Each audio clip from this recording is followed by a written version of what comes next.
We now call to order the opening of public meeting for the school board for our work session for the month of August. Madam Chair, I'm going to ask for the board to move into a closed session in order to discuss communication that Mr. Waller has had with the Department of Justice for elementary rezoning. We also have a student expulsion hearing 24/25-1 EH, student record review number 2024-4RR, employee appeal number 24/25-1, and a potential adoption of the resolution 24/25-7.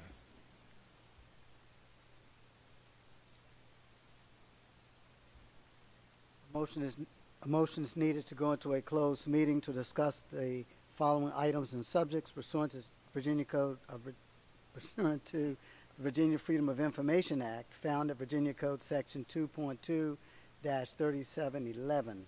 Number one, the discussion and or consideration of student expulsion hearing number 24/25-1 EH, which involves a request for a student expulsion, where the discussion in an open meeting would involve disclosure of information contained in the student's scholastic record. Number two, record review 24/25-4RR regarding the assignment of a student to Turlington Woods School, where the discussion in an open meeting would involve disclosure of information contained in the student's scholastic record. Number three, employee appeal 24/25-1 regarding a recommendation to dismiss a safety monitor employed by Suffolk Public Schools. Number four, consultation with legal counsel regarding actual or probable litigation, where such consultation or briefing in open meeting would adversely affect the negotiating or litigating posture of the school board, and more specifically as relates to United States of America versus School Board of the City of Suffolk. And number five, the discussion and or consideration of the names of prospective appointees to serve on citizen advisory committees, which is authorized by the Virginia Freedom of Information Act, found at Virginia Code Section 2.2-3711, A1, A2, and A7. Second. It has been properly moved in second. Are we ready to vote?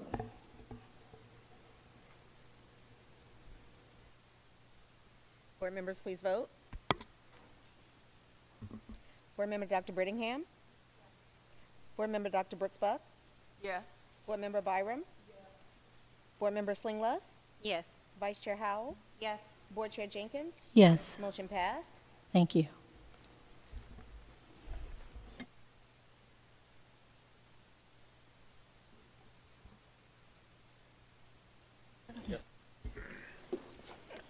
Please take your devices to Ms. Gardner for lockup.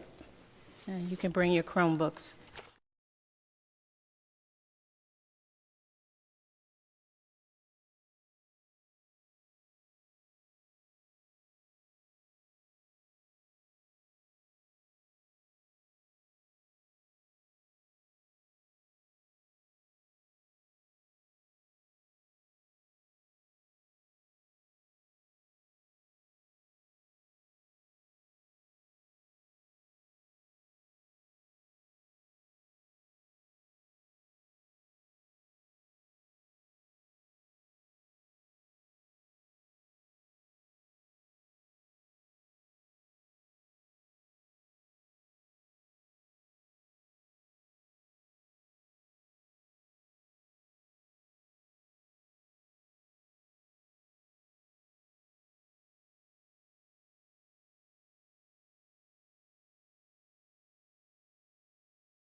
Now we have certification of our closed meeting.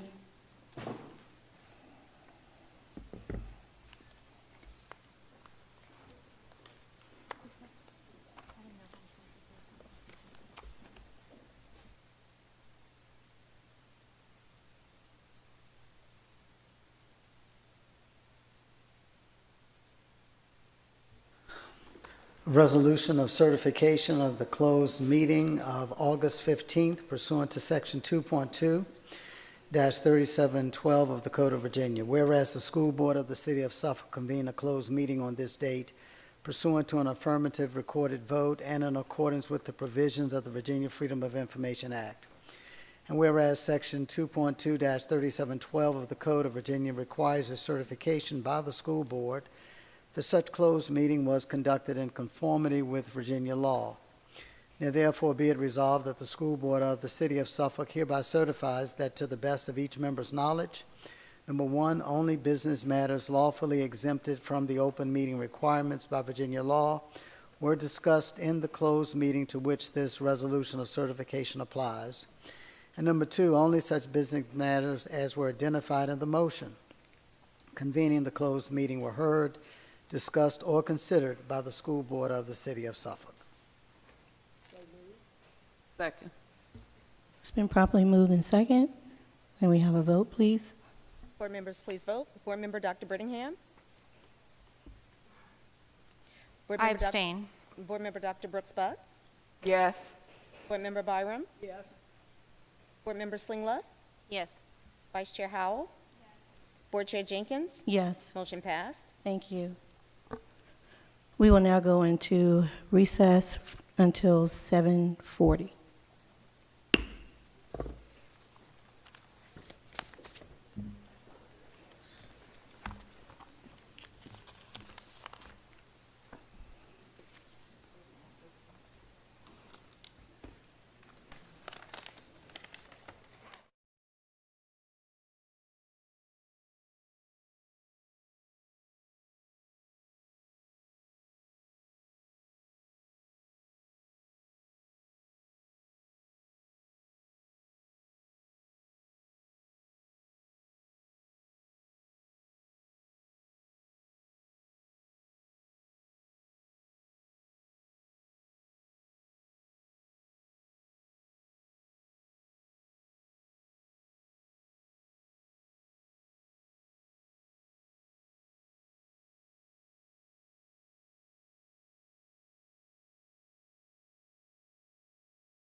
We will now start our regular meeting for August, Suffolk School Board meeting.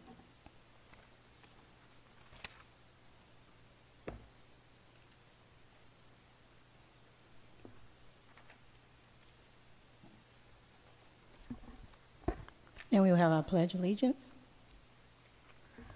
Ms. Slinger, will you lead us into that, please?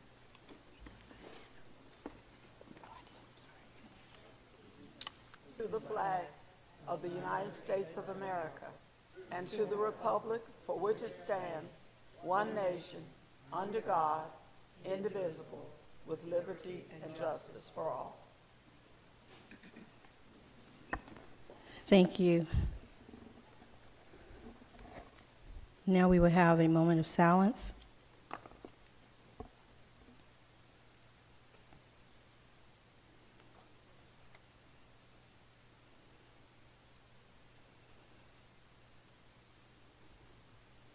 Thank you.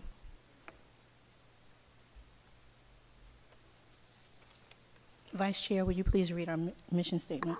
Yes, ma'am. The mission of Suffolk Public Schools is to produce 21st century learners that will become productive citizens in society, foster a dynamic, safe, and nurturing learning environment, partner with school community for the benefit of students and staff, strengthen the school division by employing a highly qualified and diverse staff, effectively and efficiently manage capital and human resources, and effectively communicate to increase community investment. Thank you so much. Now we will have our action from our closed meeting. A motion is needed that the evidence is sufficient for expulsion, but the finding is being withheld as it relates to student expulsion hearing number 24/25-1EH. So moved. Second. It's been properly moved in second. Are we ready to vote? Board members, please vote.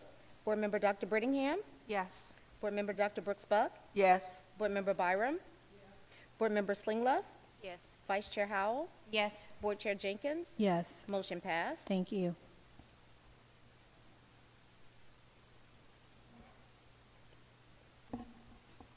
Our next one is the student record review number 22425.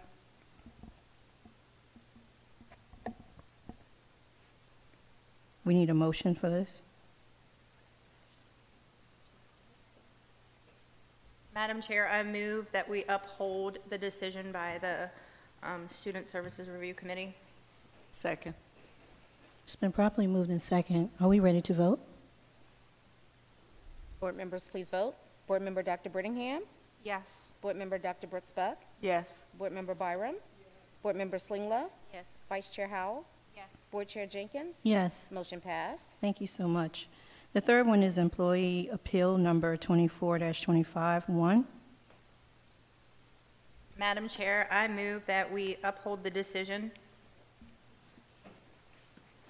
Second second? motion. It's been properly moved in second. Are we ready to vote?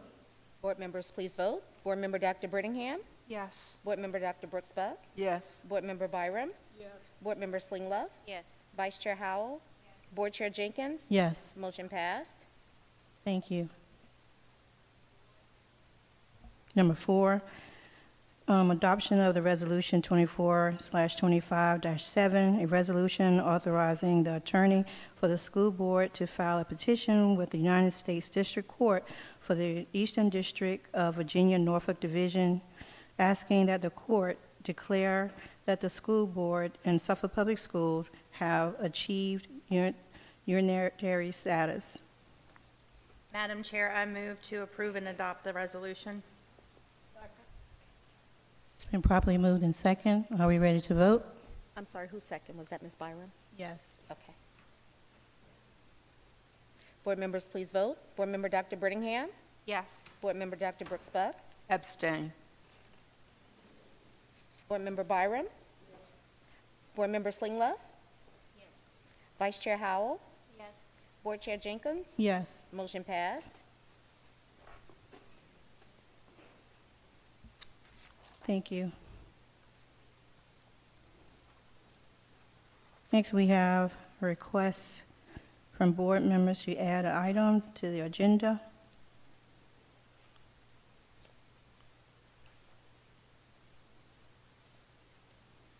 Board Member Slingoff requests for discussion regarding the transgender policy.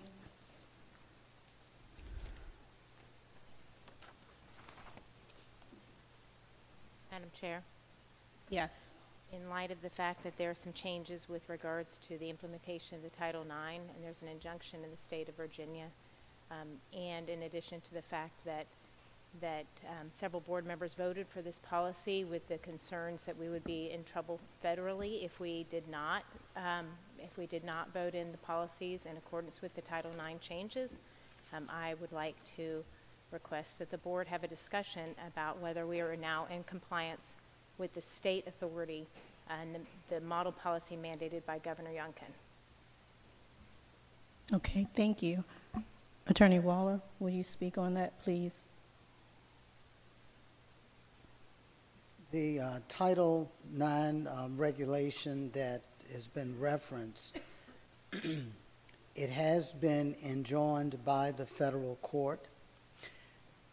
However, the court decisions regarding Title IX have been ruled on by the court not under the regulations, but under the actual language of the statute itself. So whether the regulations have been enjoined or not, it does not reverse anything that has been decided by the courts under the language of Title IX.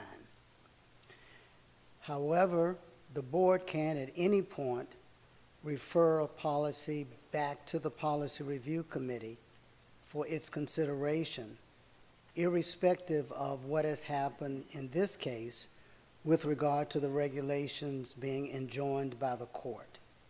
So if the board is inclined to send this back to Policy Review to consider, whatever changes a board member may like to see, that certainly can be done, but that can be done irrespective of the regulations being enjoined, because the regulations have no bearing on court decisions that have interpreted the Title IX statute, not the Title IX regulations. The other thing to keep in mind is that Virginia is part of the Fourth Circuit, and you still have the opinion by the Fourth Circuit Court in Grimm with regard to use of restrooms by transgender students.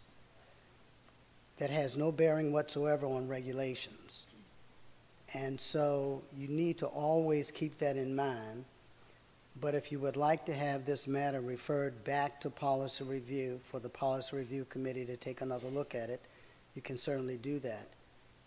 But it should not be because the regulations have been enjoined, because they have no bearing whatsoever on this situation.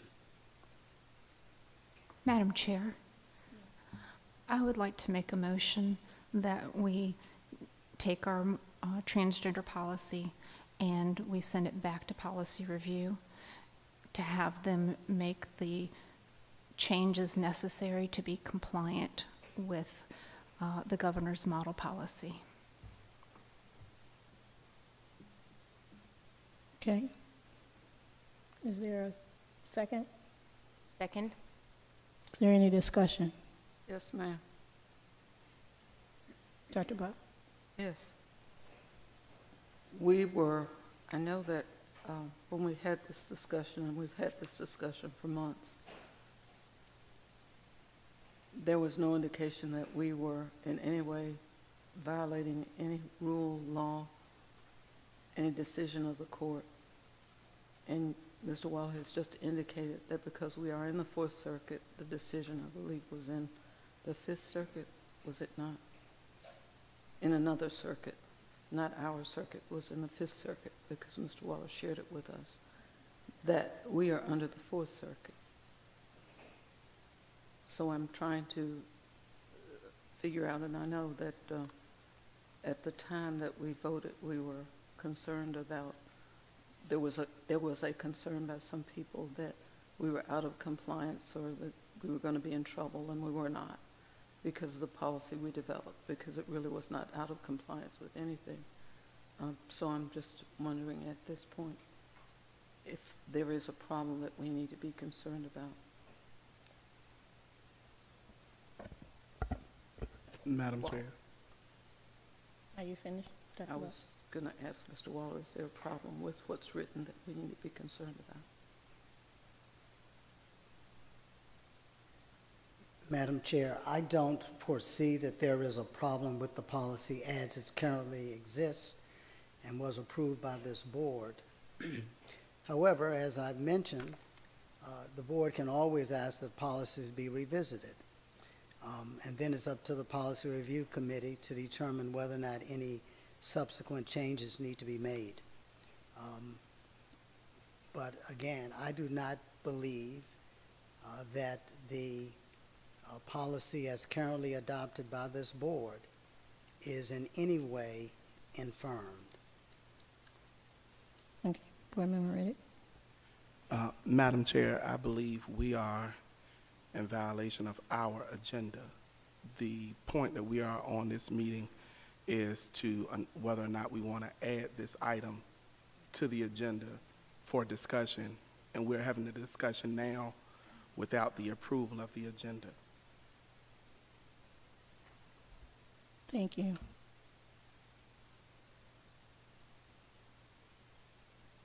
So the motion is still on the floor.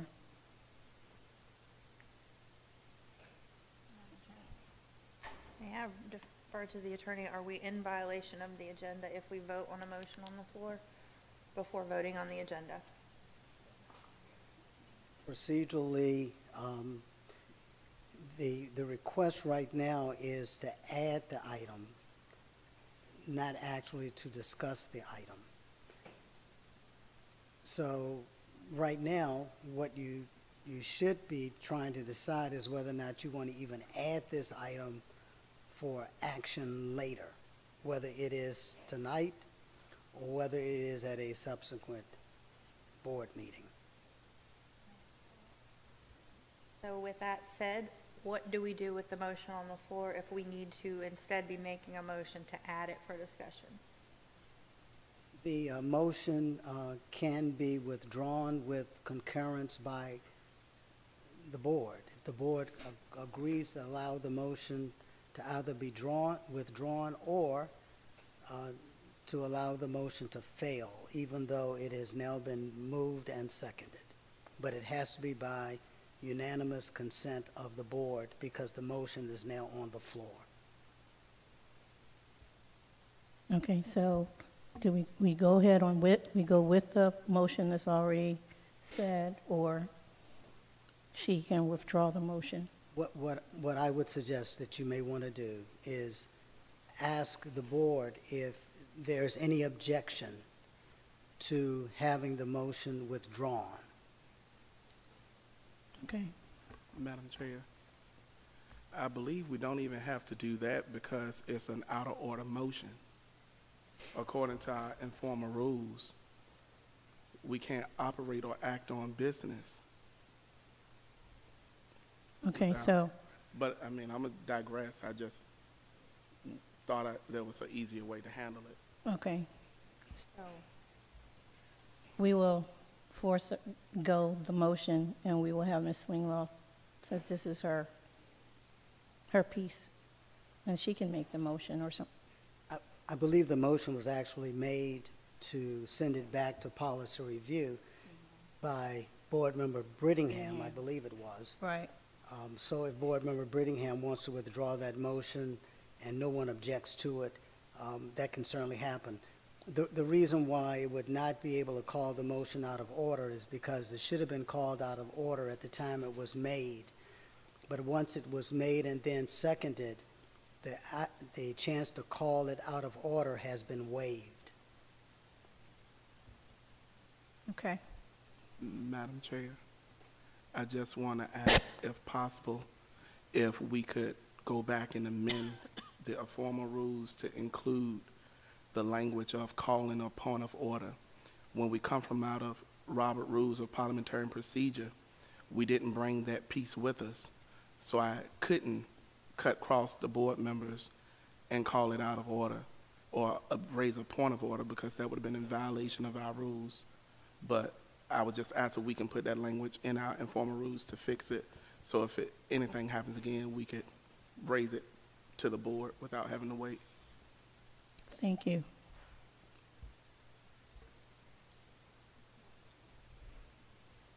Madam Chair, I would like to rescind my motion and defer to Board Member Slingloff on the matter of the discussion. Madam Chair, Yes. I move that we add a discussion about the transgender policy to new business on the agenda. I second it. It's been properly moved in second. Are we ready to vote? Board members, please vote. Board Member Dr. Brittingham. Yes. Board Member Dr. Brooks Buck. No.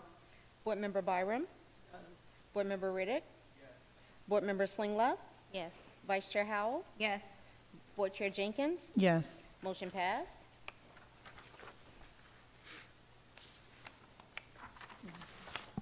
Are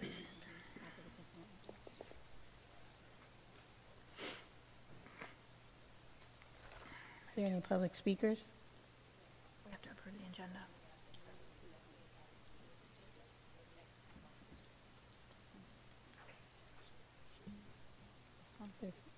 This one. Okay, so now we are ready to approve the agenda. Madam Chair, I move to approve the agenda. Second. It's been properly moved in second. Are we ready to vote? Board members, please vote. Board Member Dr. Brittingham. Yes. Board Member Dr. Brooks Buck. Yes. Board Member Byram. Board Member Riddick. Yes. Board Member Slinglove. Yes. Vice Chair Howell. Yes. Board Chair Jenkins. Yes. Motion passed. Thank you. Dr. Gordon?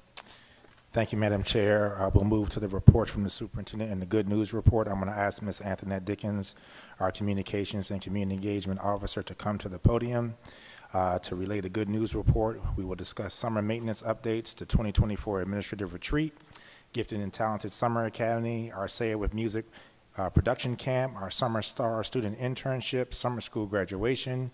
Once again, our no-cost meals for all students during the 24-25 school year, and one of our continued initiatives of safe communities, safe schools, and gun safety. And then I will then wrap it up with the calendar of special events. Ms. Dickens? Thank you so much, Dr. Gordon. Good evening, Madam Chair, Vice Chair, school board members, and those watching and here with us this evening.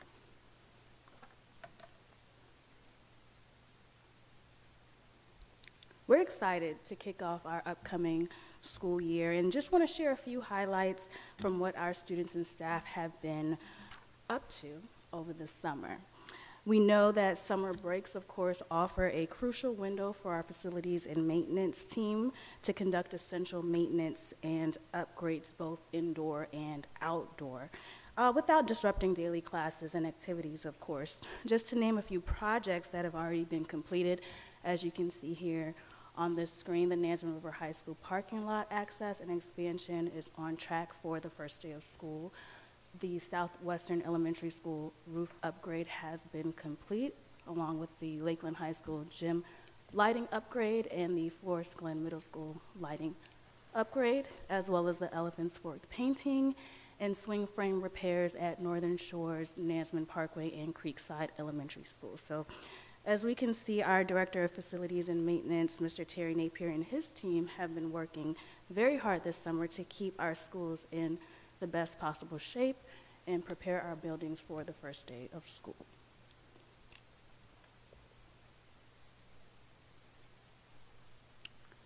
On Monday, August 5th and Tuesday, August 6th, we held our annual administrative retreat. The theme this year was Growing Together, with the slogan, Empowering Every Student to Flourish, Cultivating a Community of Growth, Collaboration, and Resilience. Our administrators arrived with much enthusiasm for the day, with a willingness to engage, of course, and participate in meaningful dialogue.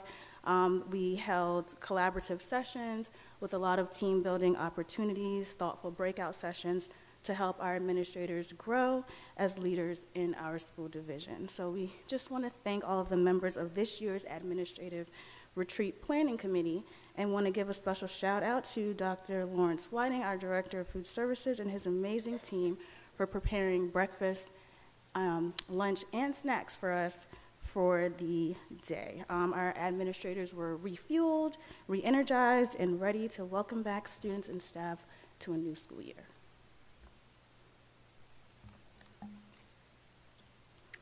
This summer, also, we held our first ever Gifted and Talented Summer Academy with the theme of Destination Suffolk, Exploring Hometown History.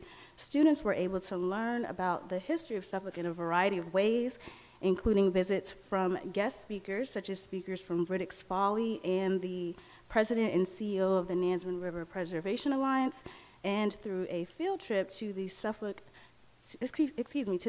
Nansemond Historical Society. For their culminating showcase, students displayed their learning through interactive games and maps of Suffolk that they created with Lego cars coded to travel different destinations and complete their tasks. Keep in mind that although the Virginia SOLs provide guidance for instruction related to Virginia studies, students don't have a dedicated opportunity to explore their local history in the classroom. So therefore, we are grateful for the opportunity that Dr. Keisha Melvin, our coordinator of advanced instruction in world languages, and her team put together to provide summer enrichment for our Quest students to participate.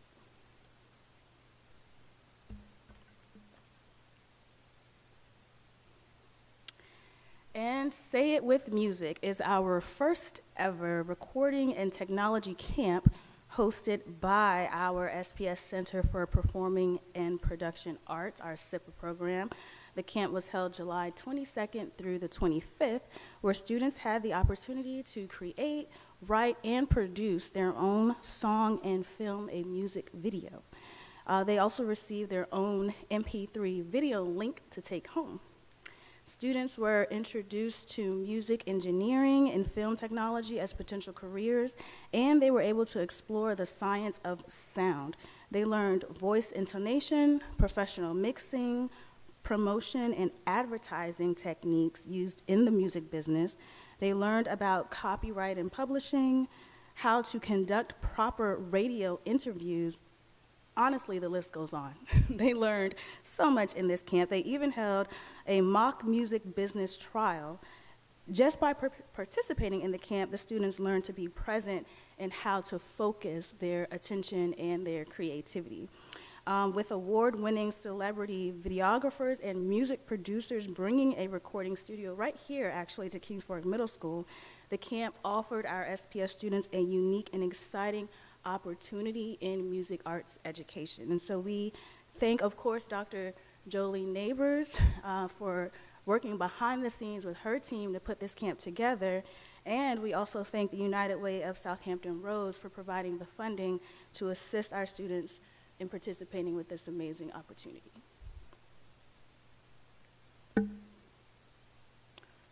Our STAR program, STAR, which is an acronym for Start Together and Rise, is our student intern program that you've probably heard of before, that's designated to give our students an opportunity for rising junior and senior students particularly, to participate in a paid, high-quality, work-based learning experience within several of our school division departments. And we're fortunate to be able to continue this program during the summer months, allowing our students to gain those hands-on skills during the summer and earn extra money as well.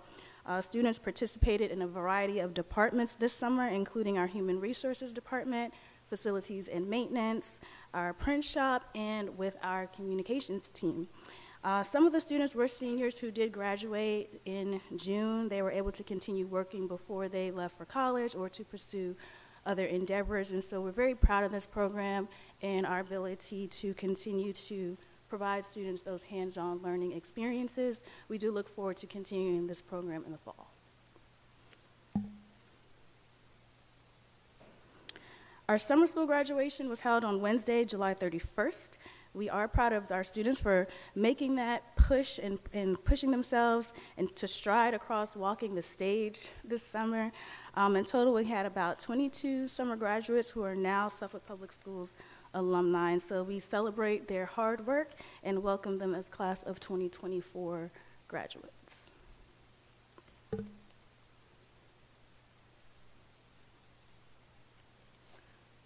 We are excited to announce that our school division will serve breakfast and lunch to all of our students at no cost without collecting household applications. So under the National School Lunch Program, we've been fortunate enough to operate what's called the CEP, or the Community Eligibility Provision Program, for 2 years now. And we thank Dr. Lawrence Whiting, our Director of Food Services, and his team for finding ways to provide nourishing meals to all of our students at no cost.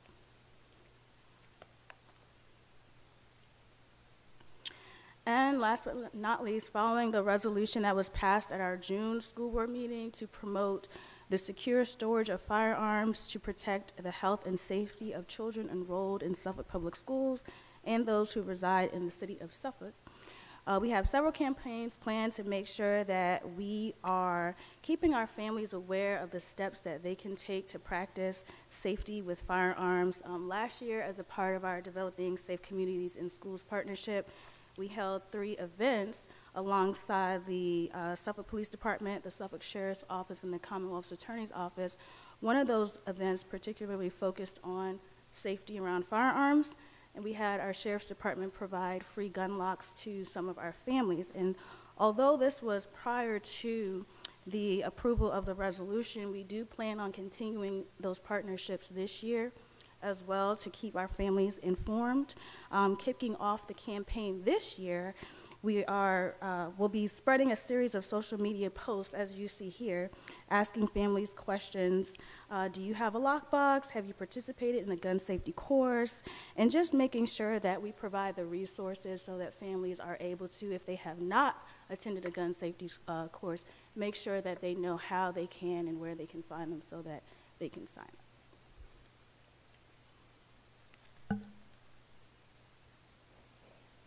Thank you. Thank you, Ms. Dickens. For the calendar of special events, as we know that August is Suicide Prevention Awareness Month, on Monday we had our new teacher orientation where we welcome 120 new teachers, 75 long-term subs. Today, all of our crafty veteran staff teachers also returned. We will have a Facebook Live tomorrow at 3 p.m. to discuss our back-to-school information. Pre-service week is all of next week, as does our final preparation week. Before we start school, the first day of school this year is August 26th. The first day of school this year is August 26th. For the first time in SPS history, we will be starting pre-Labor Day. That will be a 4-day week. As we see that a Labor Day holiday, we will have schools closed on Friday, August 30th, to have the 4-day weekend, August 30th through September 2nd, and then school will reopen on September 3rd. September 10th through the 16th is Arts and Education Week, and our next school board meeting, Madam Chair, will be September 12th. Thank you.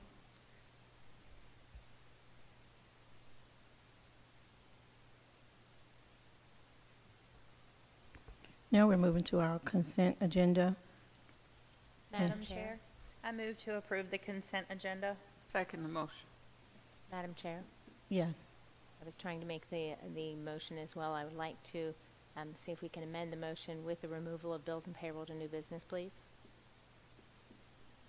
Madam Chair, I'll amend the motion to approve the agenda with the removal of bills and payroll to new business. Okay. Do we need a second on that? Second. Okay. It's been properly moved in second. Are we ready to vote? Board members, please vote. Board Member Dr. Brittingham. Yes. Board Member Dr. Brooks Buck. Yes. Board Member Byram. Board Member Riddick. Yes. Board Member Slingla. Yes. Vice Chair Howell. Board Chair Jenkins. Yes. Motion passed. Thank you. Thank you, Madam Chair. I'd like to take this time to introduce the final piece to the Suffolk Public Schools Special Education Department with our newest coordinator of special education, Ms. Nanette Solomon Gaines. Ms. Gaines comes to us from Hampton Public Schools, where she previously was at Bethel High School, serving as a special education program advisor. As I look through her resume, her entire career has been served in Hampton Public Schools, so welcome to your new family.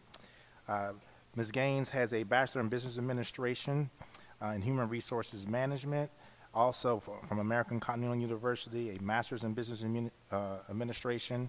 She also has a Master of Education from the University of Phoenix in Special Education and an Education Specialist degree from Regent University in Educational Leadership.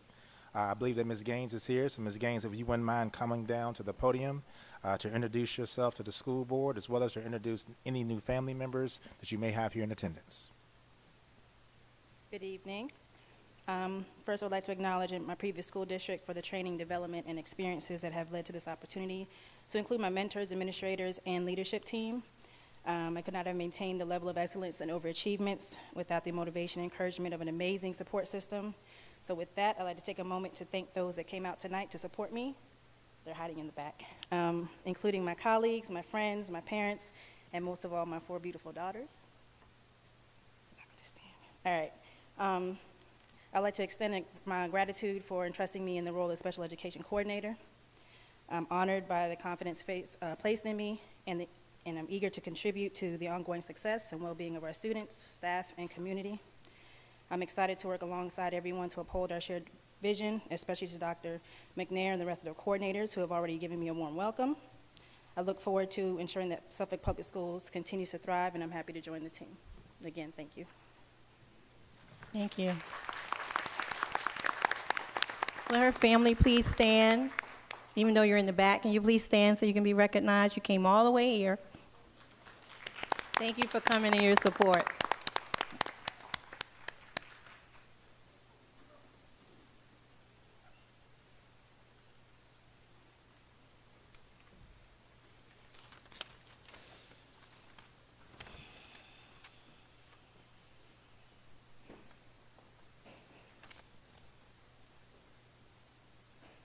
Now we will have unfinished business. Dr. Buck? Madam Chair, I move to approve ordinance 2024-20/25-2, an ordinance amending Chapter 2, Article 2, Section 2-2.7, entitled School Board Standing Committees, Foundations, Special Committees of the Policies of the Suffolk City School Board, second reading. Okay, it's been properly moved in second. Is there any discussion? Who seconded it? Okay, Ms. Brown, second. Ms. Byram. Ms. Brown. Is there any discussion? Okay. Thank you. Okay, in regard to this policy, my viewpoint is if a board member makes a suggestion for a policy amendment, addition, or elimination, I think it should be brought before the whole board for discussion. I don't think it should be up to the policy review committee to be able to shut something down entirely that has been brought before us by a board member. I can see the policy review committee needs to sift through everything that comes through as VSBA suggestions, obviously has to review the grammatical content of things that we draft in response to the General Assembly. But my personal view is that this policy, excuse me, limits the ability of a board member to make an impact policy-wise if it may not even make it to the full board. If the policy review committee is set in place as the guard or the police of every policy that crosses our path. So I'm wondering if this could be sent back to the policy review committee to be amended to make that stipulation. Any more discussion? Madam Chair, Yes. I would agree with Vice Chair Howell. Perhaps this could be amended in a way that states if a board member would like to request a policy change or a new policy, that it goes to the policy review committee to be the first set of eyes, but that the policy review committee cannot determine whether or not it should be sent to the full board, that it should automatically be sent to the full board once the policy review committee has perused the initial changes or the initial policy. Madam Chair, Yes. I concur with my colleagues in that this policy right now seems to be limiting the abilities of a board member to function when it comes to the creation of policy and or the ability to vote it up or vote it down. I do not believe that a subcommittee of this board should have that kind of power. If they cannot agree on the policy, it needs to come back to the board, and the board is the governing body that has the right by code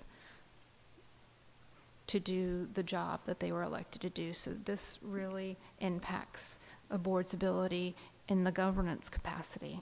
This is a place where we should be exercising our abilities because that's what we were elected to do.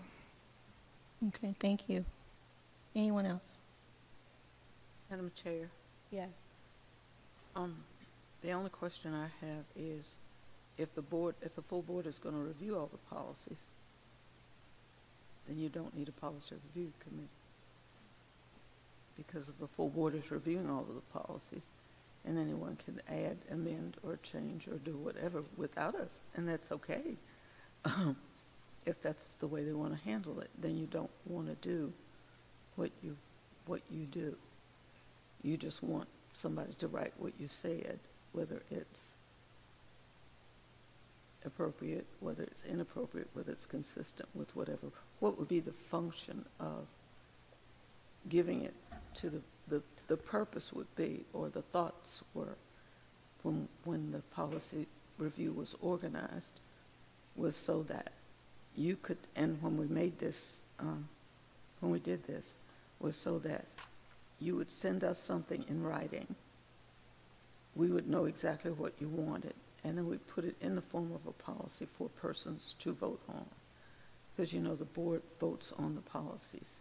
So I'm not sure of what, and it's not just the VSBA who does this, the state law, the revisions we make are based on state and federal law and those kinds of things. So I'm not sure I understand what is limiting with the policy review committee, looking at it first and then passing it, and then giving it to you in written form so you can vote it up or down.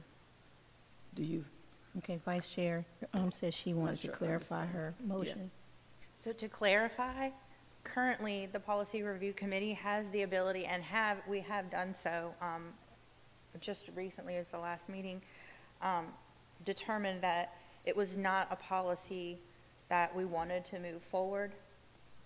Speaking to,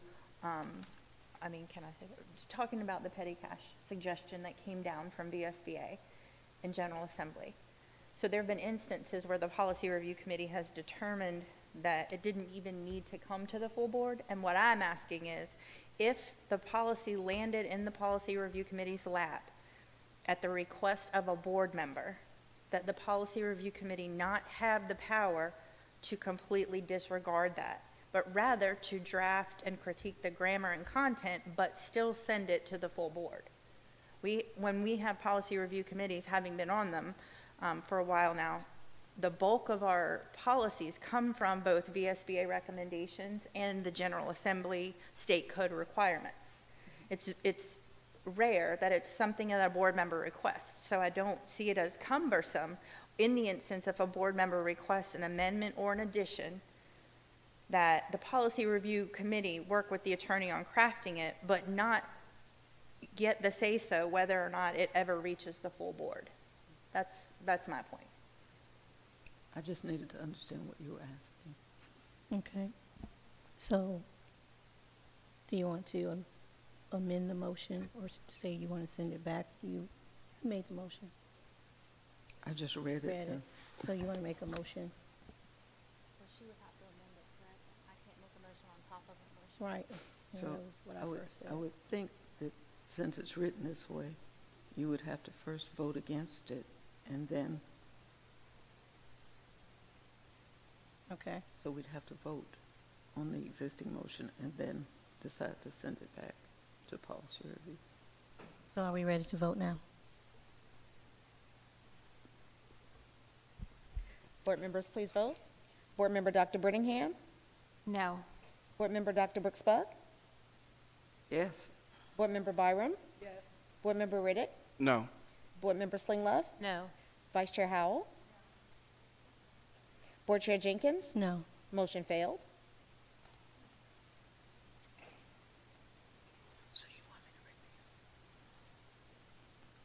Madam Chair, before we move on, may I ask the attorney, now that we've voted it down, do we then need to make a motion that this policy be sent back to the Policy Review Committee, or do we just continue on with the rest of our business? Madam Chair, I think that there needs to be a motion to send it back to policy review. Otherwise, there is nothing that triggers policy review to look at this further. Right.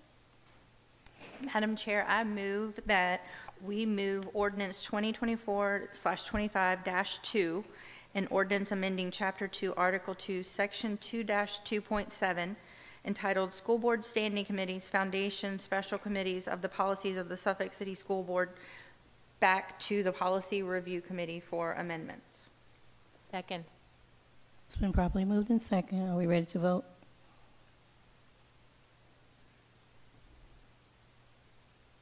Board members, please vote. Board Member Dr. Brittingham. Yes. Board Member Dr. Brooks-Buck. Yes. Board Member Byram. Yes. Board Member Riddick. Yes. Board Member Slinglove. Yes. Vice Chair Howell. Yes. Board Chair Jenkins. Yes. Motion passed. Thank you. Number 2.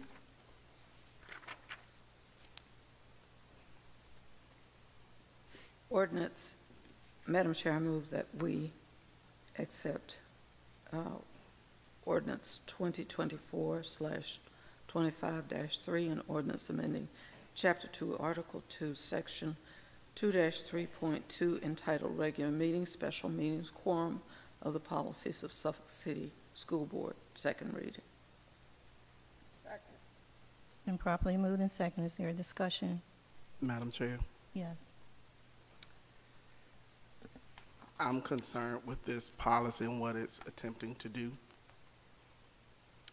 It has been the practice up until recent, within the last 60 days, wherein once the agenda is published, no amendments can be done to the agenda except in front of the general public, given the precedence to allow 48 hours to put something on the agenda by the person in the position of the chair. And I want to be clear, the person in the position of the chair, this is not an attack at Chair Jenkins. I'm addressing the office and not the person. But further down the road, the person in the position of the chair could weaponize this and misuse this function in agendas going forward.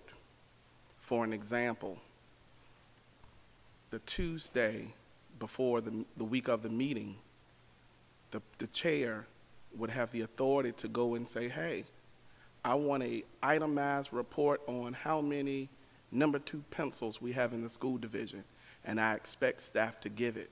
That's not enough time to do it. And there's nowhere in policy that allows the board to remove it, other than the approval or the adoption of the agenda, but staff would still be expected to prepare to give such report as this policy is written.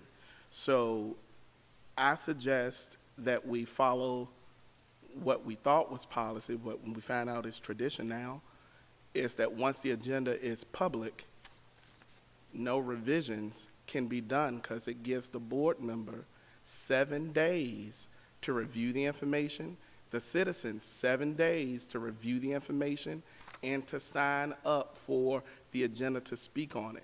Doing it this way, you're shortchanging the citizens, shortchanging the board members, and you're setting yourself up to open up Pandora's box. Thank you. Anyone else? Madam Chair, I, too, am in opposition of this policy change, and for a different reason. Again, we are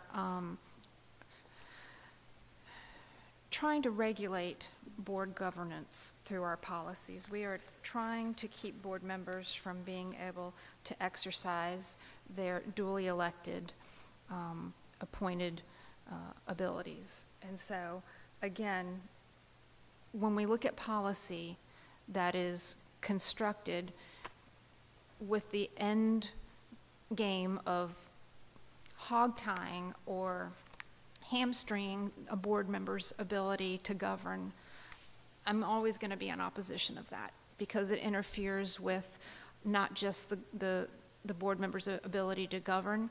They are the voice of the people that elected them. And when you do that to a board member, you do that to the citizens. And so I am in opposition of this and any policy that goes down that path. Thank you. Madam Chair? Yes. May I? I just want to distinguish my concerns a little bit different than what my colleagues have shared, although my concern is somewhat linked to Section D, which has been addressed. Mine is more with the meat of Section E, it looks like. And in general, how we approach developing the agenda. I 100% respect the attorney's position on that he shared, that adding to the agenda the night of does not allow the citizens advance notice to speak on something. What I'm observing around us, though, including our own city council and then some other area school boards, there's a section on the agenda of those boards that allows for board member business to be brought up at the meeting. So I just wanted to speak to that. I definitely, I'm not generally supportive of these revisions, but more specifically not because it has anything to do with the chair being able to make a decision last minute, but rather that we limit dialogue with the way that the agenda is handled now. And I'm curious if it is safe, it's compliant, it's legal, it's well-advised for city council and other area boards to have a section for board business the night of the meeting. Then why doesn't that apply to us? Attorney Wall, do you have any comment on that?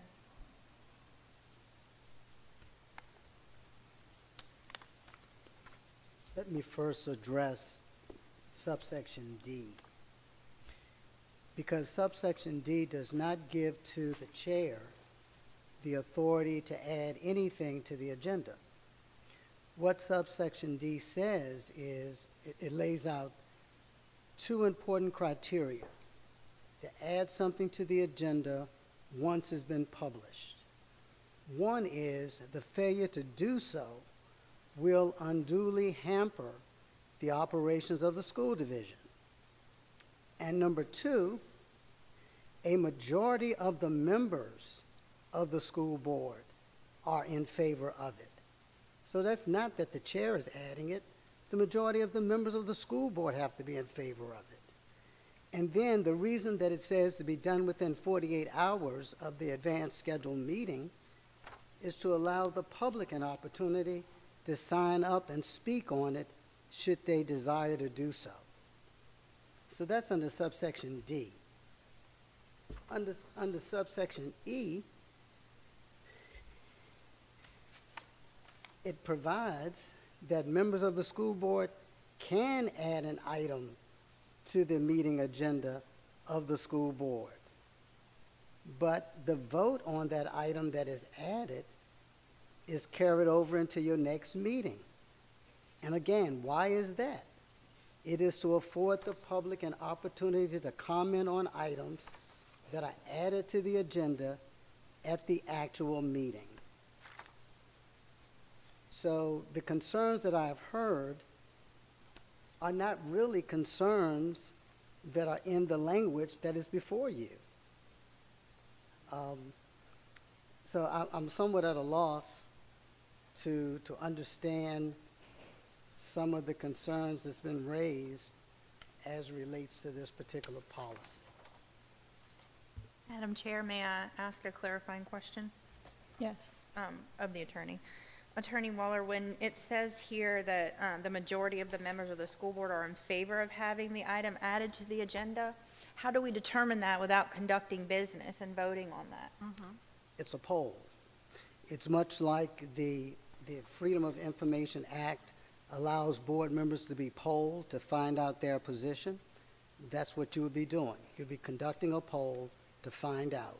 Much like you conducted a poll to find out if tonight was a good night for your meeting when you could not have it last week.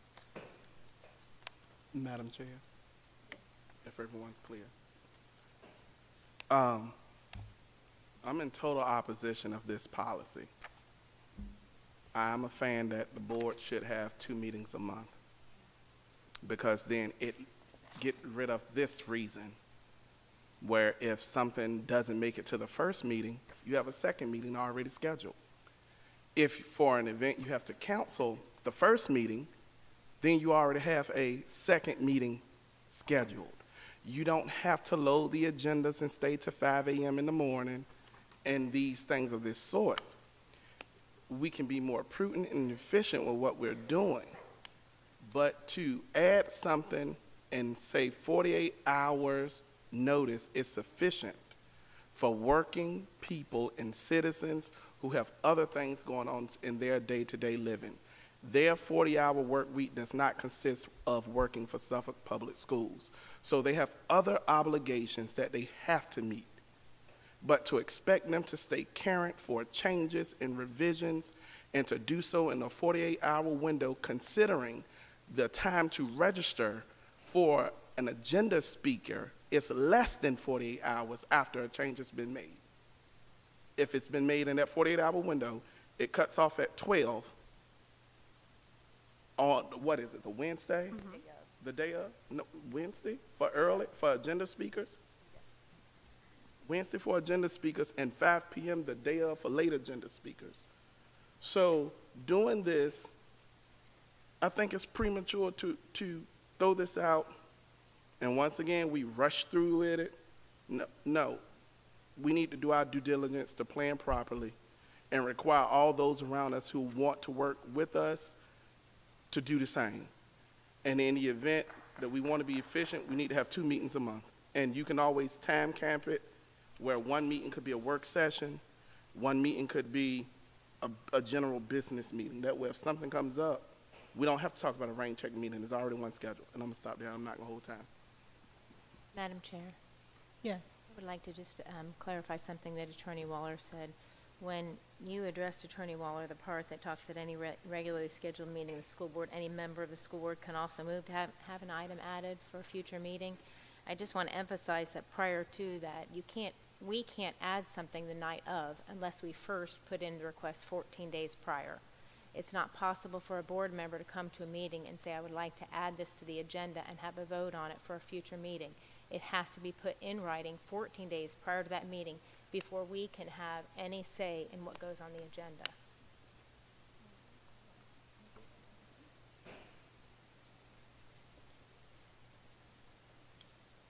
We did that last month, I believe, but I'll yield to you, Attorney Waller. If this policy is adopted, you will then be able to do that, and you don't have to worry about the 14-day requirement, because this gives you another way in which you can have an item added to the agenda. So you would then have two ways in which you could do it. You could either do it by giving a 14-day advance notice under one of your policies, or you could follow this policy and do it at your meeting. So one does not exclude the other. Madam Chair. Attorney Waller, may I address Attorney Waller? I just want to know, what would be the point of the 14 days in advance if we could bring it up at the meeting? I'm not sure I understand why we would want to choose to do it 14 days in advance. I mean, if you can do it at the meeting, then why couldn't you do it 7 days in advance or 2 days in advance if you can do it at the meeting? Madam Chair. I think if I could, since she asked me the question, Madam Chair, if this is adopted, then you may be able to do away with the 14-day one altogether. But as I said before, one does not necessarily override the other. They can both go under, proceed down the track side by side. Dr. Buck, did you have something you wanted to add? The only thing I was going to say is the history of the 14-day decision. That was made 6 years ago, and that was made because board members said they didn't get information in time, because FOIA only requires 3 days. However, if you wanted 14 days, that gives the agenda review time to see what you have, put it in the right place, get the materials. The staff has to get it together if you need information in order to discuss it reasonably. And then 7 days it's published. So sometimes people come to the meeting and say they've never seen this before. This is the second reading, so it was on last month's agenda. So this is not like this hasn't been discussed before, because it was on last month's agenda. It's the second reading, and that's why we're doing action today. And all these down for info, please read them carefully. And the reason that we have them, and I believe it was at your recommendation, that those things that we have for information items with policy review, that we send them out so that people can see them early as soon as the policy review committee meets. People who have questions can ask those questions before we get to the board meeting, and then can make logical decisions about what they want to do. So these have come early, as well as they've been in the board members' possession, especially if they're action items for second readings. So this is 2 months. This is the second month they've been out. The other thing is that was the reason for the 14-day explanation, or the 14-day position, so that one, they could get it to agenda review in time to get it in the right place and get the right information for the agenda review. And two, because we don't wait for 3 days to publish our information, we do it 7 days in advance. So the public and the board get everything we have up here 7 days in advance. And when we veered from that because as we put the sentence in the policy, I think month before last, when we put the sentence in the policy, unless it interferes with the functions, the day-to-day functions. So if we get something late from General Assembly or whatever, they change something and it has to be implemented before school starts, then we'll violate our rule or violate our policy. But if it's not something that has to be in place at a specific time, then we try to adhere to the policy. So I just want you to understand where that whole thing came from. But it was at our insistence that this be put in place, the 14 days. That was 6 years ago. And that's why we have it, because before that, we didn't have it. Thank you. Okay. Are we ready to vote on this?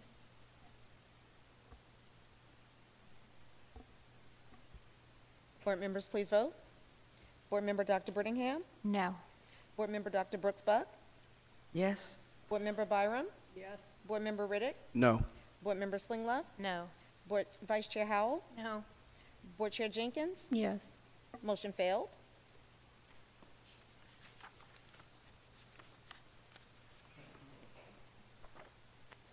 Okay. Number 3. Ordinance 2024/25-6, an ordinance amending Chapter 5, Article 2, Section 5-2.6, entitled Emergency Closing, Notification thereof, Parental Involvement of the Policies of the Suffolk City School Board. This is a first reading and info action. And I had an emergency, so I missed this meeting. Can you tell us why it's info action?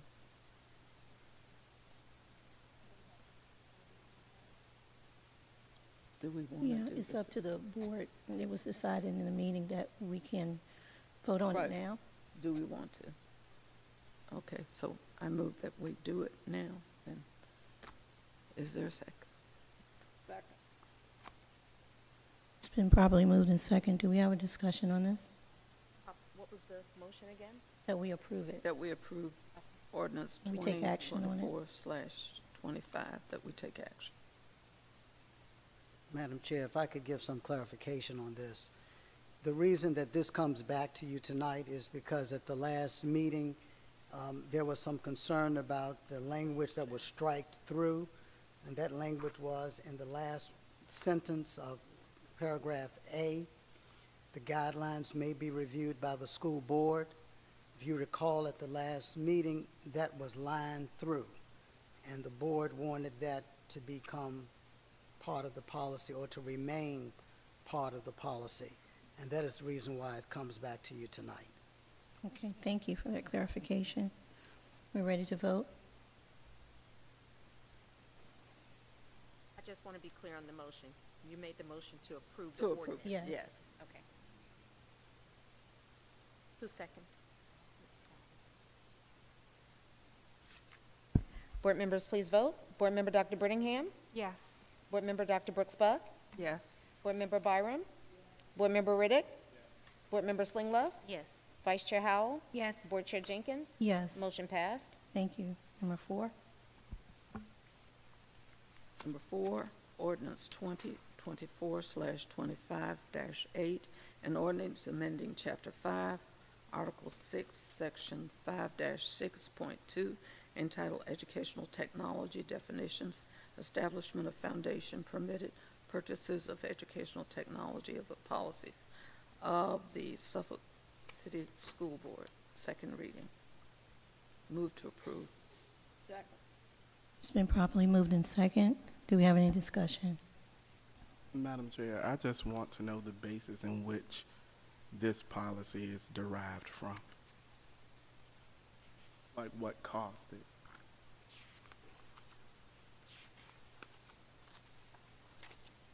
Attorney Waller, you want to speak on that one? This is a policy that came as a recommendation from the VSBA.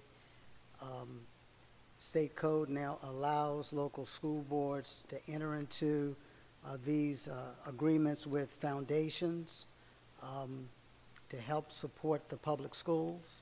And so this revision to policy will allow you to do this. Again, it is something that is discretionary. You don't have to do it. Also, it is something that is being recommended by VSBA. Madam Chair. Yes. In reading Part B, where it said the school board may also establish public school foundations, I am not in favor of that. Who manages the foundation, who oversees fundraising, who's responsible for the funds that are held in balance from those foundations? That seems like a potential conflict of interest and an opportunity for us to get in the weeds, financially speaking. Madam Chair. Yes. I too am in opposition for similar reasons of Vice Chair, but more so because this becomes a mandate for the school system and currently should not be a mandate that we're involved in, particularly since our two major mandates currently are school safety and student achievement. Until we can take care of those and manage those effectively, we don't have any business trying to start school foundations. We need to manage what we have in front of us well, consistently over time, before we try and put another plate spinning in front of us. I don't think this is in the best interest of students and educators in Suffolk. Thank you. Thank you. Are we ready to vote? Board members, please vote. Board Member Dr. Brittingham? No. I'm sorry. No. Board Member Dr. Brooks Buck? Yes. Board Member Byram? Yes. Board Member Riddick? No. Board Member Slingla? No. Vice Chair Howell? No. Board Chair Jenkins? No. Motion failed. Ordinance 2024/25-10, ordinance amending Chapter 8, Article 27, Section 8-27.2, entitled Parental Assistance with Instruction of the Policies of the Suffolk City School Board, second reading. Move to approve. It's been properly moved in second. Do we have any discussion? Madam Chair, Yes. I just have one item on here, and perhaps this goes to Attorney Waller. In the legal authority, I noticed it was struck out the D dot 5 when it's actually C dot 5. I don't know if it's necessary to add that in there or if it's fine just to omit it altogether. It does not impact the substance of the policy. We can certainly make that correction or that addition. Okay, so do we need to change that CN with the addition? It's not necessary because it doesn't impact the substance of the policy. Okay. So are we ready to vote?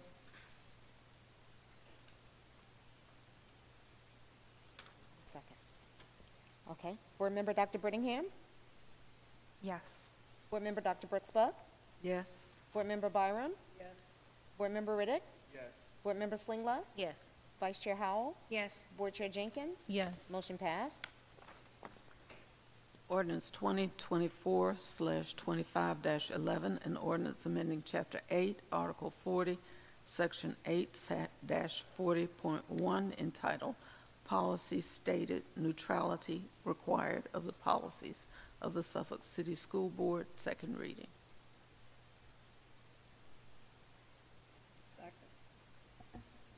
It's been properly moved in second. Is there any discussion? Madam Chair, Yes. just curious, what prompt this elective on religion if we want to stay out of those types of situations? Attorney Wall? And I believe Dr. Gordon, he can correct me if I'm incorrect on this, but I think there's already a source of study within Suffolk Public Schools on religion. If not, I think that it's in the works. And so this would ensure that the subject is taught in an objective manner and that it is curriculum related. Madam Chair? Yes. Yes, just to expand on Mr. Waller's comments, he's correct. World religions are actually part of the world history curriculum, and all of our teachers that teach world history must discuss the 4 to 5 major religions and how they've impacted geography, kingdoms, wars, and et cetera. The main basis for this policy is to make sure that individual teachers do not take their own personal religion and use that to put it above the other teachings of the curriculum as it relates to world religions. Okay, thank you for the explanation. Any more questions? Yes. The reason why I raised that question because, and I got a lot going on right now, so I may miss the mark. But in looking at the policy subsection C, where it says the school board may authorize as an elective in grades 9 weeks through 12 which appropriate credits towards graduation, and a cooperative religion class that focus on the basic tenets, history and religions, observance and writs in religion. So my thing, what I'm asking is, I want to make certain that this is not a class that is an elective of world religion, because I don't get what Dr. Gordon stated from this policy. I understand what he's saying, because I took that in high school and it was taught there to me too. But I want to make sure we are not proselytizing here, because I see this as a way of opening up a can of worms.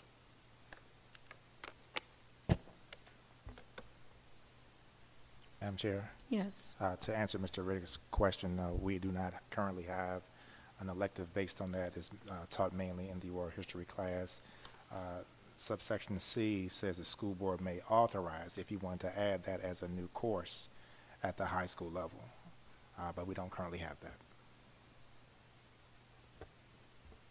Madam Chair, may I ask a question? Yes, sure. Dr. Gordon, in that section C, that last paragraph that Mr. Riddick referenced, does this policy, if approved, then automatically authorize that class to be added, or would that be another board vote? That would be another board vote. Ms. Howell, anytime we have new courses that come to the board, we do so based on student interest as a part of their course request process, and then our coordinator of advanced instruction or our director of curriculum instruction, or Dr. Branch, would then begin bringing the reasoning why that class would be offered, as well as determining the year that that class would start. So that would be another board vote to specifically answer your question. Are we ready to vote?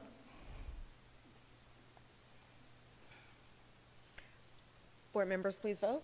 Board Member Dr. Brenningham? No. I'm sorry. No.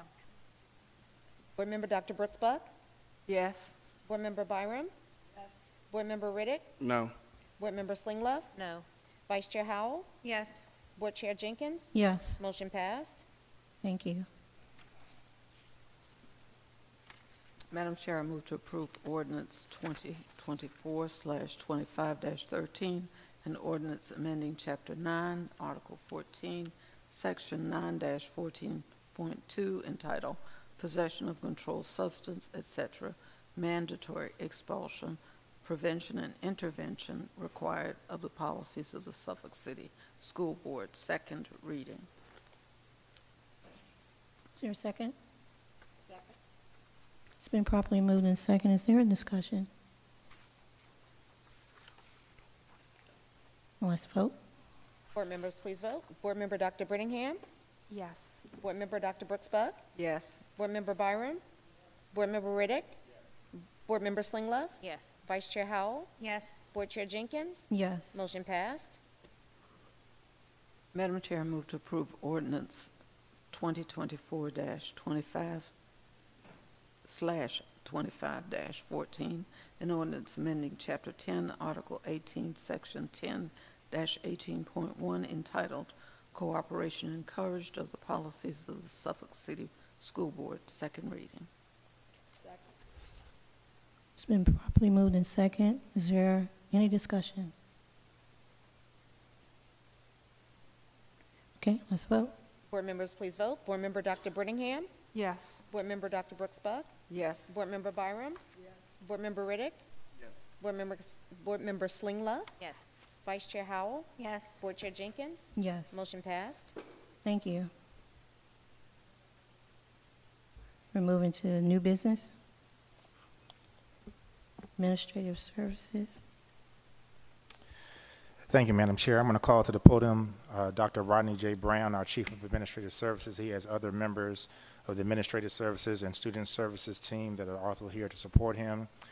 In this overview, he will do a discipline data comparison, student discipline by school location, discipline data for school level, referrals by school group.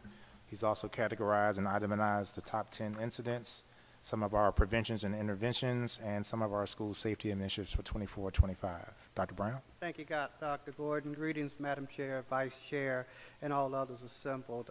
Tonight, we will discuss the discipline data for the 23-24 school year, along with a few safety protocols for the upcoming school year. But before I get into the presentation, I must thank all of the hard work of our administrators, our teachers, school counselors, bus drivers, all others, and especially these members over here to my left who is a part of the administrative services team who work very hard to keep our schools safe and make sure our students have a productive learning environment. As Dr. Gordon stated, we're going to talk about discipline data comparison, student discipline by school, discipline by location, school level, referral by group, top 10 incidents, student discipline initiatives, and conclude with some school safety initiatives for the upcoming school year. We are committed to ensure our schools are safe, orderly, and a supportive environment in which our teachers and in which teaching and learning takes place each day. We take this responsibility very serious. Everyone on this team must be committed to this priority. As you look at this, we want to compare 6 years. You will notice we did take out school year 2021 because our students were, a large number of them were virtual or hybrid, so you won't see data for that particular year. As you look at this, we always want the trend going from the right to left is to trend down. You can see in 17 and 18, we had about 10,000 referrals written for the school year. And you can see how that goes down. Now, when you look at this data, when you look at 2019 and 21, okay, we did something really well. Remember, March 13th, the students in that year left. So we're talking about 2.5 or 3 months of data that's not there.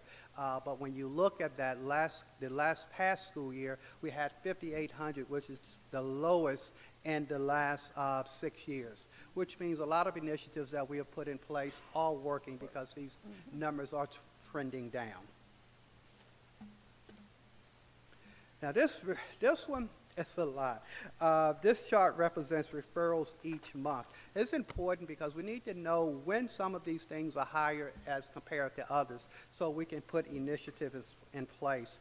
When you look at this chart, you will notice the month of March. You've heard Dr. Gordon say many times, it's springtime, our kids are active, they get pretty busy, but I'm pleased to look at the month of March. We had 840 this past school year. If you go to the right, look at it.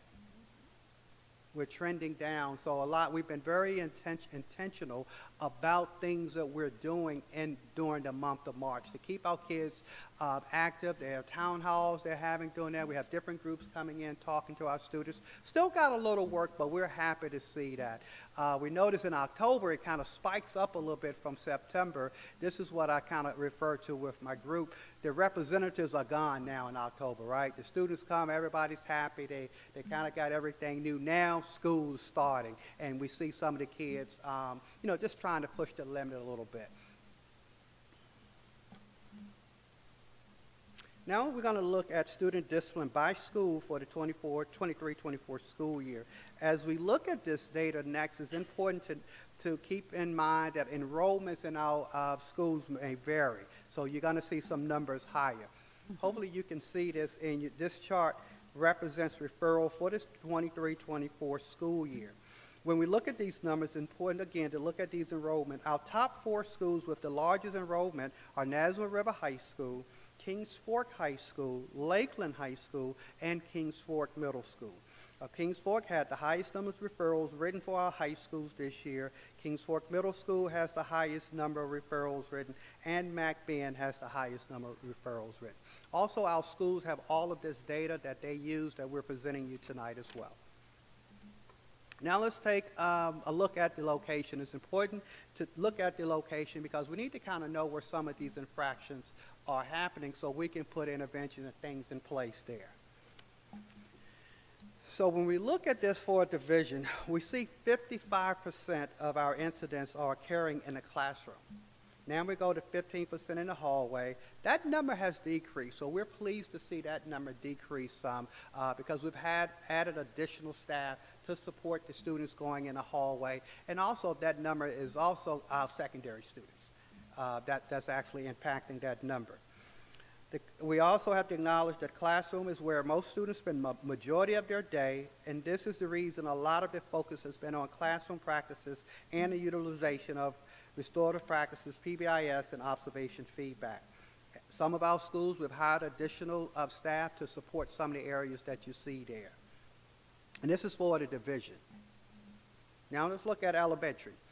You're going to see that's somewhat different. Elementary top 5 are the classrooms, bus. So our students in elementary on the bus, they become a little more active than some of the other students. Playground, cafeteria, and hallway, those were the top 5. I'm not surprised about these locations. We did see a decrease in restrooms. Restroom was a concern because this is where a lot of things happening. You can't necessarily put staff in there. So we made an assertive effort to make sure that we have a good system when our kids are using our restrooms. Middle school top 5 locations are classrooms, hallways, again the bus, cafeteria, and restrooms. Again, that was a little more concerned about the restrooms for middle schoolers. I mean, they just a little more active there, but they put a lot of things in place, the time that students use the restrooms, someone outside, not necessarily in the restroom, but can hear some of the different activities to encourage the kids to get in and get out. Also, schools receive this data, and we know that these restroom numbers will be addressed by our schools. High schoolers are different. High school top 5 locations, of course, classroom number 1, hallway, restroom, cafeteria, and bus. These hallways, a lot of these are tardies. Kids just not wanting to go to class on time, unauthorized area. You'll see that a little bit later. However, we would like to see some of these numbers up there decrease significantly. We're going to take a look at the discipline data by school level. So high schools represent about 34% of our incidents, 38% for our middle schools. There's no, we're not surprised that our middle schoolers are a little more active. They got a lot of things going on. They're trying to figure it out. But it's also important to notice that's where our largest enrollments are as well, our middle school students. And our elementary represents about 28% of all of our referrals. Referral by group, school by group. This chart slide kind of students receiving 1 referral, students receiving 2 to 5 referrals, and then we even included a section with students receiving 6 or more referrals. This chart story is very interesting. We see some of our schools have high numbers of students receiving multiple referrals. Because of this, we are implementing in our schools our reentry plan. As you know, sometimes they get referrals, they get out of school suspension. So when these kids get out of school suspension, the reentry plan, bringing the parents back with the kids, having a conversation with those principals, with that teacher, so we don't get these repeaters. We did this at one of our schools last year, piloted, and it was very, very successful. What we didn't see is a lot of those repeaters to come and get multiple because of that reentry plan. Top 10 incidents. Let's see what they are. So for the division, the top 10 incidents is VSC 17. That's push, shove, and strike, no injury. These are incidents such as pushing on the playground. Kids are in line, they're pushing. It's not a fight, but they're just pushing, shoving. Strike is throwing things at somebody, a ball, a pencil, hitting the target. You will see in the next slides, most of these incidents that are up here are committed by our younger kids. The BAP1, which learning interference inside the classroom, is the second highest. This is just some of our classroom disturbance. Also, you'll see defiance of staff requests or question. Most of these incidents, those incidents occurring in the hallway, in the high schools. But those are the top 10 referrals for our division. Let's look at elementary. You will notice that VSC 17 represents about 18% of all elementary referrals. And we would love to see this number lower. The behaviors of reckless to self or others is a little higher than we want. And that doesn't mean that kids are attacking other kids. This is simply kids doing something like throwing a ball up against the wall and somebody walks by and get hit. or kids on the playground doing things, not necessarily intentionally to hurt someone, but the behavior could be potentially injure them or someone else. The other incidents are bus safety, learning interference inside the classroom, fighting, striking staff, threat, defiance, and assault and profanity. Those are the top 10 for elementary. You will notice that learning interference inside the classroom represents about 12%. These are our middle school students. All of the referrals, all the referrals, push, shove, strike again is about 10%. All referrals for the middle school referrals. The other incidents are behavior, reckless to self and others, fighting, defiance, staff requests, profanity. So you'll see some of the similar ones that we saw in our elementary. You notice high school defiance, staff requests or question represents about 13 of all the referrals for high school. Our high schoolers, they challenge us a little bit. That's why we do different things with our high school kids and different staff to support them. But look at the tardies. The tardies is the second one. These are kids that are just won't get to class. There's a reason for that, we think. We are limited to some of the things, consequences that we can give our kids for being tardies, as well as being skipping class. They'll figure that out. You know, so we can have conversations with them, we can counsel them with them, but sometimes that's about all you can do with those students. So we got to do a little better job in building those relationships and making sure these kids get to class on time. The other incidents are unauthorized area. That simply means a kid's supposed to be in the classroom, they go to a lunch. We got 4 lunches in some of our high schools. Instead of going to that second block or that third block, they're at lunch somewhere, so they get a referral for that. Tobacco and e-cigarettes, learning. I have to mention about that. Tobacco and e-cigarettes doesn't necessarily mean our kids are smoking and using vapes and things in there. We have daily checks every morning. We're catching more things of cigarettes and vapes and all of that in the morning, so that's why we're seeing that number so high. All right, let's look at some of the prevention and interventions. As we prepare for the start of a new school year, we are committed to fostering a positive, respectful learning environment for all students. To achieve this, we have to enhance preventions and interventions aimed to promoting, and this is important, accountability, support, and growth amongst our students. That's really what's important, that they're accountable for the things that they do. Elementary schools, when we look at, we have clear expectations for all of our students and the standards of conduct. Those kids participate, and I'll go through some of these, and these we'll see repeated in the others. Our daily morning meetings, these are our proactive circles. Social emotional learning will inform our discipline strategies. Focus on restorative practices, that promotes accountability. PBIS, Tier 1 and Tier 2 restorative practices, restorative circles, chats and conflict mediation, anti-bullying campaigns. We don't have these numbers up here because it didn't make the top 10, but our numbers had increased some over the last 2 years for bullying, right? We think because of our initiatives with our campaigns. It's not too many buildings that you can walk in, you don't see no bullying, stop bullying, report it. We think more of our kids are reporting bullying. We have seen we decreased the numbers this year as compared to 2 years ago, but we do think those numbers have increased because of our efforts. I don't feel too bad about that because these are kids that report it. And that means I've notified the parents of the victim and the offender, as well as put forth things to stop the bullying. So I'm okay with them reporting it so the kids can get some help. Also, we're implementing Kindness Week, wraparound supports. This is our partnerships with Western Tidewater, Therapeutic Day Treatment, and Communities in Schools. We have Kindness Week. We've added a behavioral specialist. We currently have 3. We added 4. We added 1 more. Now we have 4 to support our students with disability. Middle schools, similar. Everything is the same at the middle school for the addition of the Focus Center. That's the additional piece for our secondary schools. Focus Center, this is where we have we send students there that make bad choices. Instead of sending them home, they go to the Focus Center. And they go there, they complete accountability projects, they talk about the things that they have done and why they did and what was their part and whatever the offense was. But what I really like about the Focus Center, not the staff, when they don't have students, they go to the schools and visit those. That's what the school-based check-ins. So they don't just bring the kids there and leave them. They go to the schools and they have conversations. How are things going?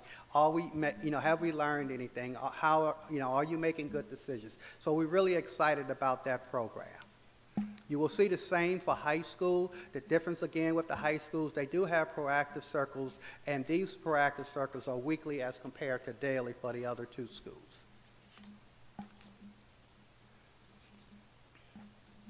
All right, let's talk about some of our safety initiatives for the division and at each school level for 24-23 school year. As we approach a new school year, ensuring safety, a safe environment, and the well-being of our students, staff, and families remain a top priority.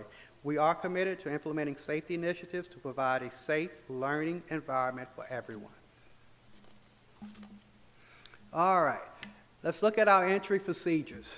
All visitors must use the buzzer system. That's nothing new. That's something that we've been doing. But this next bullet with the IDs will be run through the Raptor Visiting Management System. But not only do they do that, they must show the ID before coming in.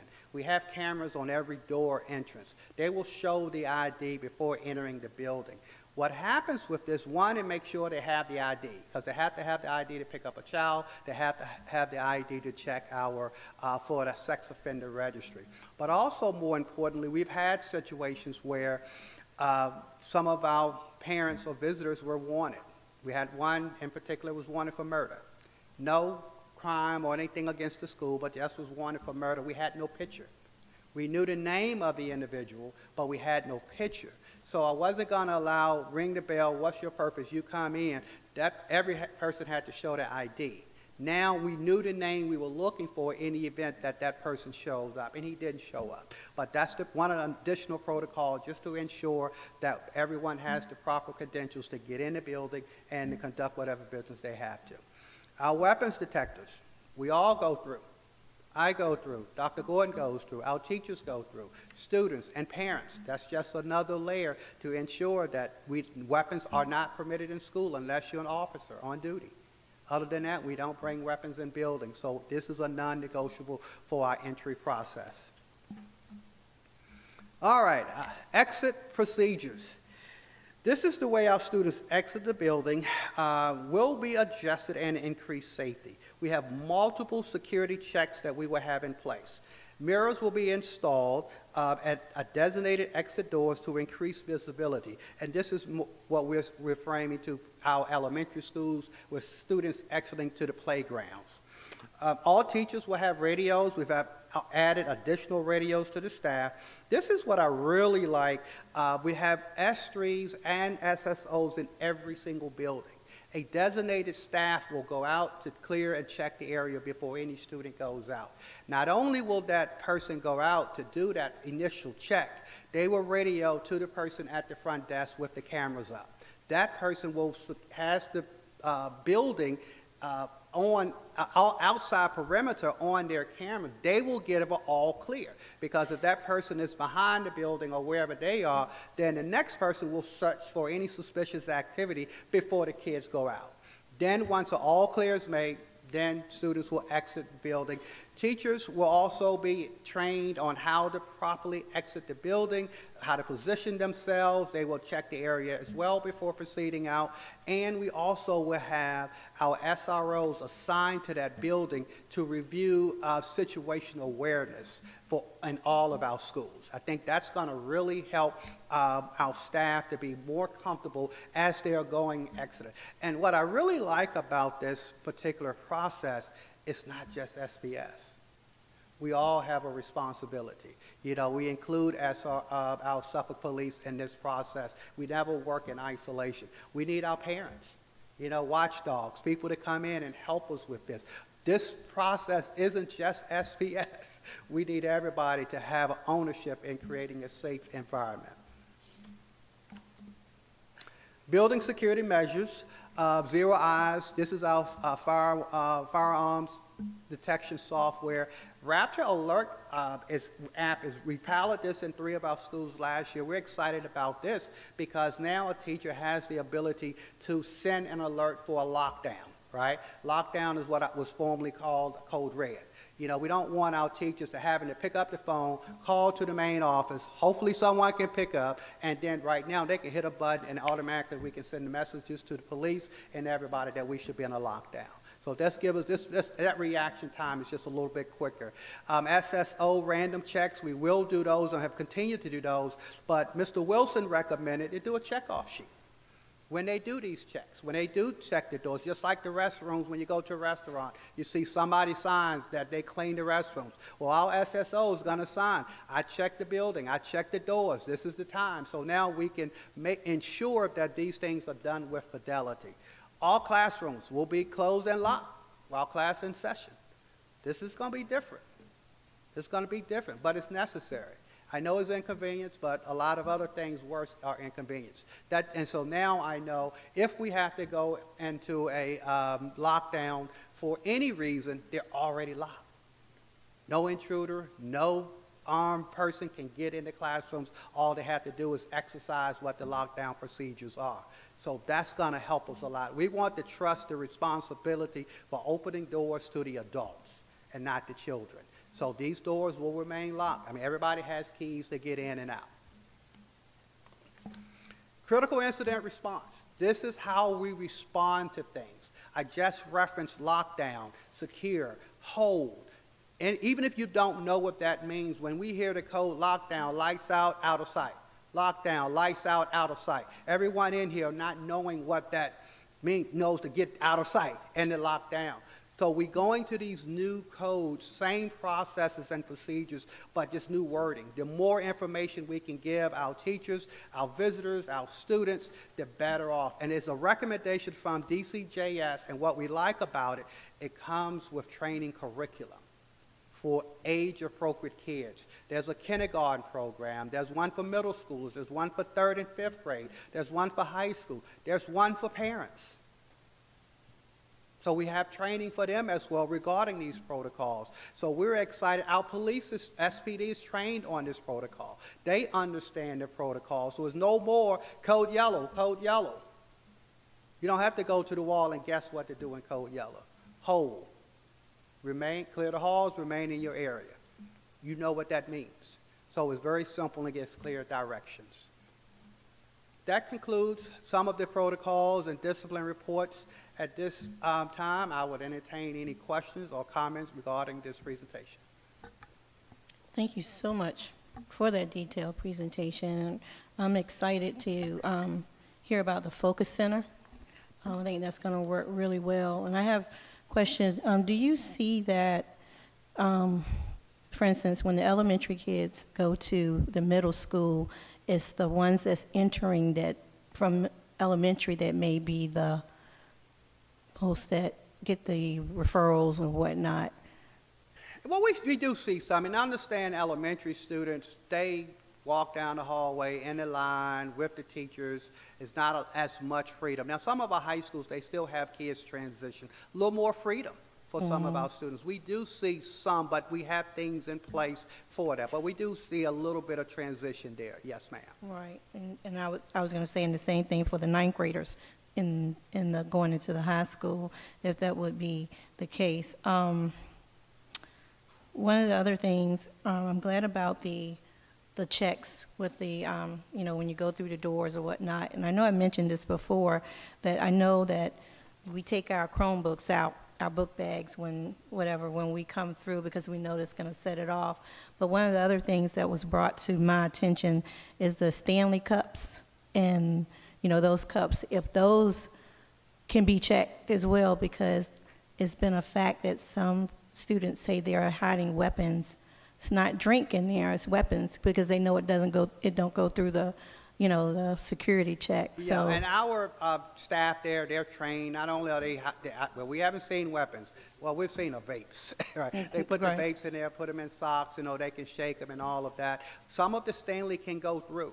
Now I'm not going to open people's drink and if, whatever, but we are cautious and concerned of that. But I mean, We do, these weapons checks are for weapons checks. That's what we do that's why we do daily. We're Okay. trying to keep these guns and things out of our building, but you're right, we could do that. Okay. And the last thing is the training that you're seeing for the staff. Will every staff be trained before the 26th? on the Yes, different- we've had, every principal has gone through it, they have the curriculum, so as the staff is coming back, they will have these protocols and everything taking place before kids come back. Yes, ma'am. Thank you. Anyone else have questions? I do. Thank you, Madam Chair. First and foremost, Dr. Brown, I want to just say thank you for a thorough report. You really provided a lot of insight to the questions that I know I had and some of the people who are in my borough. I've been in meetings all month with different community stakeholder groups, civic leads, and organizations and churches who had questions. And I did tell them some things we just can't share, but the information that you provided tonight is monumental. And I look forward to taking that information back to my constituents and informing them of the things that Suffolk Public Schools will have in place for the start of school. I know some of these things was already coming down the pipeline, but to have it actually provided verbally was indeed a great sense of relief, because that's been a hot topic. Board Chair Jenkins brought up a good point about the Stanley Cups. My background in corrections, I would ask the board to explore the option of requiring, if it's not a clear cup, it can't go in because you can see through the clear.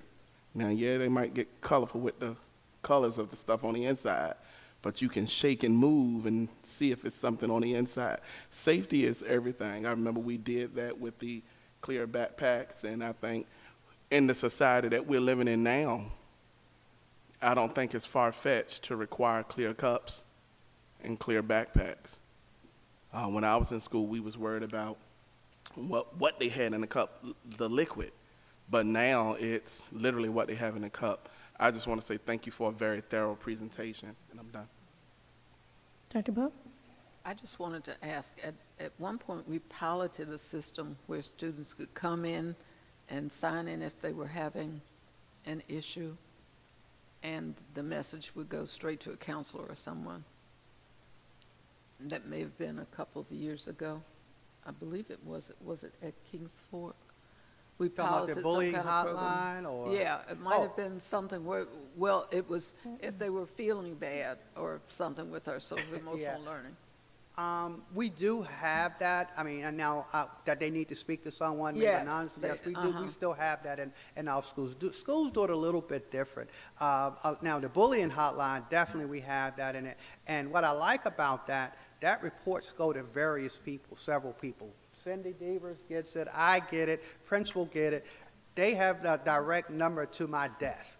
It doesn't go to the front, it rings. Whenever I see a number show up and it didn't come from, I know what that is. And they can call my office directly, so they have multiple ways of doing that. But I also, yes, our counselors are always available and accessible. What we have done a few years ago, that 80-20 rule, we have now delegated 80% of counselors' time for student interaction. Okay. So they are available and accessible for our students, because that falls under safety too. Safety is not just weapons and things like that. They have to be mentally safe and feel safe when they're in the building, so they need a person to speak with. And I was very pleased to see what you had done. I was concerned about repeat offenders, and my other question would be, if we see that we have students who are repeat offenders, does that automatically trigger the used to be BIP or whatever the team is in the school to look? Oh yeah, for everyone students has for a our role repeat with that, offenders. and that accountability projects, I'm hoping these re-entry meetings, that could be on the first time.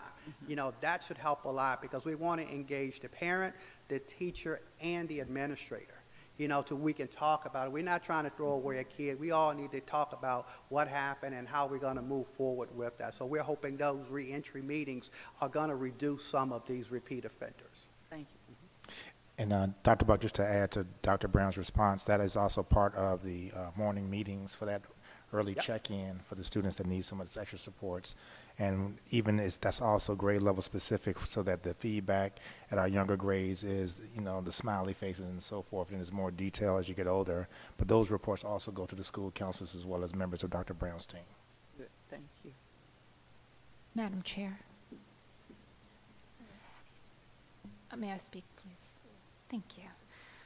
Dr. Brown, I do want to thank you for this data that you provided us today, both for disciplinary and for safety. The first question I want to ask you about the disciplinary data is that data that was collected in-house, or is this data that you took from the surveys that the Virginia Department of Criminal Justice provides a report for? That's what's in SBAR.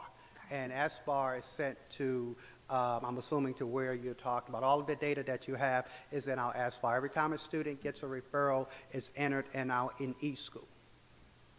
Okay.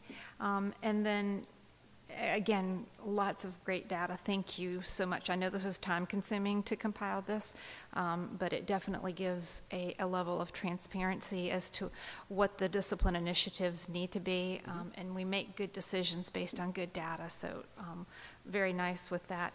The school safety information you provided us as well, I thank you for taking the time to compile this and put it together. I really look forward to seeing how these initiatives that you've talked about are going to flesh out in all levels of the school, particularly with the safety of our schools. I like some of the initiatives that have been in place, but some of the newer things like the Focus Center seems like a great new initiative there. Okay, let me make sure. Focus Center has been around. Okay. In fact, the guy right here, who's probably the father of the Focus Center, okay. About 4 years. But what we've done different is, not that other people couldn't do it, Cindy Devers has taken over that role. And now we're bringing in more of that restorative piece, that accountability piece. I don't want kids to go there and sit there and just say, I'm in a different building. There's a reason you're here. We're going to make sure we have those conversations about why you're here, and then what do we need to do to get better, and not come back here. So those are just the extra things that we're doing there. And that staff there is phenomenal. Again, thank you for the time that you took to compile all of this data and bring this report to us. And I look forward to seeing how some of these initiatives that are in place are going to bring us to a different place this school year. Thank you, Dr. Brown. Vice Chair? Dr. Brown, I just have one question, and it might be a bit outdated, so don't laugh at me. But is detention a thing anymore? Because I know that was pretty effective in the 90s with high school repetitive tardies. I don't think we do after school detention anymore. We do ISS. That's not equivalent, but in detention, it's okay. It put burdens on. Now I got to get the kids home. Now I got to get these families to come pick up the kids. We do feel that these other things we have in place is not all about punitive. It's insane to think that we can send a kid home for 3 days and expect them to come back better. And we apply the same. If the kid can't read, send them home for 3 days, are they going to come back a better reader? So our approach is we need to do something. There has to be a consequence, but we need to be able to talk about and restore that child and help them be accountable for some of the things that they're doing. So we don't necessarily do detention, but we have the ISS, OSS, and we still do, and then, of course, the OSS Focus Center. Okay. Anyone else? Okay. Thank you so much. Thank you. Great job, Dr. Brown. We're going to transition to our SBS instructional overview. We're going to call to the podium Dr. Akima Branch, our Chief Academic Officer. She has other members of the teaching and learning team, including the coordinators for our core subject areas, as well as our coordinators of advanced instruction. Dr. Branch will provide our instructional overview, which will give a review of some of our instructional data that you have some level of familiarity with, as well as some of the new initiatives that we're going to put in place for the 24-25 school year. Dr. Branch? Good evening, Madam Chair, Madam Vice Chair, school board members, our community guests, and those who are watching. We're excited, I'm super excited to have members of my team join in the instructional overview for Suffolk Public Schools for the 24-25 school year. I'm even more excited because these are the experts and professionals who lead the work and the way for our success within our school division. On multiple levels, they play multiple roles, and I'll go over some of that. But I did feel an honor to bring them so that you can see their faces also and know the level of expertise that they bring to our work. I will recap, just provide some data on our summer programming and some additional work that we did.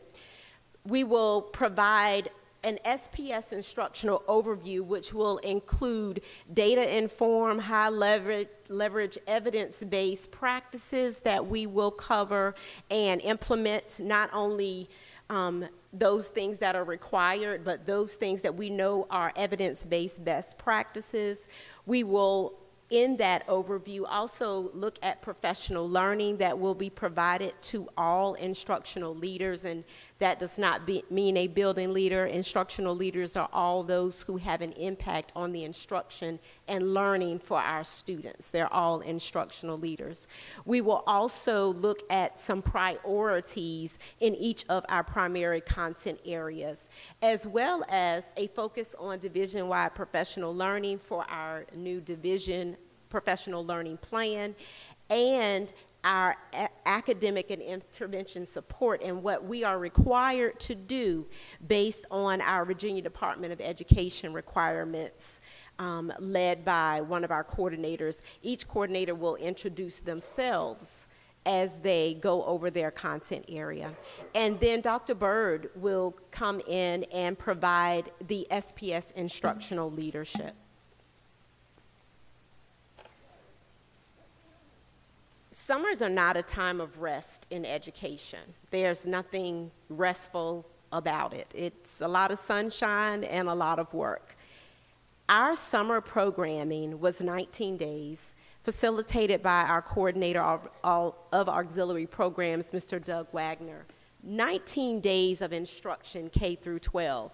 In many cases, we are doing a lot of remediation, especially at the elementary level. We really want to focus, and we do focus in math and English literacy for our elementary babies.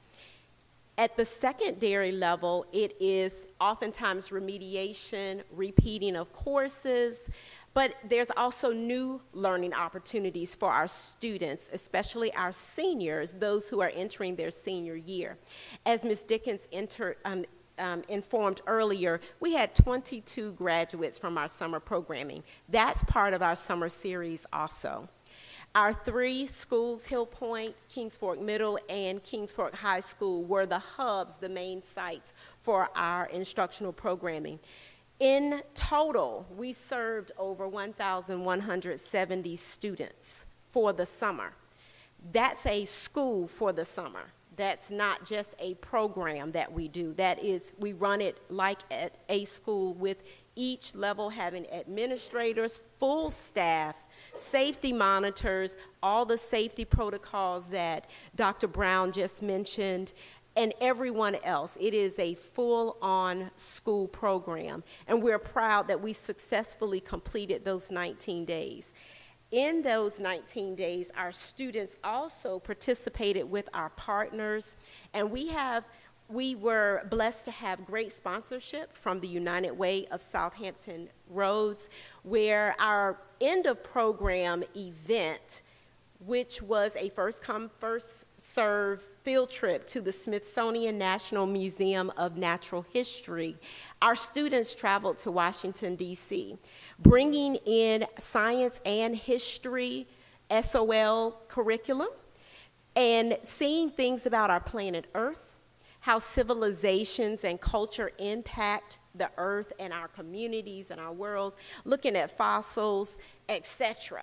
So our students were able we took about 120 students and a lot of staff on Friday, August 2nd to that museum, and it was a great event. Now, our partners, to include the Suffolk YMCA, our students were at the elementary level experience water safety classes each week. We took them to the YMCA, and it was part of their instructional rotations, and to familiarize them with water. Some who were not familiar with going to pools and having that exposure, but also teaching them about water safety. At elementary and at the middle school level, our coordinators create enrichment activities. And so it is not just them doing instruction, but it's instruction where they're doing hands-on activities as well. And so there may be worms around, there may be some yo-yos, Legos. You saw the Ozobots and those things in Ms. Dickens' presentation. So a lot of things to just enrich that entire learning experience. I'm really pleased to also add that in addition to our summer series, we ran camps this summer. So again, it's a very busy time. Under the leadership of Dr. Caitlin Leitner, our coordinator of science instruction, we did the STEM extravaganza, hosting 114 students. And it was a day full of Legos and building and going across America, all in 6 hours. But all of this planning does not just happen, and the execution certainly does not happen as we are also preparing to start the new school year. Dr. Melvin, who is sitting in the back, Dr. Keisha Melvin, our coordinator of advanced instruction in world languages, as was mentioned earlier, facilitated and led the Gifted and Talented Summer Academy Students Showcase for our 43 Quest students who participated. And then the Music Technology Camp, the phenomenal video that you saw was great.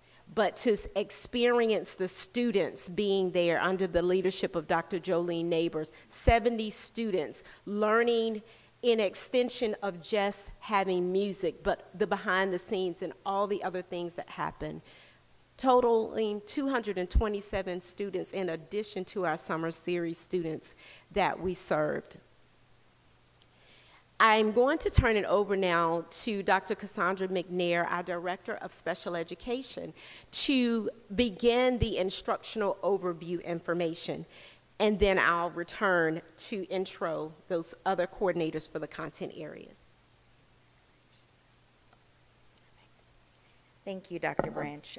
Good evening, Madam Chair, Vice Chair Howell, school board members, and Dr. Gordon. I am Dr. Cassandra McNair, your Director of Special Education.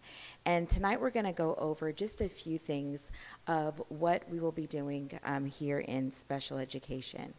So as you can see on the screen are high leverage practices that we will be utilizing for inclusive classrooms for our students with disabilities, with both that are in the inclusive classrooms, but also those that are experiencing some extensive needs.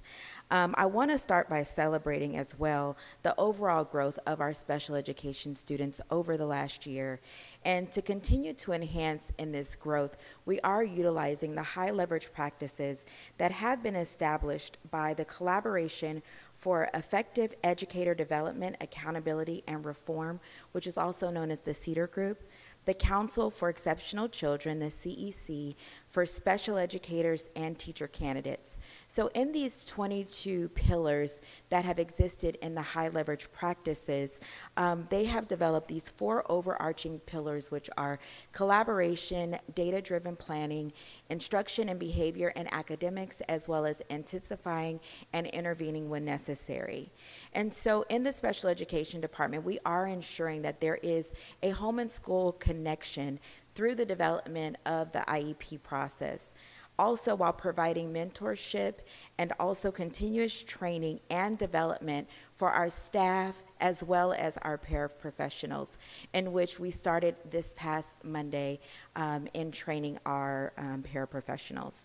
Under data-driven decision-making pillar, we are ensuring that we are reviewing all of the data sets that have our students with disabilities, which are all of them, just to ensure that our specially designed instruction is appropriate, but then also utilizing a strength-based approach to looking at what are our students' strengths and how can we utilize those strengths to build on some of those areas of refinement that they have.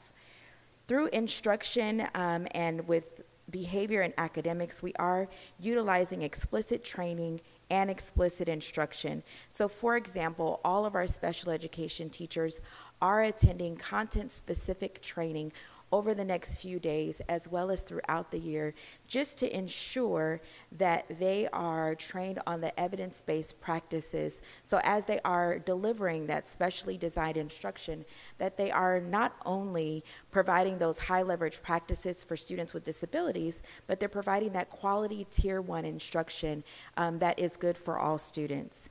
And then lastly, as we intensify and intervene as necessary, Dr. Brown mentioned it in his presentation, that we have added an additional behavior specialist just to ensure that as we are seeing the need for intervention, that we are providing that next level support for students that are exhibiting the need for intensive services. Dr. Branch. And thank you, Dr. McNair. We will move forward now with the teaching and learning department coordinators to go over their content areas and other areas that inform our instructional practices for this year. They will introduce themselves as they come up.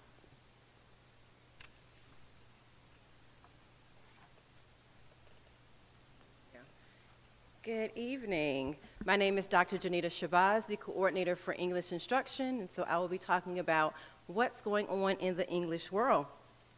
So the English department is focused on the implementation of the Virginia Literacy Act, as well as the 2024 English standards.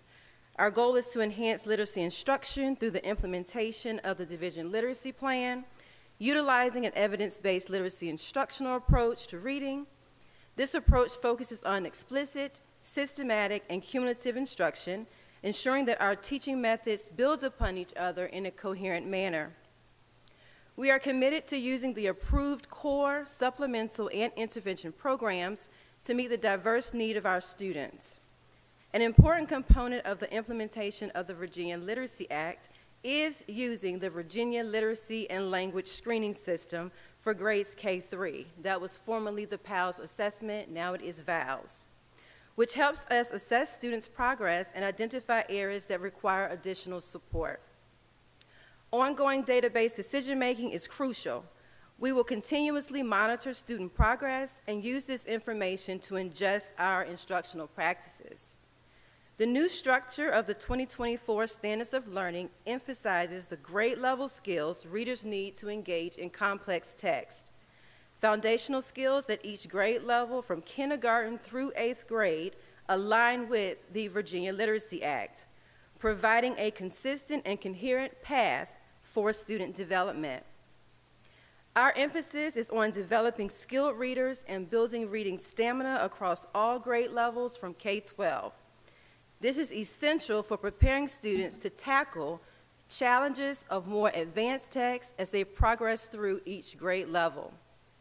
Additionally, we are integrating the processes of critical reading, writing, research, and communication to deepen students' learning, critical thinking, and achievement across all content areas.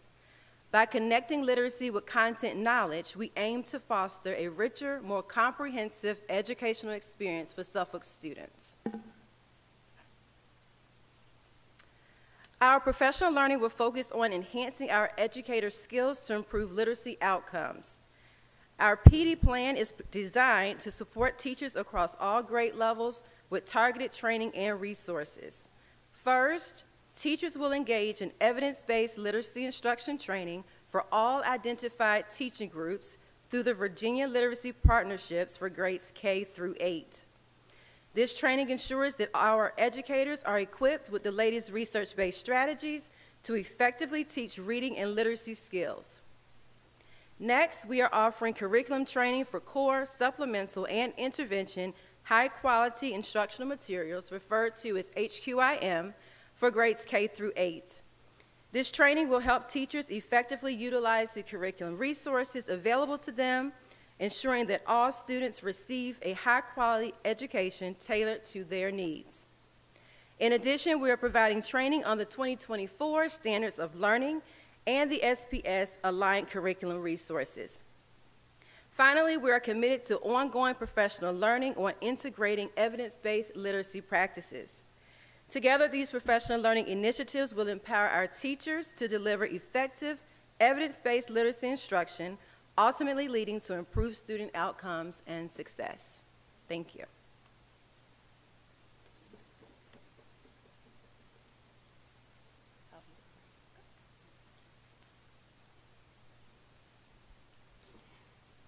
Good evening. My name is Kelly Greening, and I am the proud coordinator of K-12 Mathematics in Suffolk Public Schools. I'm here to let you know that our team is ready to support our schools and teachers to further their success in student achievement in mathematics as we implement the 2023 Mathematics Standards of Learning. So, as you can see, our goal for this year is to fully implement the new standards that Virginia Department of Education approved. And these standards have 3 critical focus areas and themes that we are focusing on.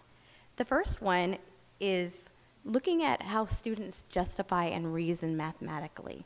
And this is key so that they can develop a deep understanding of the mathematics that they're doing, that it's just not about memorizing facts and procedures, that they are then going to be able to apply what they learn in math to other contexts and realize that math is a critical part of their world. And if you think about as they are growing up and think about all the statistics and all the data we have thrown at us daily, it's critical that our students develop strong data literacy skills. And in our standards of learning, there is a K-12 emphasis on something called the data cycle, and that's how they will develop their data literacy. Our last area of focus throughout the year is developing our students' conceptual understanding and building strong foundational skills. And these strong foundational skills are built from early numeracy all the way through our advanced algebraic modeling classes. And our implementation actually started last year before the standards were approved. We had the draft standards and we infused key concepts into our pacing materials. We were very lucky to have an amazing group of teacher leaders who have worked with us throughout the year to develop resources for our teachers. And as we go through this year, we're going to leverage those resources that our Instructional Resource Design Committee members designed and give professional learning to both our administrators and teachers on the new standards using these resources. We will also focus on unpacking the new standards. The new standards look like the old ones, but they're deeper. What kids are expected to do is much deeper, so we're going to help teachers unpack it and dive into the standards. We also are going to use cross-curricular explorations and with the data cycle. We have very natural connections to history and to science, and we're going to make those connections and help teachers bring that content to life in their classroom. We're also implementing increased student discourse because the ones doing the talking are the ones doing the learning. And we want our students to be doing learning. The last emphasis we really are going to have is more hands-on tasks so that our students are developing that conceptual understanding of mathematics concepts. Again, I want to thank you for your continued support of high-quality instruction in mathematics with Suffolk Public Schools. Thank you.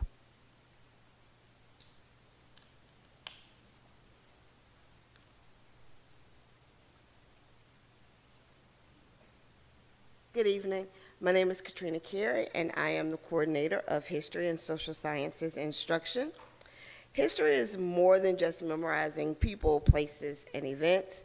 Like other subjects, it can and should be interactive and hands-on. This year, the History Department will continue to focus on ways to build teachers' capacity and implementing instructional strategies that will enhance their lessons and students' learning experiences. Our instructional areas of focus for the 24-25 school year include the following. 2015 History Standards of Learning. This is the final year of implementation for the 2015 History and Social Sciences Standards of Learning. So we will, of course, continue to implement those and begin to prepare for implementation for 2023 for the 25-26 school year. We will also focus on our historical thinking skills, those skills that allow students to think critically about history. Those skills range from analyzing primary and secondary sources, map skills, comparing and contrasting people, places, and events, cause and effect, drawing conclusions and making inferences, and summarizing. And the reason that I mentioned all of those is because it also provides opportunity for cross-curricular integration. So when we look at those things like drawing conclusions, making inferences, and summarizing, we have optimal opportunities to connect with those things in our reading and our writing courses, whether it's reading and writing about history or other subjects, or actually using our reading content to implement, to pull in history material while teaching those reading and writing concepts during those blocks. Student-led discussions is also an area of focus for us. Quality learning experiences is a collaborative effort between teachers and students. While teachers play a vital role in planning and delivering instruction, students must also have opportunities to take ownership of their learning. Student-led discussions provide opportunities for students to not only develop an understanding of the content, but to share and articulate their thinking and reasoning about it. Maximizing the instructional block is also a focus, making sure that students are actually having the opportunity to learn from bell to bell. When there are longer blocks of time for students to learn, it allows them opportunities for those in-depth conversations and examinations of topics surrounding history. There will be increased support on guiding teachers on how to ensure that quality instruction is occurring from bell to bell. And then there's data-driven decision-making, which is probably a recurring theme across all content areas. We'll be providing support on how to utilize data to make informed instructional decisions, whether that's strengths or areas for improvement, and how to address them for optimal success. We will support these initiatives by doing the following.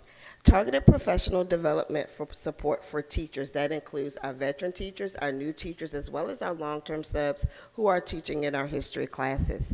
We begin the year by having history vision support meetings with administrators so that it is a collaborative effort between our SAO history team and building administrators on what the vision is for history, not just for the district, but for their building.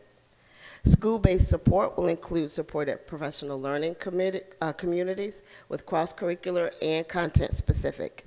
School-based department meetings and individualized support for teachers as needed.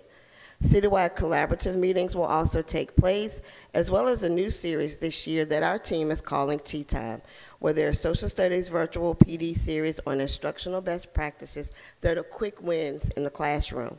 And then lastly, those district-wide professional learning days where we come together as a district and provide opportunities for teachers throughout the year to learn additional strategies to add to their arsenal. Thank you.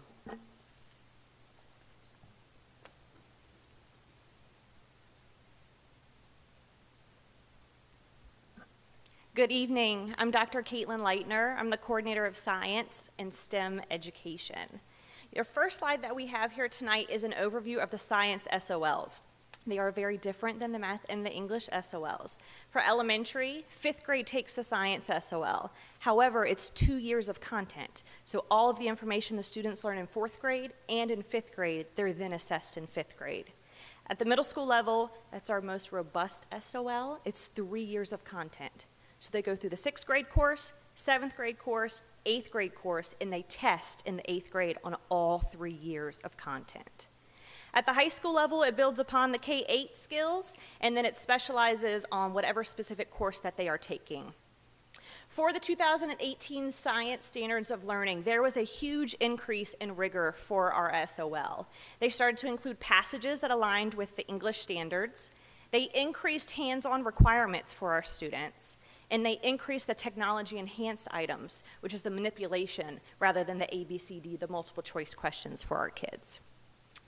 Due to this increase in rigor, the state has decided not to revise our standards. We were supposed to have new standards next year with social studies, and they decided to not move forward with that.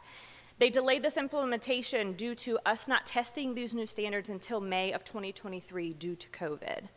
Also, another reason that they had is our data. We need more data to be able to inform our revisions for our assessment and our standards. And last but not least, the most important, is the state recognized that there is more time that's needed to allow teachers and students to meet the rigorous expectation of our new science standards of learning. What are we doing to support our teachers and our staff? We are working closely with Dr. Pichon. We have actually increased our instructional time and our instructional block at the elementary level to ensure our students are getting what they need during that time period. Middle school, similar to social studies, utilizing that 90-minute block in full totality, and high school, the adjustment with that 4x4 schedule. For the 2024-2025, moving into next year, our instructional focus for all three areas is inquiry-based learning, ensuring that our teachers are prepared and our students are prepared in experiencing these hands-on experience that is the expectation of the state. For elementary, a high focus for us is reading and writing across the curriculum. The more they're reading and they're writing about the science and seeing the vocabulary, they're then able to perform and do the science in the science block. At the middle school level, we're focusing on claim, evidence, and reasoning. Students need to be able to justify what their claim is and having some backup and some evidence for that. And at the high school level, we're working on relevant science teaching through a phenomena focus. So bringing that cultural relevance of what's happening in today's time and applying it and tying it to their standards of learning. All of this will be taken care of through professional development. So we have professional development on inquiry-based learning for K-12 educators, long-term substitutes, our paraprofessionals, even our administrators. They come to our citywides and they gain this information and knowledge as well. Second is specifically to student discourse, mentioned by Ms. Greening. Whoever's doing the talking is doing the learning. So student discourse is big for us this next year. And last but not least is data-driven decisions. So utilizing our breakdown of SOL scores, we now have data by the item descriptor, so that's the specific standard and skill. We have percentages that our teachers are able to see how can they better inform their instruction for adjustments for next year. Thank you.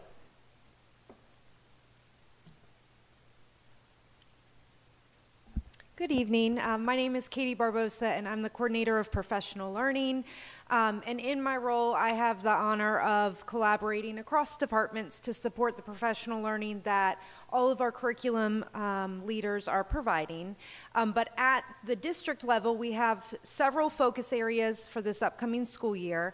A major focus for us is going to be professional learning that is data-driven based on what building-specific data and needs tell us that schools and teachers need. And so as schools are working through their comprehensive school support plan and their needs assessments, we are supporting each of our building leaders and instructional leaders in identifying the professional learning that they need. We have an emphasis in job-embedded professional learning for this school year, and so you heard a lot of our curriculum leaders talk about the professional learning communities that they're implementing, and we are seeing that it's already implemented in each of our schools, but we do have an enhanced focus in making sure that those are effective, and we see that those job-embedded professional learning opportunities really increase the chances that the learning is going to stick and that teachers are going to be successful with what they're doing. We are focusing on some role-specific learning for long-term substitutes, knowing that they're coming into our schools not always with the experience that a licensed teacher has. We want to be very intentional about providing them the training and support that they need. We're also looking at role-specific learning for paraprofessionals. We had 3 days of professional learning when they came back, and we'll continue to provide them with learning as far as working with students with special needs, intervening with behavior, how to implement some of the instructional strategies in small group when they're working with students. So that's a very important focus for us. And we're looking at expanding asynchronous and virtual professional learning options. We know with our school schedules and family schedules and that sort of thing that a lot of our teachers want to learn in the comfort of their home and on their schedule. Maybe it's the weekend or the evening. And so we're looking at expanding those options to meet the needs of our staff.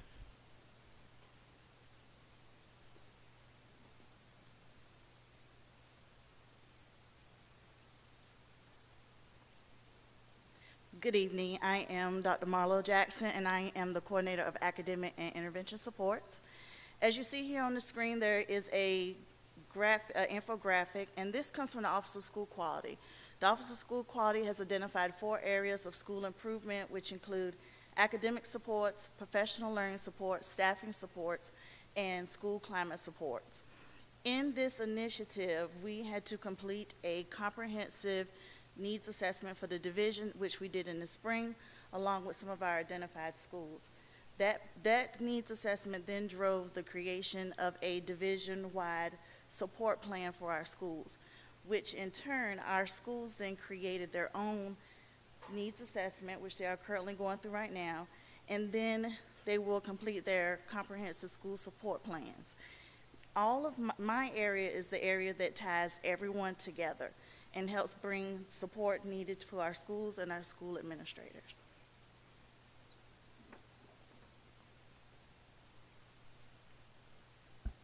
Well done, everybody. Some additional instructional programming that we will do. You've heard a lot about our instructional overview and our planning for this year. The details are massive. And what we have to do is very comprehensive and in many ways complex.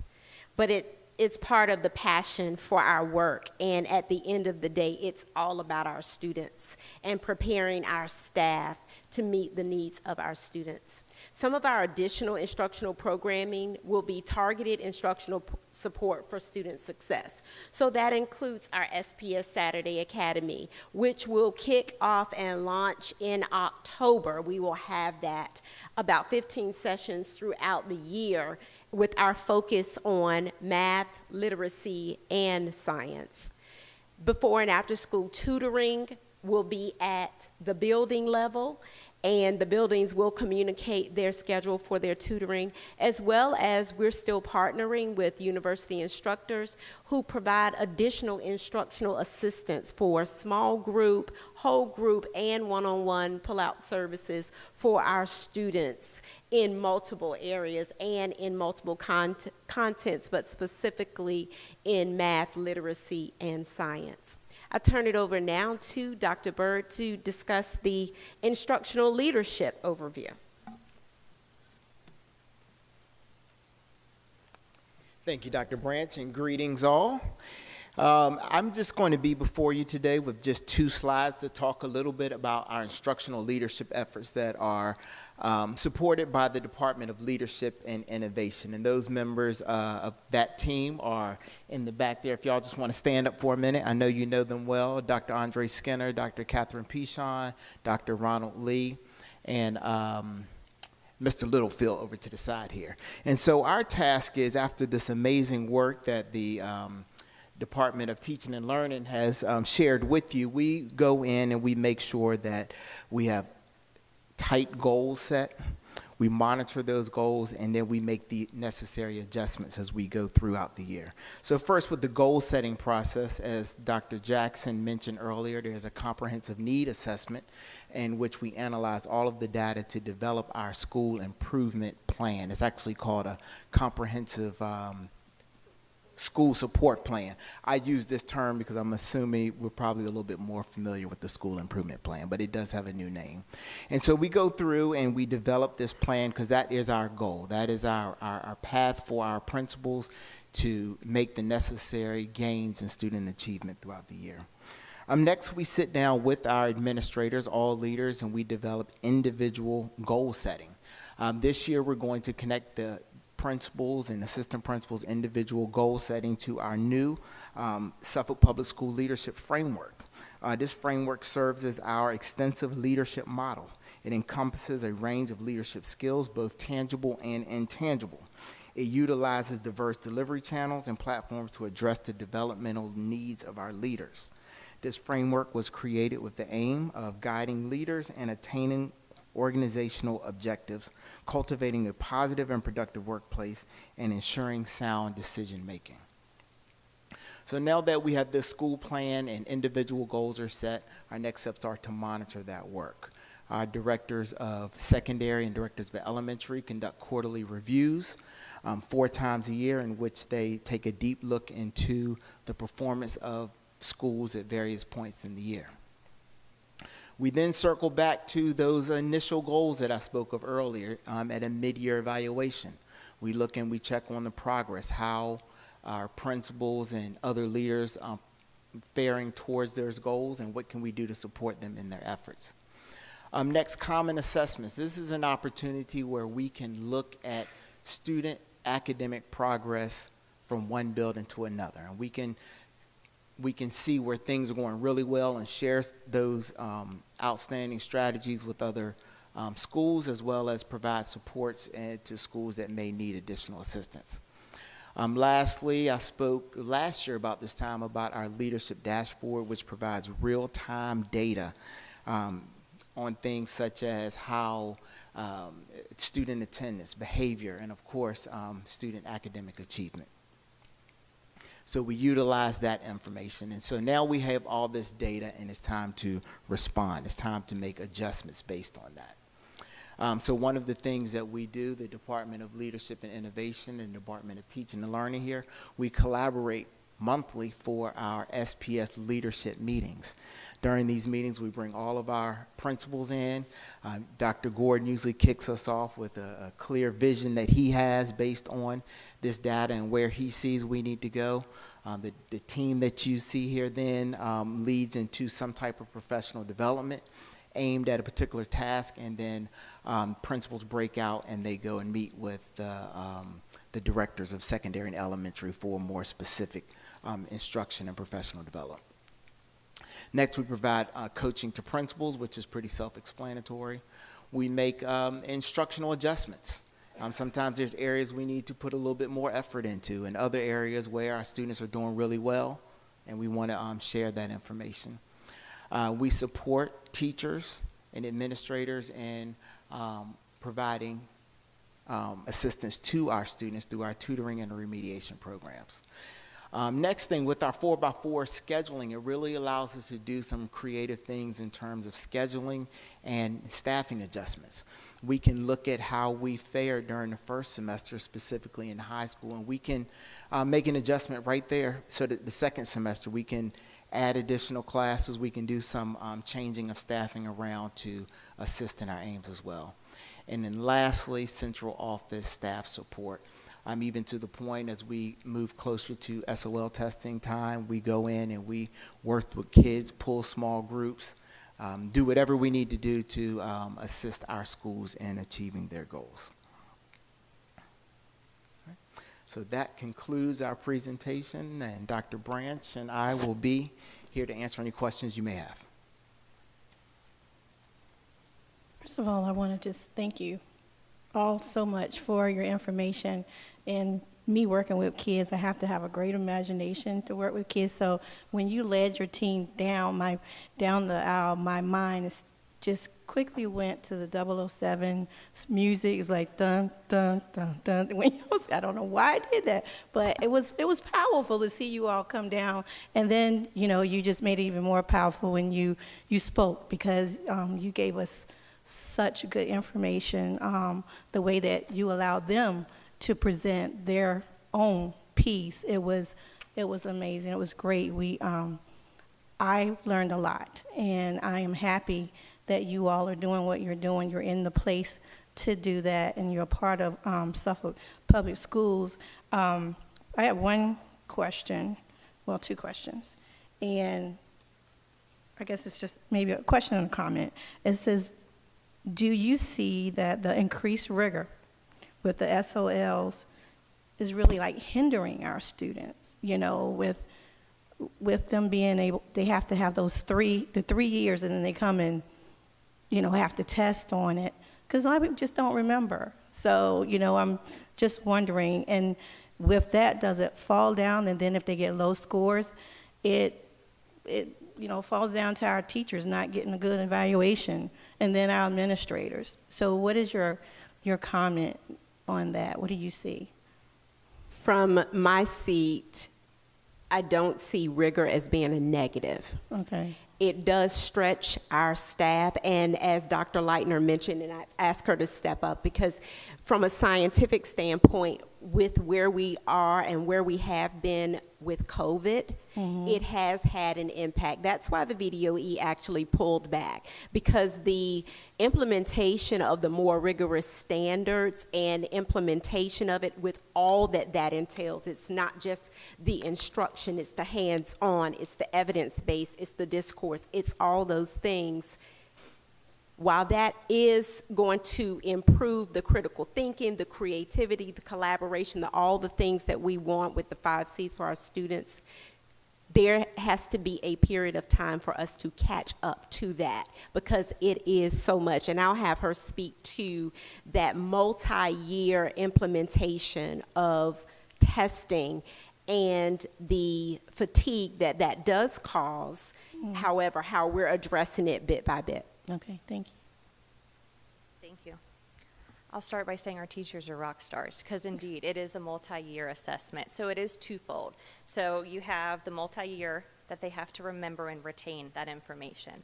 Also remembering when our standards of learning came out, it was during that COVID time period. So that intense rigor when our students were at home definitely was a hindrance. I would not say the rigor is a hindrance today. The state's just making it aware that we do have to catch up. And so that's with the increase of the literacy, the increase of, like I said, the technology-enhanced items. For example, our kindergartners are expected to go outside and find an erosion problem and propose a solution. That's an example of the rigorous standards of learning for the science instruction now. So it's not a bad thing. We're going to have amazing next generation of leaders that are coming out of this, but it is indeed going to take time. Thank you. Yes, and I'm glad you, because I wanted everyone to hear that, because they may think that it is a bad, negative thing. So I'm glad that you explained that so everyone will hear it, not just us. Thank you so much. Anyone else? Ms. Lindwell? Thank you very much. That was so thorough and so much information that it's hard to take it all in. Dr. Bird, I think this will probably go to you first, because I have a couple questions. The 4x4 schedules that were just implemented this last year, were there any things that we learned from it that we needed to tweak? What were the successes of the implementation, and were there weaknesses or things that we found that we didn't anticipate or that we had to adjust for? I don't think there were any major limitations to the process. I would say I think we will be a little bit more efficient in terms of that turnaround between when first semester ends to second semester. There's a lot of work that has to take place in terms of making sure schedules are accurate, looking at a group of students who may not have been successful in the course that may need to repeat it.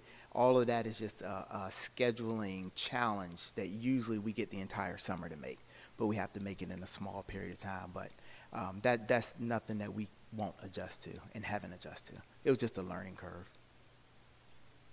I think I addressed that, was supposed to address that too. I may have been addressing it too, because the other question that I actually had for you was, in your presentation, you had mentioned the goal setting, and as everybody was speaking, I was listening to the plan for the year, and it sounds excellent, and it's very exciting. What I was wondering in my brain as everyone was going through was how they measure at the end of the year the success of the plan and the implementation at the beginning of the year.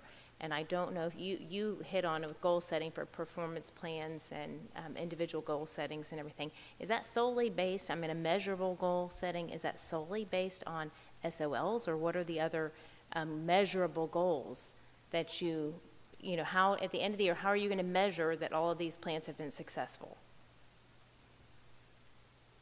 Yeah, as Dr. Jackson is coming up, yes, we certainly, there are areas in which we expect similar focus for all of our schools, but schools have different individual needs, so they certainly can pick certain areas. It could be under discipline, attendance. There's all kind of other factors that we talk about that affect accreditation, but just other factors that affect the individual schools as well. So that is also true not only with our school performance plans, but also with the individual goal setting. But I'm going to turn it over to Dr. Jackson. So with our school plans, we have those 4 areas. And this year, we are doing something a little different.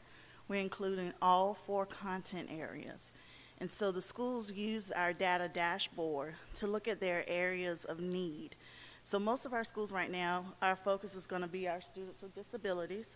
And so we look at their goals and what achievements they made during the year and then where we need to go. So we look at that data, and then we create SMART goals, which are, the specific, measurable, timely goals. And then we create both staff measures and student measures. So for instance, if we have a goal that says what we were working on today. So let's say we have a science goal that we are working on increasing hands-on activities and inquiry. So there are 2 different types of measures. The student measures, we're looking at that increased rigor in the classroom. Are they participating in these sort of activities in the classroom? And then the second measure is how that participation impacts their learning. How are they performing on the common formative assessments?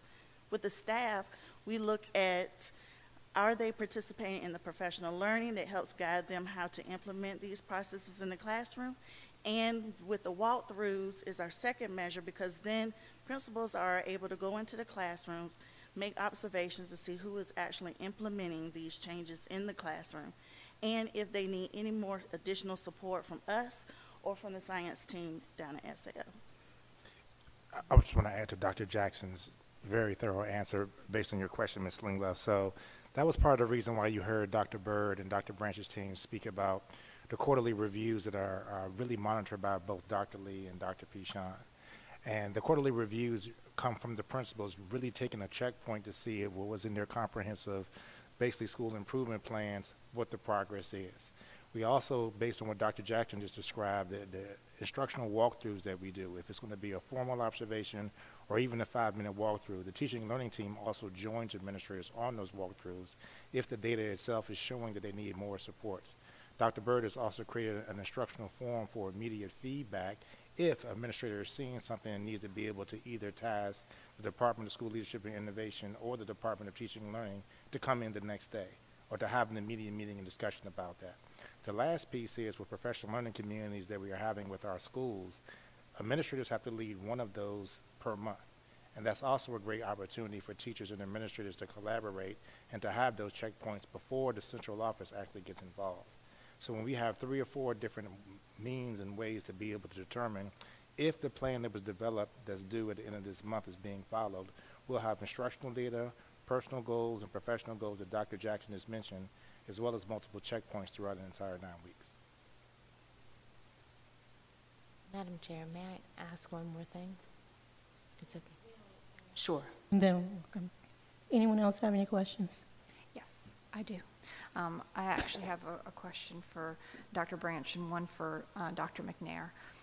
So looking at the summer series data, both in elementary, middle, and high school, did all the students progress to the next grade, or is there data to show that the student success rate for those that achieve mastery and are moving to the next grade for the upcoming school year? Yes, there are. Okay. We create, based on power standards and the SOL, based on SOL power standards, a progress report and end of summer report that parents receive. But prior to that, all of our students take a pre-test and a post-test in both reading literacy and mathematics. Our students are given this assessment It is then where we do instructional planning in addition to the planning that's already been laid out to address those gap areas where we really see, and if they're in summer series, especially at the elementary level, they do need additional support in reading and or math. And so our target, our focus is already there. But using those pre and post test assessments, and they are division created by my fabulous team here, and the instructional leaders to determine our students' growth. We do have the data to show that our students have improved, and we do that based on each grade level. So there's growth and there's mastery. So yes, we do have that data. And in addition to other reporting standards, we actually provide that to the schools for next steps and next levels with those students. Thank you. You're welcome. And that's primarily for K through 8, let me clarify. Okay. Pre and post, because at the high school level, they're either taking a repeat course, meaning they failed it, right, and then they go through the same process as, because it is a school, they have to meet those credit expectations, right, and then they're either passing the class or not. They can take a repeat or a new course. Okay. Thank you. You're welcome. Dr. McNair, I wanted to talk a little bit about that slide that had the 4 different areas to it. Can you explain the area underneath collaboration, the one that talked about the professional learning communities and content areas and extensive needs setting with related service providers? Can you expand on that just a little bit more for me, please? Can you repeat the second part of your question? Sure. Thank you. I wanted you to explain that first bullet point under the collaboration where it talked about professional learning communities and content areas and extensive needs setting with related service providers. What does that look like? Absolutely. So actually what is starting to take place tomorrow, our elementary teachers will be participating with the content-specific grade spans throughout the entire day. For our teachers that teach our students with extensive needs, they will be participating in a full day training with all of our program teachers with assistance from the Virginia Department of Education. We have transportation presentations and the like, just to ensure that as we're gearing up for the school year, that they are familiar with what those practices are for explicit instruction for their specific grade levels and their grade spans. So that's happening tomorrow for elementary and Monday for secondary. And is this mandatory training that yes, educators are going through? Very good. All right, thank you. You're welcome. Anyone else?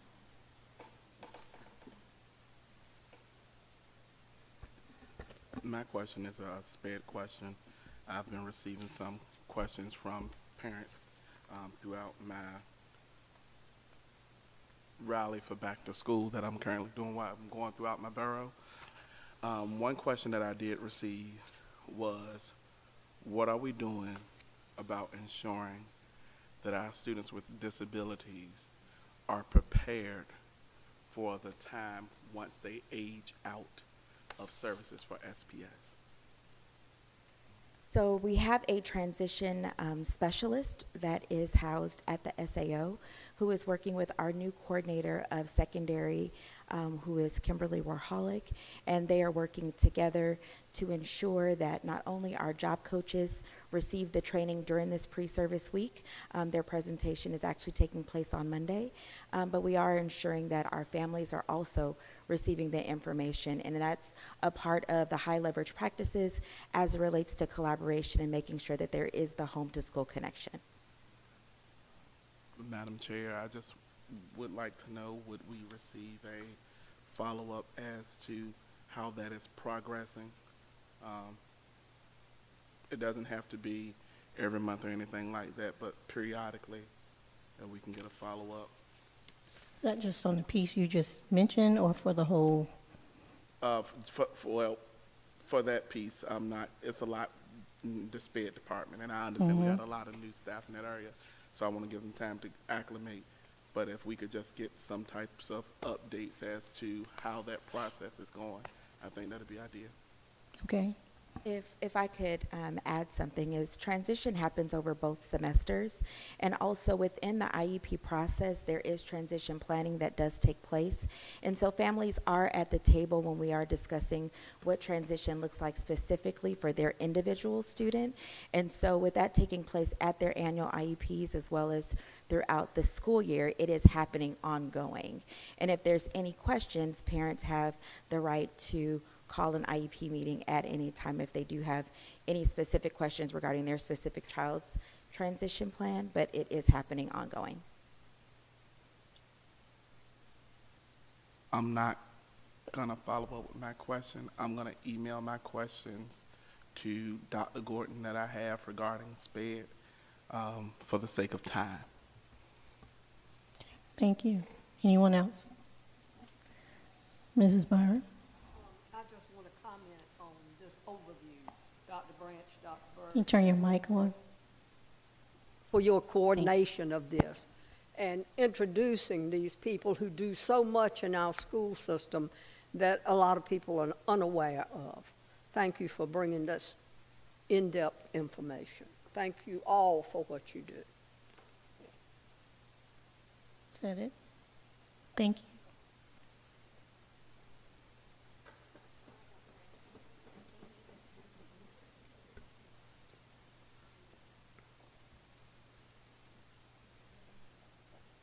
Now we will have our budget. Is that you? Okay. Dr. Gordon. I'm going to call to the podium in case there are questions from the board. Our Chief Financial Officer, Ms. Wendy Forsman, as we have an overview of, I don't know where that feedback's coming from, our budget development calendar for fiscal year 2025-2026. As you all can see, we actually start our budget process from an initial meeting that Mr. Napier, Ms. Forsman, and I had with the city manager and his deputies. That meeting's already occurred in August 2024. And then as soon as school starts on the first day of school, as you can see, the budget request sheets are sent to schools and departments as well as the principals, the teachers, and staff. We have 6 different engagements here within the budget development calendar where the school board has input or has the ability to be able to discuss the budget. Do want to make sure that we clarify that the budget, until it is actually approved by the school board, is actually the superintendent's proposed budget until it is approved and adopted by the school board. This includes our 2-on-2 meetings that we have. As principals are developing the budgets, they have faculty meetings to make sure that they get teacher input. We also have a community input session. That's usually our public comment, as you can see highlighted here on December 12th. After we've received feedback from the community, after we have received feedback from the board, for the month of December and January, I actually meet with the chiefs and the program managers, directors, and finance on all budget requests. This is when we usually delineate the difference between wants and needs. And this also ties back to our strategic plan and any things that we had to table from the previous year due to current budget constraints. Faculty meetings still continue to occur where I then begin to highlight, usually around the same week that I present the budget to the general public. I begin to have faculty meetings with all 21 of our buildings so they can know the information that we're going to talk about that night. I do want to also take the time to remind the board, as Ms. Forsman has on here for January 8th, 2025, just usually around the time the General Assembly convenes. There's always limitations where we have drafts based on sales tax revenue, but the governor's budgets usually come out in December of that year. And Ms. Forsman and I usually have a joint meeting with the Virginia Association of School Superintendents as well as the Virginia School Business Officers to hear aspects and feedback on the governor's budget, depending on if it's the biennium year or not, or if there are any changes and, of course, recommendations that are coming out from the General Assembly. Historically, since I've been here, I present the budget to the board at the last Thursday of February. We usually have a call special meeting where we ask you all to help to choose that meeting. And then, of course, in the month of March, so we have community input sessions, other opportunities, the public hearing on the budget on March 13th, and then the board approves the budget. We usually give the board a month to be able to make any suggestions or adjustments. The board approves the budget, and that's when it's sent to the city. This is also the time that, based on our feedback and what we did last year, where we have joint meetings with the city council in order to make sure that we are fully discussing the needs of Suffolk Public Schools. Once the city approves the budget, they have to approve the budget per the Code of Virginia by May 15th of every year. Mr. Moore has done a good job, especially this last year, of making sure that was going to be on the first Wednesday meeting of the month in May, to be able to allow us to be able to call a special meeting at the end of the month of May to adopt the budget. Us adopting the budget is always key and on time, because without adoption of the budget, that does not allow us to be able to get contracts out. We usually try to allow 7 to 10 days for our staff to be able to sign their contracts. And just like we did this past year, that also allowed us to be able to provide a retention bonus to the staff. So here is our budget calendar. As I said, Ms. Forsman is here to provide any additional details or to answer any questions from the board. Thank you, Dr. Gordon. Anyone have any questions? Madam Chair, may I Yes. speak, please? Yes. Thank you. As per the communication that you and I had over budget discussions, I would like for the board to have more ability to be involved, not just in discussions of the budget, but particularly for our portion of the budget. It's hard for us to understand how our portion of the budget works if we don't have access to it and are able to give input on it. I'm seeking to have the whole board engaged in the budgeting process much sooner than October and December. I know in October we give budgeting initiatives, but the board needs to consider being part of the initial budgeting process and discussion. Currently, the board is brought in at the tail end of the budget, at which point the whole budget has been crafted with very little board input. It is also important for board members to discuss their involvement in developing the board's portion of this yearly budget. This allows the board to be more actively engaged in the oversight and input of the proposed budgetary amount, provide an opportunity to be part of the process of developing the monetary figure, and learn how monthly and yearly and one-time costs drive the decisions made for the board's portion of the division's budget. So I would like the board to actively engage in developing their own portion of the budget. I would love to see a work session or several work sessions that are dedicated to us sitting and looking at how does our portion of the budget work. You know, what are we allotted and where does it go? Because if we as a school division are expected to be fiscally good stewards over the money that we have, I think it starts with the board. I think it starts with board members understanding how our portion of the budget works, how much money is assigned to us as a board, and then giving input into where and how those monies are spent. Madam Chair, just for clarification, so Dr. Brittingham, are you referring to the school board basically operating expenses, travel expenses, professional learning, et cetera? Dr. Gordon, I am referring to anything that falls under the purview of the school board for their expenses. Yes. For school board expenses? Yes, sir. Okay, so, Madam Chair. Yes. So if we're specifically dealing with school board expenses, I don't really have a concern or problem with that. I do want to remind the board that if you take a look at the 3-year average that Ms. Forsman lists, that does the comparison and the rationale at the beginning of each section within the budget book, specifically in this case the school board operations, it shows you the reasoning on why any expenses have increased or decreased throughout the year. Ms. Forsman, you want to add some details to that just to make sure that we are clear what Dr. Brittingham is asking? Certainly. Basically, what I do is I look at what you spent this year, this past year, for instance, and we look at what you spent. Was any of that a one-time expense? Is it something that you won't do again this year? And then we subtract out anything that's a one-time expense, and then we set your new budget for the year based on that. We can certainly give you a sheet, just like we give all the departments, a sheet that shows Basically, what you see in the budget book, the actuals for this past year, shows you your current budget for the 24-25 year, and gives you an opportunity to put your decision about what you want for the new year as your budget, and then justify it. But we have not brought those to the board because we felt like looking at it from the detail level and deciding and talking with Ms. Gardner about what was a one-time expense. Maybe someone needed to go to California, for instance, for a specific thing that wasn't going to happen again the next year, that we would know to take that particular expense out before we set your budget for the new year. Yes.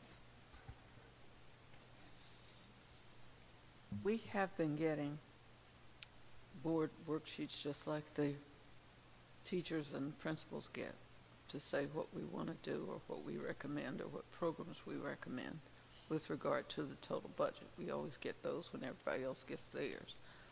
We always get a note, an email from the clerk indicating with a worksheet indicating that we should add what our priorities are with regard to the budget, what programs we think are important, what things we think are needed. I guess my question would be, how far we get into the weeds of the budget that we have to approve? So it's like we make it up and then we approve it too?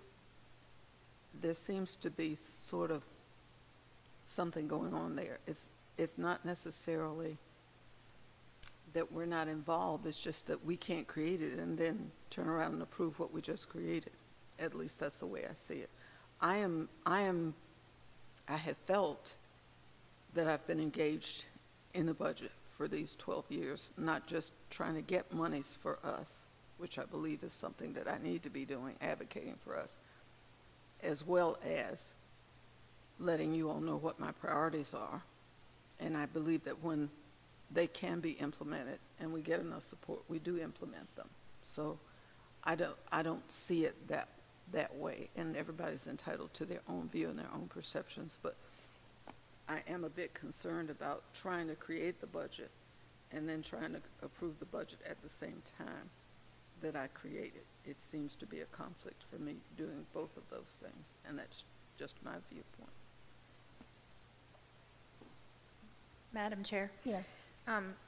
Ms. Forsman, is there a difference in how each department is involved in the budget development and how the board is involved? No, ma'am. Okay, I have a question. So, and this is to Dr. Brittenham. So you're saying you're only concerned about what the board is doing. Are you correct? And so where we see the numbers, you want details with names, places, amounts of what the board did. Is that what you're saying? That might be helpful for us to understand where money is being spent in the totality of the board, for us to see that and understand, one, here's the overall budget that the board has for the entire year, and here are the subcategories for where, money is allotted. But inside of those categories, when and how is that money being spent? I think we as a board are accountable to that. We need to be able to speak to those things that are being spent as board members, because we're elected officials. We're accountable for that amount of money in the budget. And when constituents ask us about our portion of the budget, I think we should be able to honestly answer them that we do understand where and how this money is being spent. So when we go to our conferences, just for an example, if somebody wants to call you and say, how much money did you spend on the hotel? That's what are you talking about those? As deep as that? What did you eat? How much was your food? Maybe, but at this point, I don't have a good idea as to how much money is allotted for what, where, and how. I'd like to be able to speak honestly and say, yes, I understand these expenditures. I see how the board's portion of the budget works.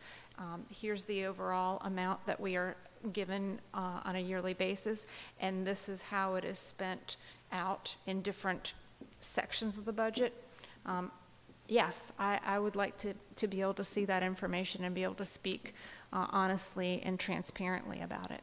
So, one last thing. So, Mrs. Forsman, so when the budget, when it's broken down, this was spent for hotel, this was spent for conferences, training, or whatever?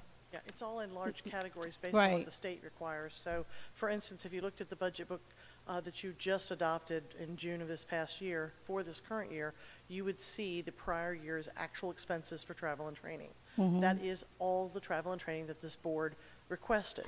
So Right. if you requested travel and training, to my knowledge, we've never told you no. Right? To my knowledge, we've never said no to any board member for any travel or training that they wanted to do. So if you requested travel or training as individuals or as a group, it's provided to you, the expenses are paid, and they all go to that one line in the budget. So, I mean, to look, even the departments don't look individually at their data like different, like check number 1215 is this, or Right. 16. They don't even look at that. They look at it as total, and they know what the big dollars are that go into those totals, and they make sure that they have enough to cover what they know they're going to have to expend the next year. But they don't even look at the details of all the different things they spend it on during the year, because they've signed each thing. When you travel, you sign a travel sheet. Is that correct? Mhm. Right? Each person, so you're doing the same thing that our departments are doing when they request travel. The departments are requesting travel, it's being signed off on, it's coming to the other person to sign off on it, in this case the clerk, then she sends it to me, I make sure that the budget is there to cover it, and we pay the bill. It's the same as any other department in the division. Madam Chair, Yes. I'm looking at the bill list for this month. I'm looking at my name, my number, and in June, how much you gave me for mileage. It's right here. So it's published, it's in the report, it's outlined, it's Monthly. here. Yes, ma'am, monthly. Right. And so if there are some expenses, the public has access to them Mhm. with names and numbers. I know that in the 12 years I've been on the board, we have, even though I've watched other elected bodies do some things in our city, for instance, our council doubled its salary, we have gotten the same $10,000 in the 12 years that I've been on the board. We've never done that because we've always, when I got on this board, we considered what the public would think. We considered where the monies would be best served, or where we could use the money for the best cause. And all of us were committed to making sure that most of our monies went to the schools and instruction, because that's our purpose for being here. So it's not like we've done something extravagant at all. I know that in other elected bodies, this phone is mine. I pay the $200 and some each month. So does everybody else on this board. They pay for their own. In other elected bodies, the agency pays for theirs. So, I mean, I'm just trying to understand what it is that we're keeping from the public, because I see my name every time I get a mileage check, which, by the way, is allowed for the miles that I travel for Suffolk Public Schools. So I'm just wondering what more we can do. If we sign up for a workshop that has a fee associated with it, it's for training. If we say we want to go to the budget training so we know what we're doing, what to look for, we sign up for that, but it's like $135, I believe. If we want to sign up for the superintendent's evaluation, training, and all of those things, they have a fee associated with them. So I'm just trying to figure out what more we would need to do, or what more what things are we not being transparent about, since it's listed here. Well, I would say that the board is held to the same standard that we hold the employees to.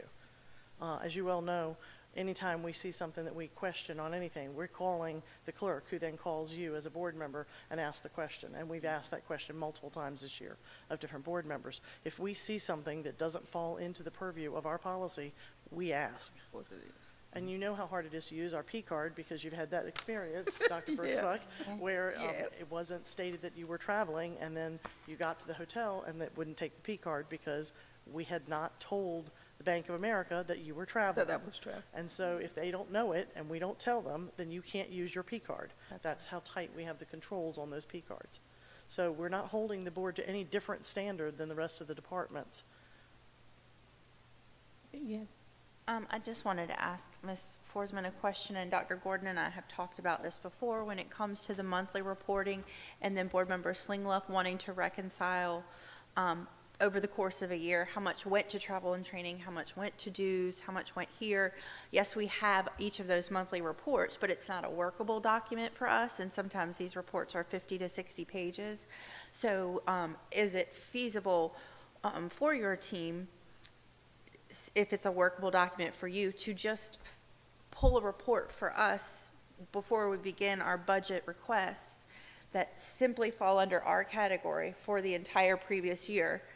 And just as you would our monthly report, give us one before we develop the budget that is just our expenses. Right, and see, the report that we're pulling for you monthly is an edit report that allows us to put it in those line items just like that. If I pull it from the general ledger transaction ledger, I don't know how you would understand it, because it really is the check number, the vendor, and an amount. It doesn't tell you anything about who it is, the description. None of that comes in on the transaction ledger for the general ledger. The place you get it is on the check edit register, which is what this other report is coming from. Sure, I understand that. I'm not trying to oversimplify it. I'm Yeah. just imagining in my mind if it were an Excel spreadsheet and I would say, highlight, you know, this term, this is what I want to see. That's what I was wondering, if you were able to do that. And if that, It's a 7,000-plus page report that does all the transactions for every single account. And like I said, it really gives you less information than the check ledger that gives you. Because the check ledger at least gives you a description of what's happened. The general ledger does not. So you lose that when you go to the general ledger to get that, to try to do it on an annual basis. We do not consolidate that report annually from beginning to end. It's just not something that we do. Okay. Anyone else? I just have a question.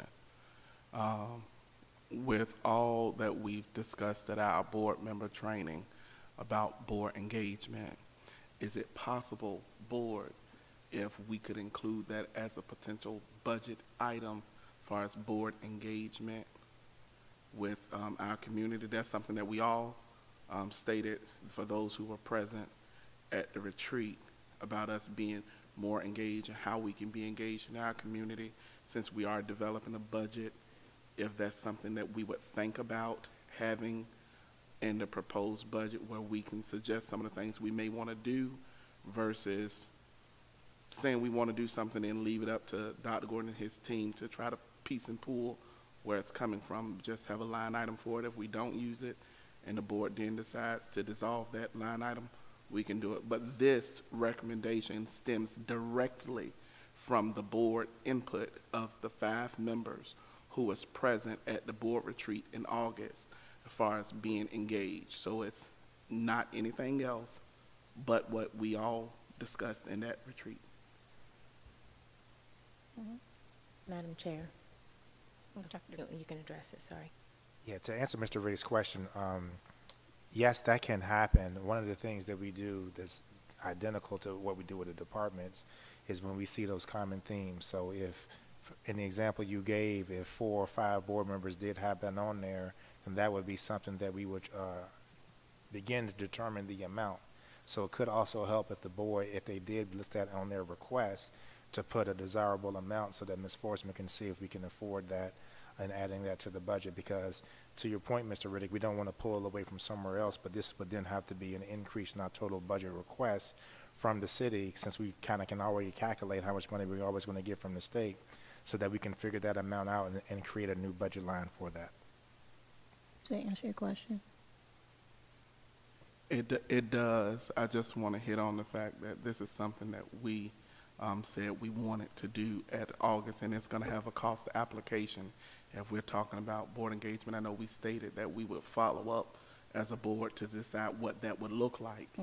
But while we're deciding in this budget development season, I think it's a opportune time to do that. Thank you. Madam Chair. Yes. May I speak? Thank you. So it's hard for me to wrap my head a little bit around all of what's being stated with regards to the monies. I understand that the reporting is complicated and it's not as simple as my looking at my checkbook ledger and sorting it out. When Mr. Riddick asks a question about wanting monies for community engagement, I feel as a board, this is exactly why we need to look at where our monies are going. And this is why back last spring, before the budget was approved, I wanted to see an itemization of the monies that were spent so I could fully understand where our monies go, although they be a small amount where they're spent. I want to correct one thing, and this is not to open a can of worms, but when you're saying, to the best of your knowledge, no board member has been denied training, payment for training or travel, I disagree with that because this board has only approved training or travel for one organization in the state of Virginia, Virginia School Board Association, which the board or individuals on the board have collectively determined which organization is the sole organization that we can gain training from, which I believe is discriminatory to board members and their desire on where they would like to receive training. So that's not to you, that's just putting that out there. I believe that that's not a fair assessment to state that training is approved for board members. But when I asked about the monies and how our monies were spent, my intent was to say, as a board member, I see the large categories, but how are we to be good stewards of the money that are allotted to us as a board member if we can't scrutinize and say this is not fruitful, this is wasteful, or we need to increase this here? When there's a large supplies and materials, and I'm given the answer that materials and supplies for the school board, which was, I believe, $10,000, is to have pencils and paper and tablets for board meetings and water bottles, that doesn't add up to me. Especially when one of the years, the materials and supplies was exceeded by $5,000 to $7,000 above that $10,000. I would like to better understand that itemization to feel comfortable with the monies that we're spending, because again, this sets the example for the entire school system. I would hope that leadership within the school system looks at the monies that are spent and chooses what is good and profitable and necessary, and not just what we can spend because we have money there to spend it. I believe that community engagement would be a very good avenue to allocate some of our monies. I don't know if there's monies already in our budget where we wouldn't have to just add more monies in to do that, because I can't tell you what we spend all of our monies on. It's a general broad category. And as a board member, I would like to be able to see that. So if it can't be itemized out for us in a clear way where we can reconcile it back to our own budget to fully understand the monies, and I'm sorry I'm looking at you because this is not directed necessarily at you, I believe it's important that the school board should have that oversight, particularly since there are years and years that have gone in, to my colleague's point, of the way monies have been spent for different things and the habits and the processes and the things that have been developed over the years. New board members have no idea how that's allocated, and we should evaluate it. Is it still productive? Is it still profitable? Is it still necessary? And you can't do that when you have one large category. And to reconcile the current report that we have back to understand the monies that are spent by us as a school board is impossible. So my request back several months ago was to have an itemization. I was denied that because I was told that it would take hours for staff, and I appreciate that, and I certainly would not want to create a hardship for staff. However, I would like to know, is there another way that we can get this information? And it's not to specifically point out one individual board member or to find out what individual board members are spending, although I don't believe that we have to redact any of that either, because we are publicly elected officials and we are accountable to the citizens that elected us.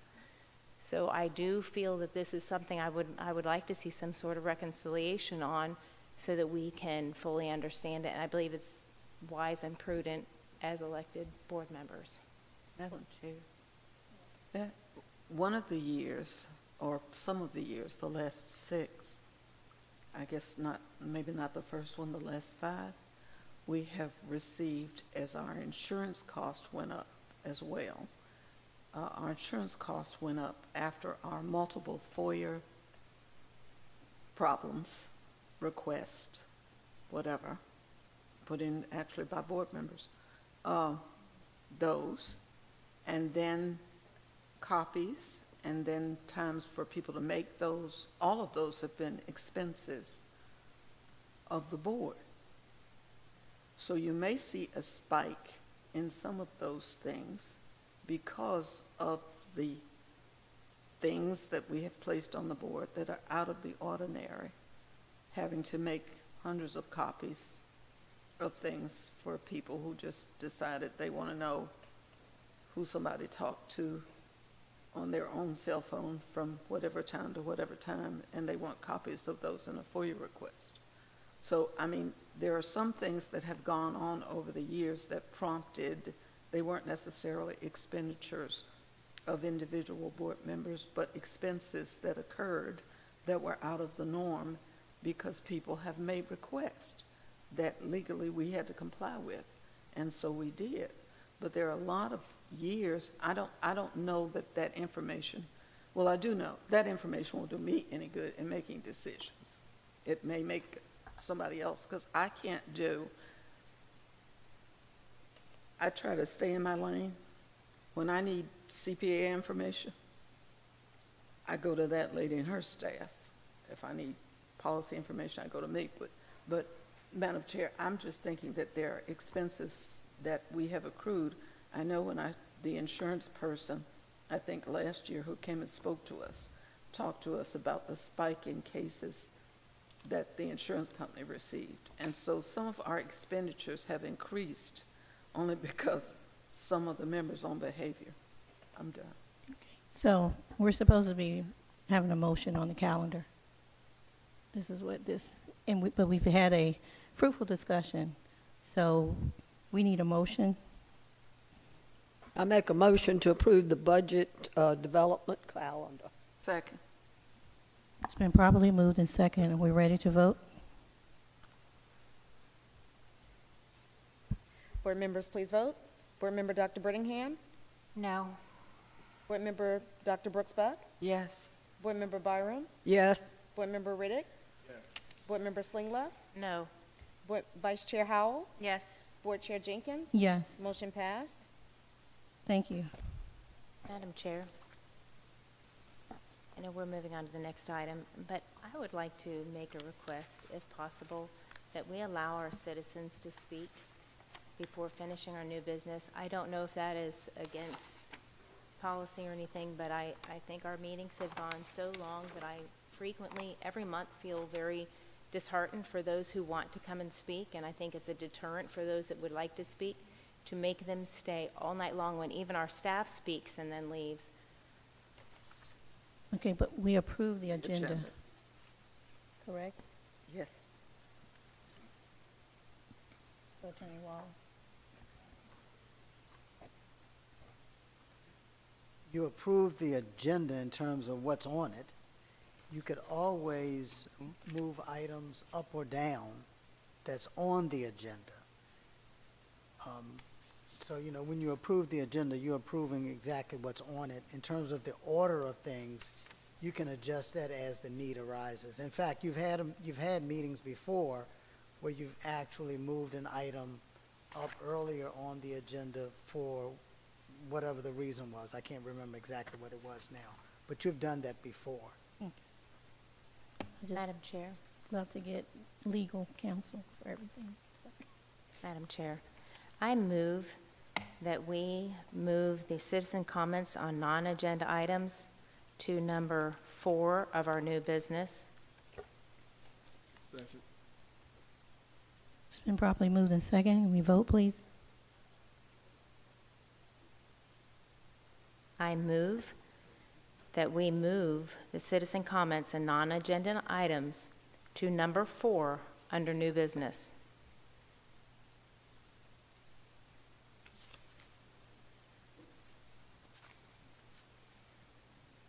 Okay, are we ready to vote?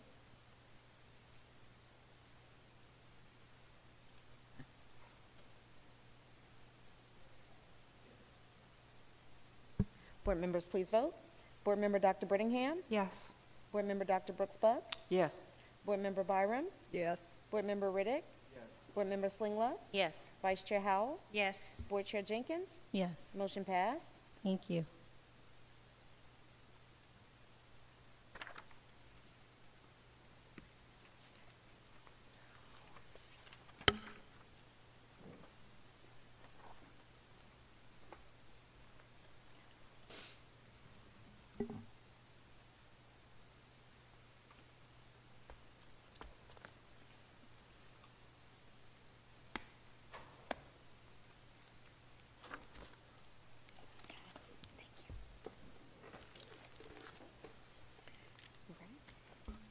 It is the intent of the school board to ensure that the affairs of the board be conducted in an open and orderly manner, that all persons desiring to address the board are afforded an opportunity to do so in the order in which they sign up to speak, that persons in attendance may observe and hear the proceedings of the board without distraction, and that the members of the board and board employees are able to transact the business of the board with minimal disruption.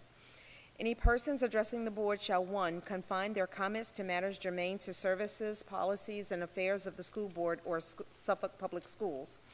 2, refrain from words or statements which from their usual construction and common acceptance are construed as insults and tend to incite violence or breach of the peace. 3, refrain from obscenity, vulgarity, or other breach of respect. 4, comply with the time limit for public comment as set by the board, which can be up to 5 minutes, unless the board, through the exercise of its discretion, decides to allow less than 5 minutes for public comment. 5, refrain from cumulative or repetitive remarks. And 6, refrain from making any comment regarding any pending student discipline or employee grievance matters. The appropriate form for such matters is the applicable administrative hearing provided by state law or, where appropriate, court proceeding. Persons must not engage in disorderly, disruptive, or boisterous conduct such as, but not limited to, making noise, use of profane language, or obscene gestures, yelling, or similar demonstrations that interrupts or disturbs the peace of good order of the meeting. Persons addressing the board may deliver to the board or its clerk written materials including reports, statements, exhibits, letters, or signed petitions, and may also make use of any chart or graph during their verbal presentation. The school board welcomes comments from the public as appropriate. School board members will listen to public comment but will not comment, deliberate, or take action on them. The school board chair may direct the superintendent to investigate items and report back to the school board at a subsequent meeting. The chair or other presiding officer shall preserve decorum and shall decide all questions of public order subject to appeal to the board. At the request of the chair, a city police officer shall act as sergeant-at-arms at tonight's board meeting. The officer shall, under the direction of the chair or other presiding officer, have charge of the meeting area, the waiting areas, and corridors adjacent thereto, and shall prevent disorder or interruption of the business of the board. Our first speaker is Mr. Dwayne Sherrick, and he will be speaking on the American and Virginia flags flying at Suffolk schools and the dress code. Good evening. I am Dwayne Sherrick. I live at 105 Poplar Grove Crescent in the Burnett's Mill subdivision. I want to read from School Board Policy 9-11.8, revised January the 13th, 2022, which is your dress code. Suffolk Public Schools has established the following guidelines for student dress while in the classroom or participating in school-sponsored activities. Spaghetti straps, strapless tops, muscle shirts, off-shoulder shirts, and tank tops are not allowed. The appropriate length of skirts, dresses, and shorts will be determined by the fingertip rule. The length of skirts, dresses, and shorts must extend below the student's fingertips when the student's arms are extended at his or her sides. 2, clothing must not reveal undergarments such as underwear and bras. This includes any article of clothing that does not cover the midriff, back, reveals cleavage, sags below the belt line, or is sheer. I had the opportunity, like a lot of citizens, to go to the night out that was held here in the city. I attended the one across the street at Kings Fork High School. When I came up across the parking lot, I was excited to hear the band practicing. I was in marching band all through my high school years, and anytime I walk by a band, my legs start to tap because I want to march with them again. I'm 67 years old, but I still do like to hear a good band play. So I was distressed, to say the least, when I approached and was standing there watching the band rehearse. And then later when they marched in across the front of the staging area to perform, I guess they're called the dancers. I don't know what part of the band with knowledge of this days are called. But these young ladies had on crop tops that were this high right here, said Kings Fork across them. They're shaking their butts back and forth. They're wearing black panties that you could see half of a butt cheek on each side of their butts. And when they raised their arms doing this, you could see their black bras sticking out below these crop tops. Now, if I read your dress code, that's totally in violation of everything that this dress code says. I would like to know who approved such an item that is against the dress code. They wouldn't be allowed to wear those panties in the school or those crop tops with their bras sticking out in the school. And I would expect the school system to adhere to your dress code. That's a violation. And you as the school board, this is your policy. So I would expect you to change that. As a 67-year-old man, I stood there and had to turn my head because of the gyrations and the suggestiveness of all of this and back and forth and shaking their butts back and forth. Excuse me while I shake mine, but that's exactly what was going on. But I'm not wearing black panties that show my butt cheeks, or I don't have a bra. But I was offended. And as a tax-paying citizen of this city, I would expect you to adhere and change that policy before the first football game in the 30th, I think, is when I saw the news tonight that there are things in the city. Second issue is, and this is not a new issue, it's been happening for several years now. I drive around the city a lot with my job and other things. I've passed Oakland Elementary several times during the school year. I, as a taxpayer, stakeholder as you call them, because I am one, I pay taxes here in this city, have paid for the flagpoles out in front of every one of y'all's buildings. Ms. Brooks, you have admitted several times about being a military family. I'm offended over the fact that you are not flying the American and Virginia flags in these buildings. When I've called the schools, I get, well, the janitor wasn't here today. Or, well, the janitor's the only one that can do that. My God, you got all these employees and nobody can put flags out? Okay? So today, just so I would have the correct information, I drove around to every one of your facilities except one. Here's what I found today. 8 of them had no flags out. Virginia code says that, excuse me, is my time up? Okay. Anyway, y'all need to be flying the flags, and I'm not getting the appropriate answers to my questions. Thank you.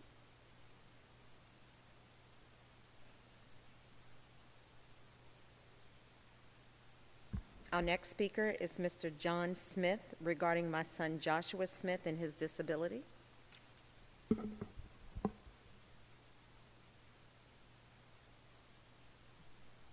Good evening, school board. My name is John Smith. I lived in Suffolk. The military brought me here about 10 years ago.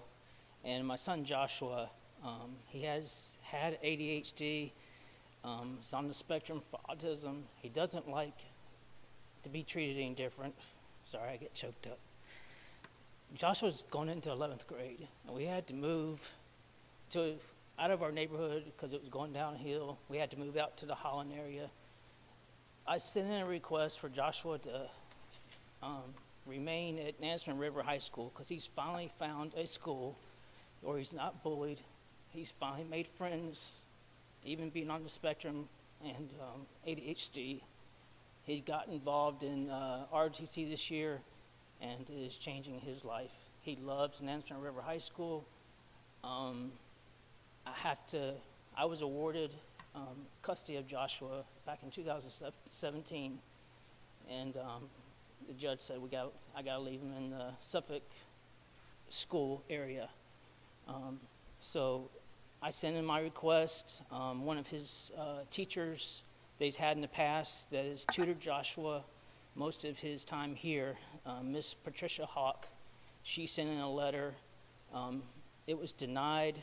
They said the school, Nansemond River High School, was at capacity, and Joshua had missed too many days last year, which I had gone to the school. That's because my sister died of cancer, and I took him to see her for a week before she died.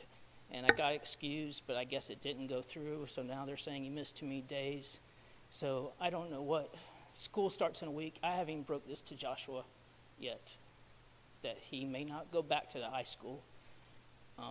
I don't know if anything can be done, but I thought I'd come and just tell his story. And that's all I have.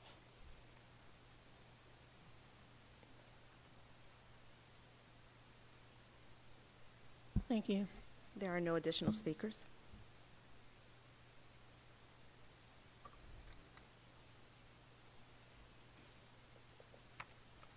Okay, we'll move on. There's another. Okay. The capital improvement plan. Thank you, Madam Chair. We have provided two options. This is for the board to be able to review over the next month, as we're asking for action on this in the month of September. We're asking action on this because this is the time frame in the month of September where you submit our capital improvement plan requests for 25-26 through 34-35 to the city. We also want to make sure that the city has an opportunity to have this in hand, as this will also be a major topic of discussion at our joint meeting that hopefully will take place in the month of September. Part of the reason why you see two options on here, we will probably end up still recommending to the board to keep the order the same based on the board's recommendations last year. The one change that you see is under 4A. Originally, 4A had operations facility, Mount Zion replacement phase 2, and of course to close the Freeney Avenue facility, which has occurred. But one of the things that we would like to discuss with the board is, now that we have the Bright Lane facility that Mr. Napier and the facilities and planning team has out there, as we know, we've had several discussions about the current professional building that we have the lease in, I believe, until the end of, is it 2027 or 28? 2028. Thank you, Ms. Forsman, for that information. We know that the city is paying over $500,000 for that building, and we have outgrown the building, as well as there are no parts to replace the HVAC system. So Mr. Napier's team has been very creative of taking parts out, beating them up, and putting them back together. We are looking to use the money that was originally slated for Operations Center Phase 2 to now go into Phase 2 being the new school administration office. So that is the reason why you see that terminology on 4A, and I just wanted to be able to point that out to the board. And if we have any questions between Ms. Forsman, Mr. Napier, and myself, I'm sure we'll be able to answer them. Does anyone have any questions? Madam Chair, may I speak? Yes.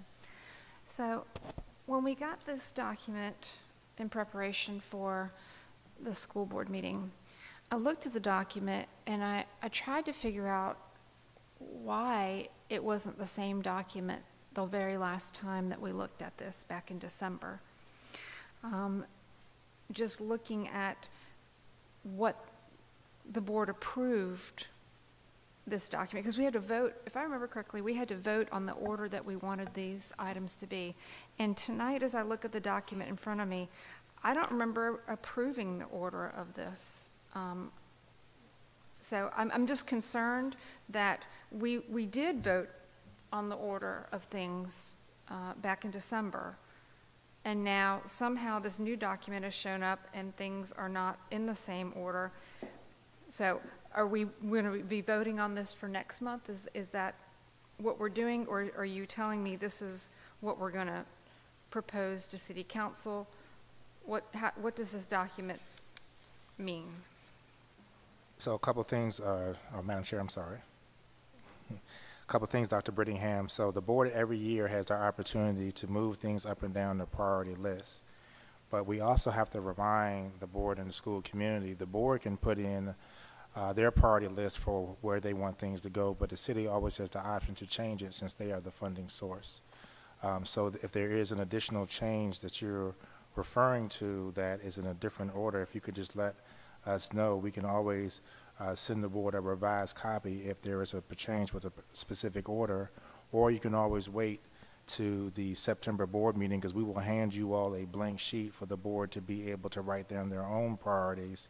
As you see that red column that says the 2026 through 2035 changes, that's where the board will have their opportunity to re-rank things every year that we do the project. Also, as a reminder, the first 5 years of the capital improvement plan is usually the pieces that are pretty close to being set in stone. However, I'm sure that you have heard the city manager and city council say multiple times that each CIP is really only a one-year plan. And they have the option to move things off or to change the order based on making sure that they do not go over their borrowing threshold, because they do not want to reduce their bond rating. And we've actually had some discussions, and I think that was prudent in our last conversation, of trying to get the city to increase their borrowing amount, because those dollars are no longer large enough to build even an elementary school. So if there's a specific change that you're referring to, if you wouldn't mind letting us know, we can always go back and change it. Or again, the board has the opportunity to make those adjustments next month when you all actually approve your CIP. Madam Chair. I got a question based off of something Dr. Gordon had said regarding the school administrative office and its HVAC system.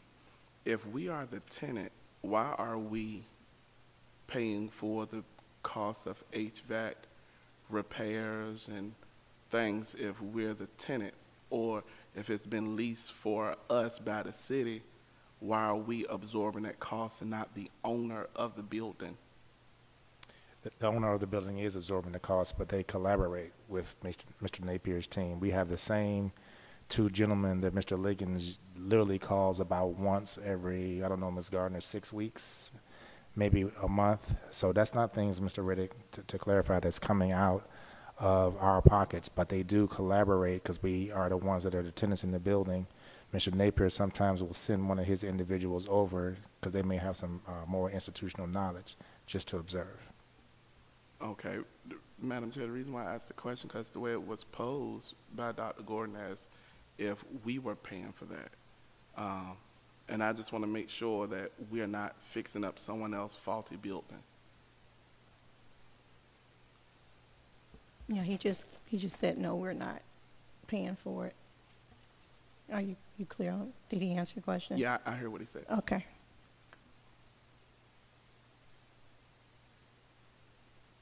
Madam Chair, am I understanding this correctly, that this was given to us tonight solely as info, but next month in September we are going to vote on it? Okay, thank you. Mm-hmm.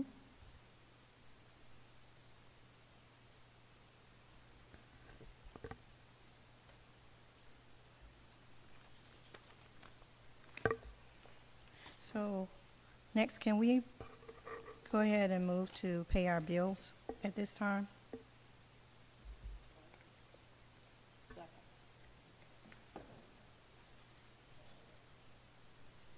Want to do that now? Just get that out of the way, because everything else. It was moved in second. To pay our bills. She was- It was, I moved, she second. Ms. Byram second. are we ready to vote?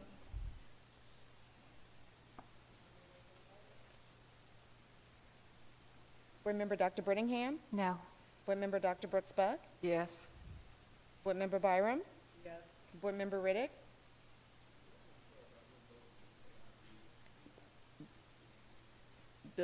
We're going to bills and payroll. They're on bills and payroll. CIP was info. No, it's not. I vote yes to pay our bills. Board Member Slinglove? No. Vice Chair Howell? Yes. Board Chair Jenkins? Yes. Motion passed. Thank you. And next, we have our Citizen Advisory Committee. Madam Chair, before we have a motion on the floor, could we have a discussion first? Because I have a concern before we act on the motion. My concern is I'm being told that my appointees did not apply.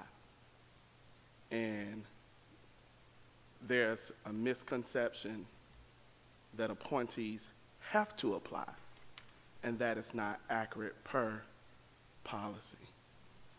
And my concern is, are we not following what our policy states? Can you state what the policy is?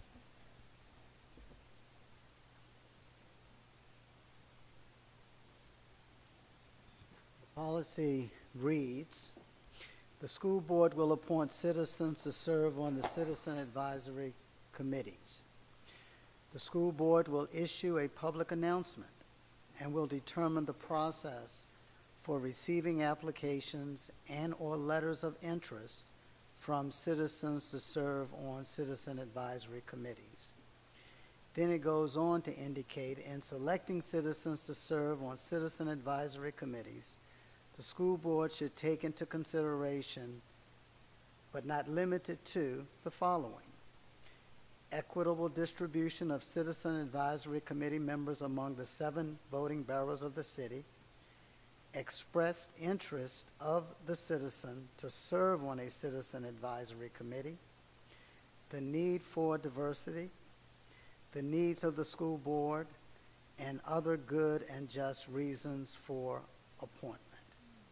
And that's in your policy 2-2.7:2, subsection B. What date was that listed under that policy? The effective date of this policy was September the 12th, 2019. Okay, I discovered where the issue lies then. The policy is out of date. November 14th, 2019, the Suffolk City School Board had a vote. The motion was made by Tyron Riddick. You will find it in your minutes on page 7. The motion was moved to approve option 1, which consists of the following. Each board member will appoint a citizen from his or her borough to sit on a Citizens Advisory Committee, and the remaining seats will be filled by a mechanism deemed by the board, example, applications or letters of interest. The second option was option 2. Board members will appoint citizens to committees, and citizens will volunteer to serve on a committee by submitting letters of interest or application. The vote was made by me to approve option 1. It was seconded by, at that time, Board Member Mitnick, and there was a 4-3 vote of approving that policy as reflected in the minutes on November the 14th, 2019.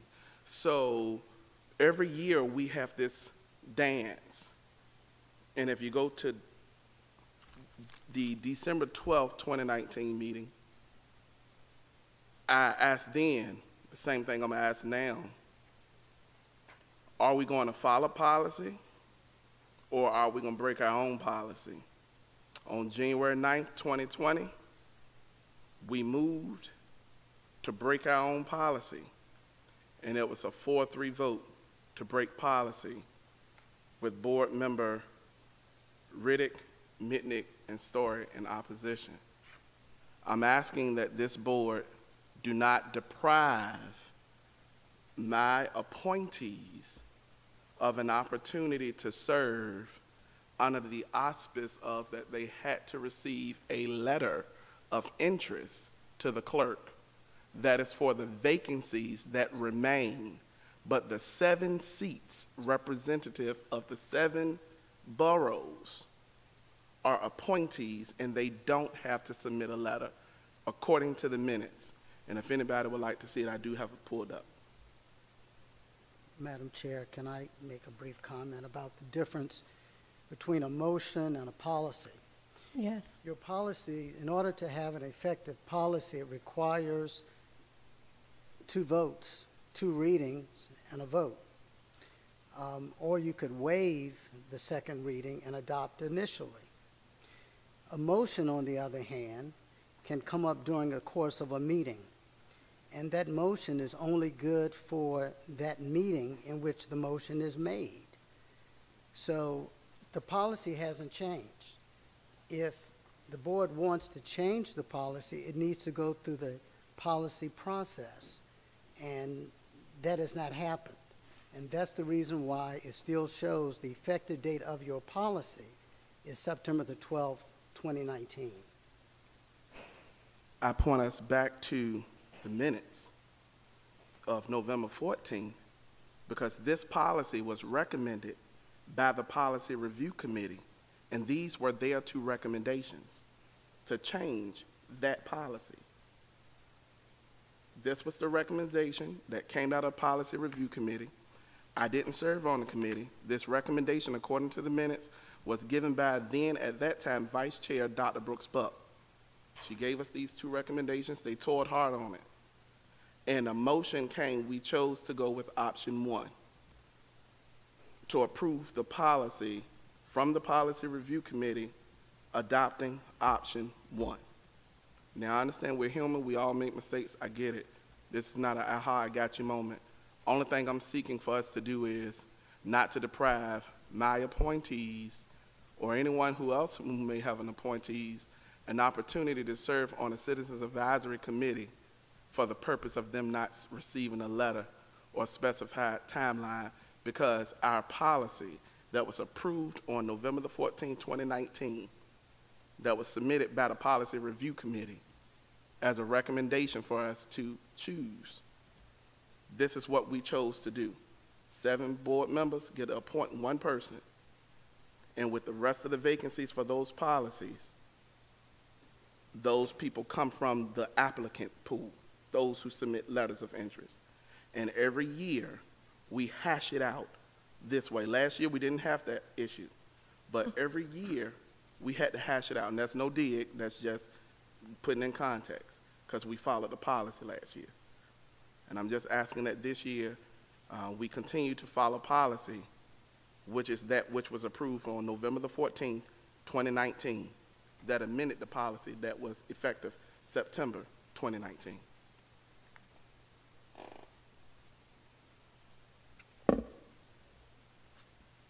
So you're saying that, May I speak? one second. So you're saying that the ones that were on the committees prior, you don't even have to give notice at all that they're going to continue. Is that what you're saying? What I'm saying is what the policy recommendation option 1 was. Reports given to board members at intervals determined by, hold on, let me get back. I misplaced where I was at. Lord, I lost my page. Option 1, each board member will appoint a citizen from his or her borough to sit on Citizens Advisory Committee, and the remaining seats will be filled by the mechanism deemed by the board.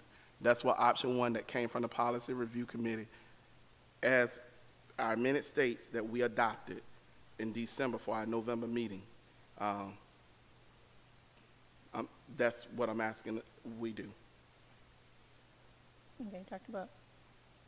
Yes, ma'am. We did decide that each board member would appoint a citizen. That is accurate. However, we also decided, because board members insisted that the policy have teeth, we decided that it had to be in by a certain time, that people had to submit in writing a request to be a part of it. That was made in the announcement that was sent out. The announcement that was made in June of this month was sent out. The announcement that's made every year, and for 4 years, we've diverted from the policy. The policy was there, but there was also information that went along with the policy that said there were some rules, and people have had to submit in a timely manner, and they've had to do what they were supposed to do. We made an announcement in June that people were supposed to do it. Now, 5 years later, we did not follow the rules that we had for the policy. They had to submit. They had to let us know who they were. We aren't changing anything, except that we haven't followed the policy for years, and every year when somebody has not gotten their names in, or the people haven't sent in their request, we make we exclude or make an excuse, not an excuse, but we make a decision not to worry about it and just to add whatever name we want to put in. We have done that for 4 years, which means that there's no need to having a policy if we're not going to follow it. But we do have a policy in place, and the policy is there, and we are supposed to submit letters, and everybody knows that, and everybody knew that. And they had to be submitted in advance, because tonight we have a list of people who actually followed the process. We didn't make up the process. They knew what they were supposed to do. And actually, people did follow that process and have done over the years, and then some people have not. And because of the people who have not, we have ignored our own policy and done what we have decided we want to do. Now, it's up to us to do it, but it's not because there's any policy that allows us not to. We were supposed to get these names in advance. And if I missed my time last year, there were 2 committees I didn't have any representation on because one person told me they weren't going to serve, and I had given one space over to another borough, and they hadn't suggested anybody either, so I just lost my space. So this year, I made a special effort to make sure I had my names in on time, my people had their information in on time, and I submitted those names according to our policy. So we do have policy, we do have minutes, we do have all of those.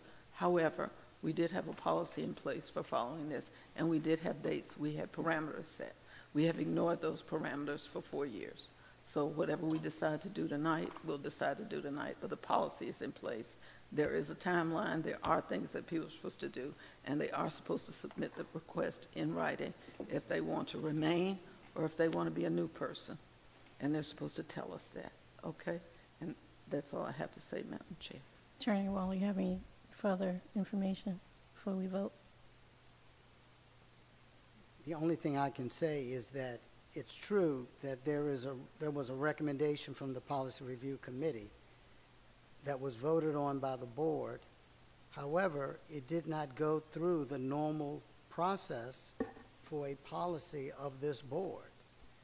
It was simply a recommendation from the Policy Review Committee that gave these 2 options, one of which the board approved. But it did not establish a policy, because in order to have the policy, as I mentioned before, it goes through 2 readings. You don't find where this ever went through 2 readings. What you find is that it was a recommendation coming out of policy review as a recommendation to the board that the board approved. Gave the board 2 options, 1 and 2. The board voted on one of them. Madam Chair, we're being spun with a play on words. And this has been the dilemma every time. People are confusing the origin of the appointment of the committee. The option that was recommended gives the board member autonomy to appoint one person without having to submit a letter per the minutes. But it also says for the remaining seats, the stipulation is an applicant process that the board deems as a mechanism. We're now saying that we have to read twice in order to make something policy, but we adopted and made things policy and changes to policy on info read, info action. And if you go back to just 30 days or 60 days, we did the same thing that we're saying is not following policy tonight. The minutes reflect that this was a recommendation from the Policy Review Committee and that this was moved to approve to accept the recommendation of option 1. The board did that, although the board didn't follow what they did. Doesn't moot or discredit the policy. What I'm seeing now is a way to block people because of a human error. Because if this was the case, this should have been raised in the 4 subsequent years that we toiled back and forth. Because on January 9th, 2020, this discussion was had because there was a board member who wanted to add someone to the committee who didn't live in the city because she was previously on the committee of SEAC. So what I'm asking is that we follow the policy as it is depicted in the minutes. Because that's what we voted, that we approved, that we said we was gonna do. It was a recommendation from Policy Review Committee.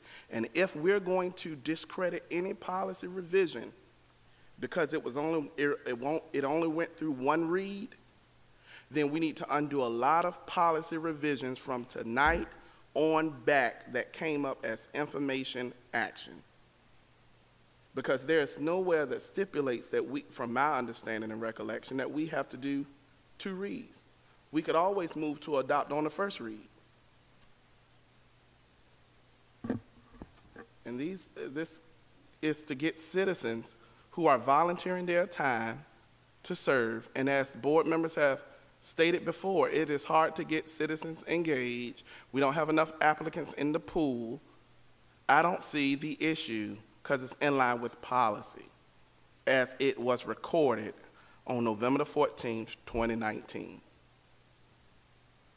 Madam Chair, may I just offer my viewpoint before we move forward? It was my understanding when we had the discussion earlier that the policy was clear. Now I don't have that clarity. I'm not sure why things didn't translate from November 4th, 2019 to our policy manual. But with such confusion and gray area, I'm not entirely comfortable proceeding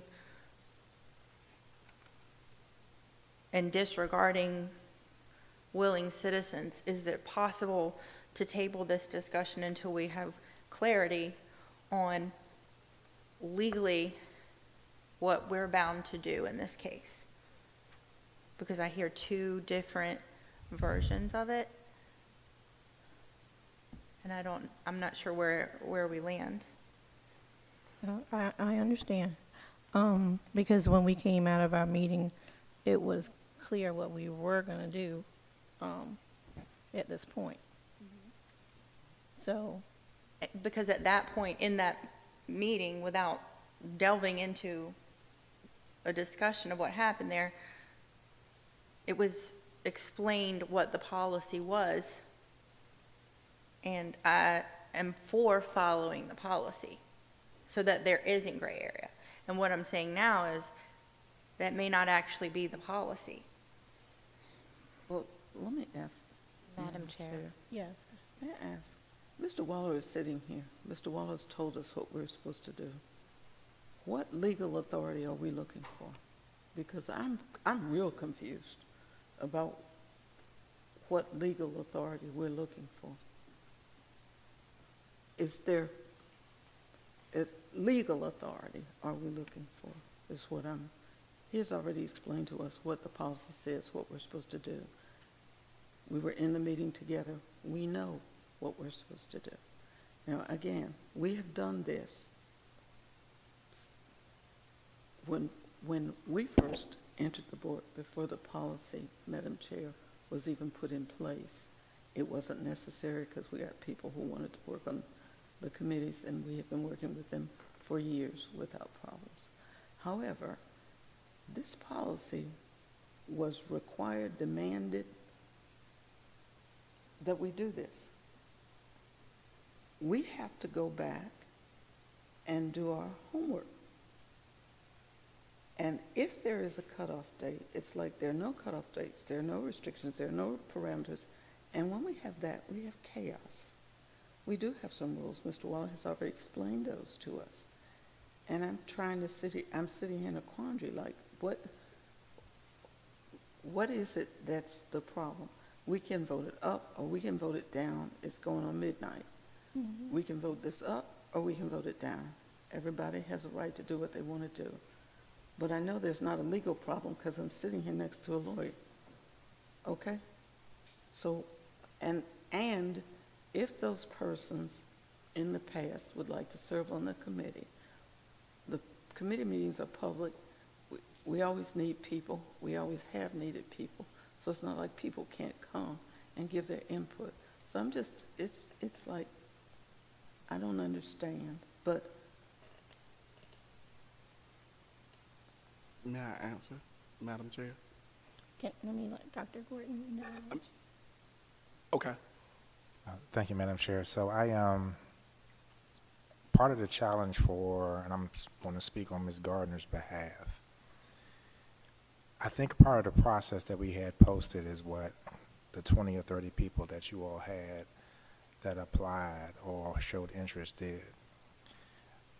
I think the one main thing that we haven't talked about is, I believe all board members, even if someone had filled out a letter of interest or a resume or not, all board members had submitted who they wanted on the committees to Ms. Gardner. Is that correct, Ms. Gardner? Mm-hmm. Yeah. So if Ms. Gardner at least has to have a list that you all looked at to discuss, right? Mm-hmm. So if a person is not listed at all, that means that she never received any information. So that's really making things difficult for the clerk to be able to gather the names from the recommendations that you all as board members are doing. There has to be a deadline in place so that Ms. Gardner can compile the list to give to you all for discussion. So if a person never submitted anything, I'm unsure how you all would be able to choose for them to be on the committee if she doesn't have like any information from them.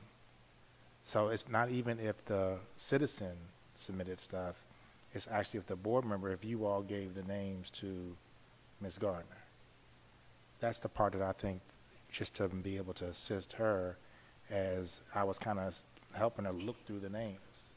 She has to be able to have a full tally of who you all are desiring to be on the committee. Thanks. Madam Chair. Okay, I'm going to address both things that is being thrust at us today. We need to make up our mind what we're going to do and what we're not going to do. The policy is clear as far as board appointments. If the committee who submitted the policy recommendation didn't go into detail to include other weeds and barriers, that's not on me. Although I didn't submit my request in writing, there was verbal communication. I appoint the same people every year and have been doing it for the last 2 years. Appoint the same people every year. My folk don't mind serving. Appoint the same people. Earlier today, the issue was the appointees were submitted late. Am I correct? So now the new issue or the new narrative that we're dancing with is what is written from the Policy Review Committee in minutes that is not provided by me and made by me, but it's approved. I was one of the 7 who approved it.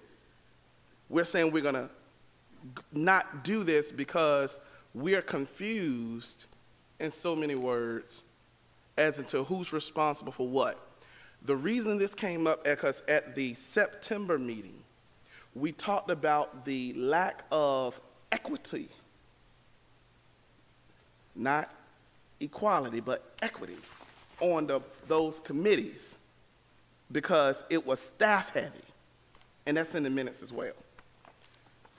So the remedy of that was the recommendation that comes from the Policy Review Committee, where we choose, because it's not the staff's committee, it's our committees.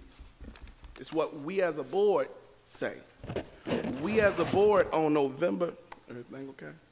We as a board on November the 14th, 2019, made a governance decision, not day-to-day, a governance decision, stating that this is how we would select the people on our committees. Now, whether it was implemented with fidelity or not, that does not negate what's in writing. Ignorance of the law don't excuse you from it, and your choice not to abide by it doesn't excuse you from it. In the email that was submitted by the clerk, she asked to get stuff out in time. My schedule is very busy. I apologize I wasn't here to raise these same concerns that I would have had at the beginning because my schedule is just demanding. I couldn't be here. But I'm here now, and I'm raising a schedule based off of documents, not my opinion, not to attack board members, not to attack staff, solely on policy. So when asked what legal merit, and it's true I'm not an attorney, but what the board is held to is 2 things: the letter of the law and our policies. So when we made these policies, that's the legal merit. I love Attorney Waller, so I don't want nobody to misconstrue what I'm about to say. The attorney has issued his opinion. I respect his opinion, although I disagree with it. That does not mean he is not good at his job. That is my God-given right. And policy gives me the right to have my own opinion. I didn't make this recommendation. This recommendation came from the Policy Review Committee. At that time was 2 people, because the Policy Review Committee didn't come into 3 people until I spoke. And I understand now people are concerned about the hours being late at 11:48 p.m., but there was no concern last school board meeting at 5 a.m. I'm asking us simply to abide by what is written. That's all I'm asking. It is not to do anything abnormal or special for Riddick.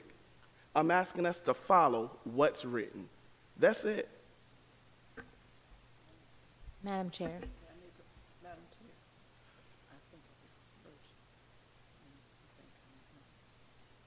Because she hasn't spoken, let her speak. I would like to just ask Attorney Waller, my understanding is that policy is what we put in place for our practices, but there is no legal binding to policy. It would be bylaws that are legally binding. Is that correct? The legal code, Virginia code, is that we have, I believe, a couple of these committees. Not all of these committees are required by Virginia code.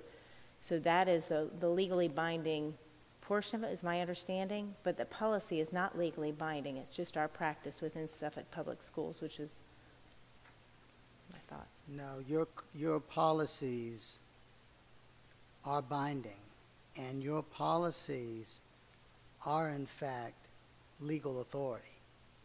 And your policies have the full force and effect of law.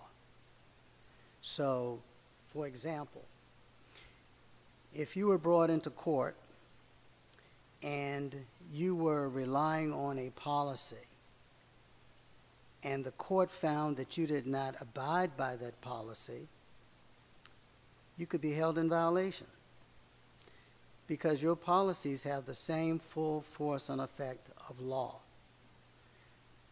The other thing that I want you to keep in mind, tonight you have several policies. And if you notice, the way in which these policies are presented to you is in an ordinance format. It has a heading. It also, if there's an existing policy, it references strike-throughs and underscores indicating new language and language that's being deleted. That's the process that you use to adopt policies. And that's the process that this board has used for years. And so when you look in minutes and you don't see that, you don't see a heading, you don't see an ordinance reference, you don't see strike-throughs or underscores, it begs the question, was that an actual policy? Or was that simply a recommendation coming from the Policy Review Committee, which they can do? They don't have to recommend policies. They could just recommend something, and the board can vote on it. And what I'm suggesting to you tonight is that exactly what happened, because you don't have all of the dressings that's associated with a policy enactment.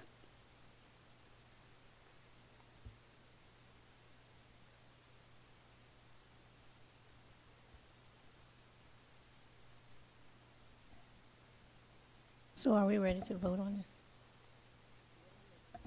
Yes. I would like to move to approve the list of people that we have submitted and approved in our closed session. Is there a second?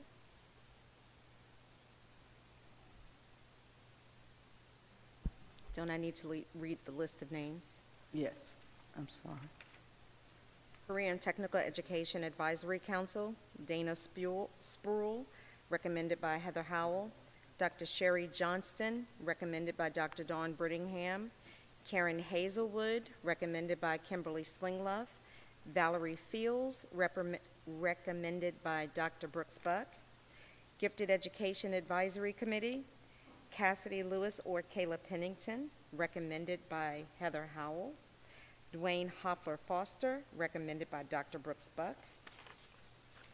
Bonnie Bradshaw, recommended by Dr.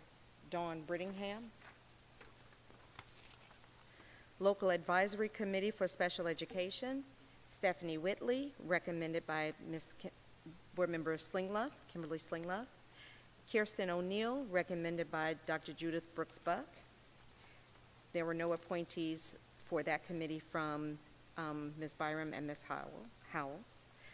Parent Advisory Council, Title I, Rebecca Parker, recommended by Heather Howell. Shamika Dorsey, recommended by Dr. Brittingham. Charlotte Brooks Dale, recommended by Mrs. Slingluff. Rimmel White, recommended by Dr. Judith Brooks Buck. There was no appointee by Ms. Byram. School Health Advisory Board, Shayna Howell, recommended by Heather Howell. Regina Tyndall, recommended by Dr. Judith Brooks Buck. There were no appointees from Dr. Brittingham, Mrs. Slingluff, and Mrs. Byram. For School Safety Audit Committee, Jonathan Rankin, recommended by Phyllis Byram. Jennifer Gray, recommended by Heather Howell. Rod Thompson, recommended by Kimberly Slingluff. And Hermione Johnson, recommended by Dr. Judith Brooks Buck. Madam Chair, Yes. the motion wasn't second.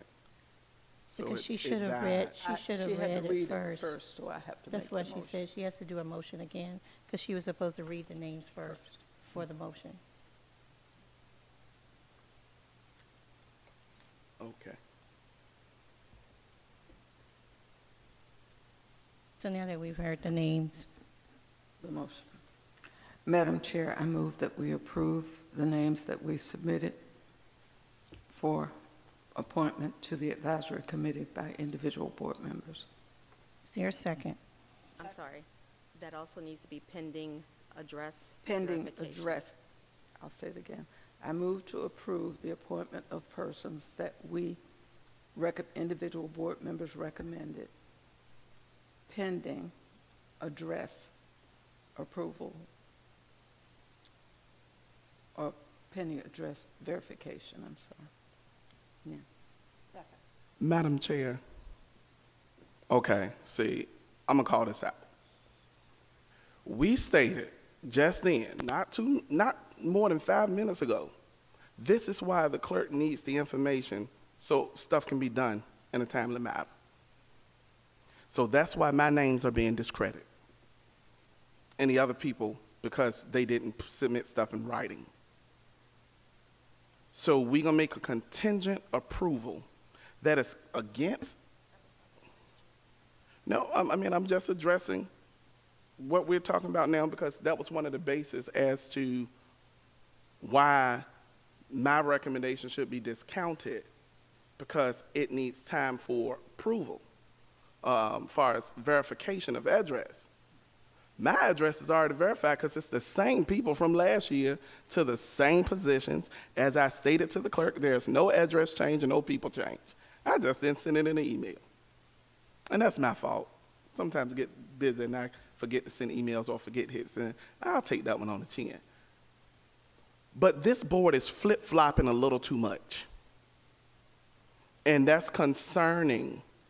I feel that this board flops with policy when it benefits certain board members. If you go back to the meeting on November 14th, and you will see in the agenda the recommendation with the policy numbers and things, it was not attached as the ordinance or anything up here that sort. I don't know why it wasn't attached then. That was 5 years ago. Well, going on 5 years ago. But it's been a case in point every year of that we're not following policy. And never once have this came up that way. It was brought under new business as an action item addressing the policy review committee's recommendation to appoint process for the Citizens Advisory Committee. Is it because my citizens came down here and spoke against? Is that the hidden motive? I don't even know the names that you gave, Mrs. I mean, Varner. it's the same people, and everybody know Brandon is one of my appointees because he stated it. I mean, I know you know that. Everybody knows that. So my concern is the policy that's listed in the minutes of approval says one thing. So my question is, what are the names that you gave Ms. Gardner? The names I gave Ms. Gardner are the same names I gave her last year. I gave her Ms. Chavis for SEAC, Mealtier for Health, Barnes for Talented, CTE, Ivano, to serve on those committees. Nobody's moved. Nobody's moved. So my thing is, number one, I want to get it straight that me personally, I don't know about anybody else. I don't know what his names were, so we're not trying to discredit somebody that you were gonna, because I don't know who it was. I had no, but you put that out there, so I want to make sure. I said what I said, and I'm right, good. But what I'm gonna say is, we're not trying to discredit or make sure nobody that you particular submitted names to Ms. Gardner, because that's what you said you did, that we're doing that, you know, underhanded or anything. I just don't put that out there because that's not what happened. One, you can't tell me what to do, regardless of what I can't say. say what I did either. No, hold on. And let's move on. No, Let's point move of on. order, because that's a violation No, of we can't do norms point of and order. protocols. If when I was rude, you sent me an email, I said I was going to do better and watch what I say. And I've been doing that, and then you come in here with a double standard and do the same thing that you told me not to do. And then when I respond back, then I'm going to get another email from you where you're trying to chastise me. I'm not trying to chastise you. Only thing I'm asking, Chair Jenkins, because you gave me the floor, And it's funny how you want to cut me off, but staff can give a report for 40 minutes and don't nobody say nothing about citizens serving on a committee. I'm asking for the people in my borough to get an opportunity to serve, because you don't even have the names that are submitted verified. Which is the same thing that we did last year. No, it's not the same thing. Yes, it is. Hold on, I got the floor. Why is no offense, but I'm just confused. You say order, and I'm trying to abide by it. I'm trying. Now, if I start responding, then don't blame me, because I'm trying. I'm asking us to follow our policy that's in writing. If you go back to skip last year, because I was able to make sure that we followed that policy. Go by what we did in years past. Every year when we get to this, it's the same argument. And it don't make sense. And I said what I said. Because it's funny how other people can be disrespectful to me, but then when I talk back for myself, now everybody want to corral me and talk about norms and protocols. And that's not just at you, but it's other people as well.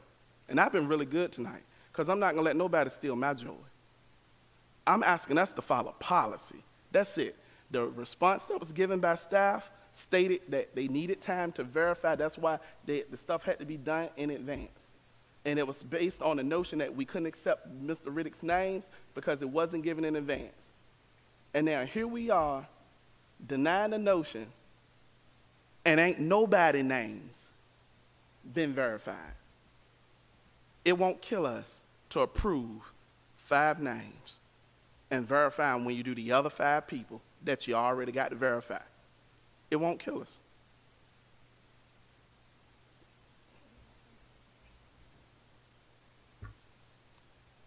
Madam Chair, just as a point of recollection, if I recall last year, we had 2 months of reading the committee appointees. There was one where the first layer of appointees were read, and then we had 1 more month extended to add more appointees. Madam Chair, may I speak to my motion? Yes. And we're moving on. It wasn't about addresses at all. We were talking about following the rules that were in place. Last year we had 2 months because we didn't follow the policy. Mr. Waller has explained the policy. And it would be different if there were only 1 board member who didn't get all their names on the list, but that's not true. Right. So You're not the only board Go member. ahead and vote. Yes, we're going to vote now.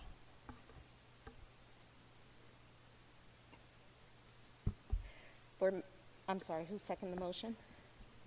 Ms. Byram. Board members, please vote. Board Member Dr. Brittingham? Board Member Dr. Brooks-Buck? Yes. Board Member Byram? Yes. Board Member Riddick? No. Board Member Slinglove? No. Vice Chair Howell? No.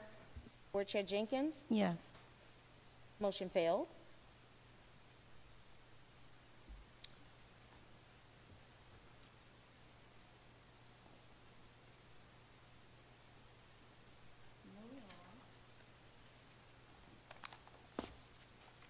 The food and nutrition report, that's info/action.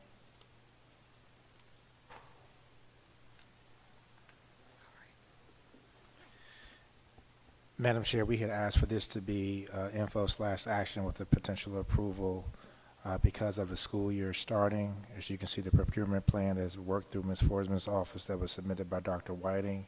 This is the plan that actually must go to the Office of School and Community Nutrition Programs, a subsidiary of the Virginia Department of Education. This is something that we have to do every year, and we would like this to be approved before we start school. Thank you. Move to approve. Is there a second? Second. Okay, it's been properly moved and second. Are we ready to vote? Madam Chair, I just have a quick question. I went back last year to look for this item because I don't remember seeing us voting on this last year, and I couldn't find this document. I'm just curious, why are we having to do it this year instead of last year? I'm just curious. Ms. Forsman, do you want to come down and provide that information to Dr. Brittingham? I believe this is also depending upon when the Office of Food and Nutrition from the Department of Education actually asked for this report. I'm not 100% sure if it's annual or not.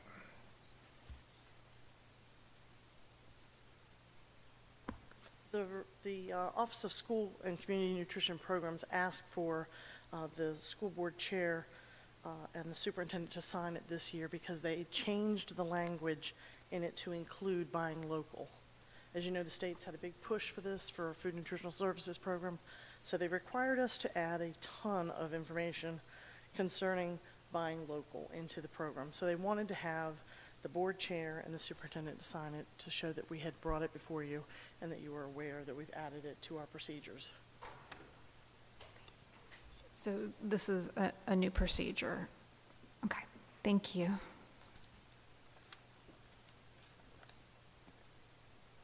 Okay, we ready to vote? Board members, please vote. Board member Dr. Brittingham? Yes. Board member Dr. Brooks-Buck? Yes. Board member Byram? Yes. Board member Riddick? Yes. Board member Slinglove? Yes. Vice Chair Howell? Yes. Board Chair Jenkins? Yes. Motion passed.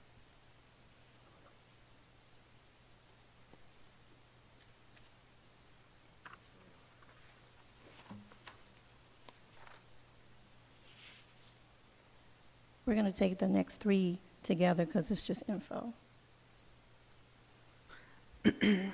Madam Chair, looking at number 10 on the agenda, the info action item ordinance 2024/25-18, an ordinance adding Chapter 1, Article 8, Section 1-8.8, entitled Literacy Plan of the Policies of the Suffolk City School Board, first reading and adoption. I move to approve this ordinance. It's been properly moved in second. Are we ready to vote? Oh, need to vote, it's just info. I'm sorry. Slash, okay.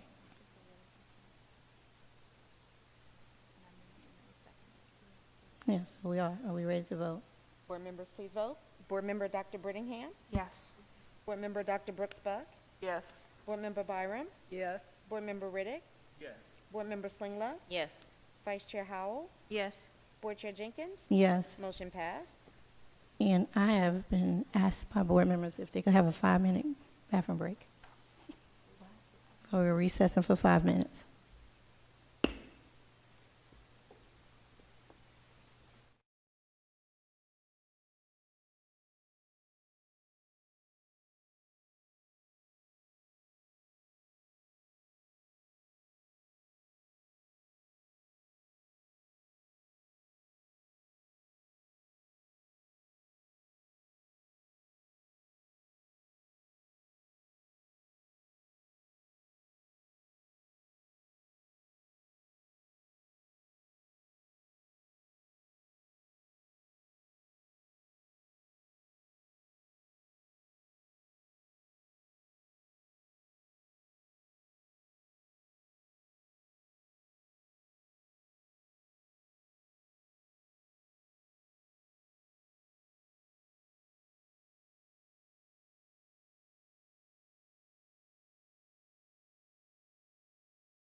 We will now resume our meeting.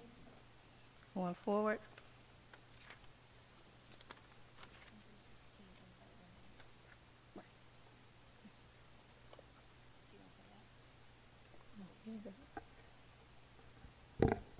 Okay, Madam Chair. 11 through 13 are info action, but at this time, we're going to treat them as info with a first read. The same with 14, 15, and then 16 will be just treated as a first read.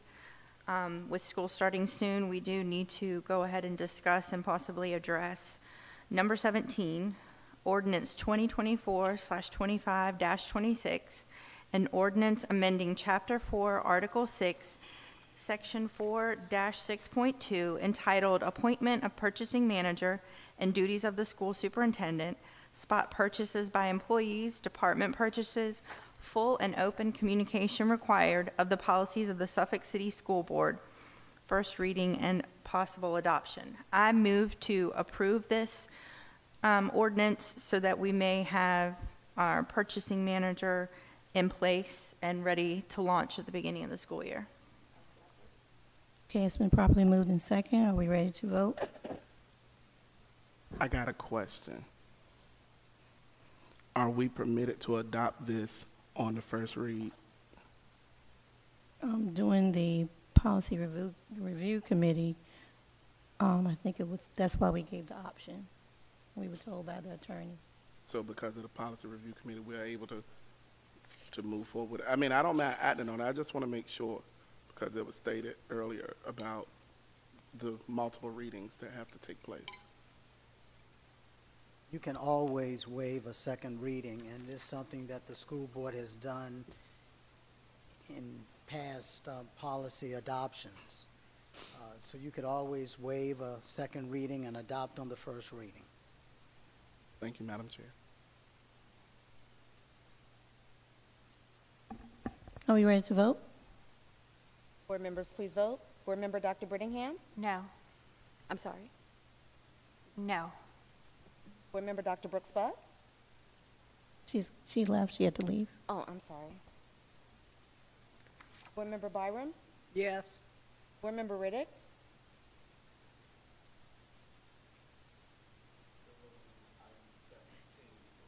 Yes.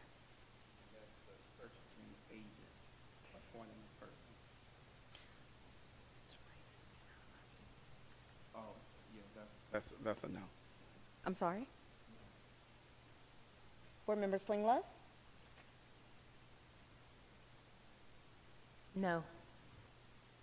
Vice Chair Howell? Yes. Board Chair Jenkins? Yes. Motion tied.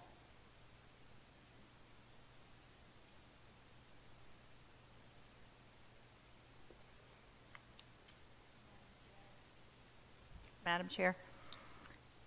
Item 18 through item 26 are all information first read only.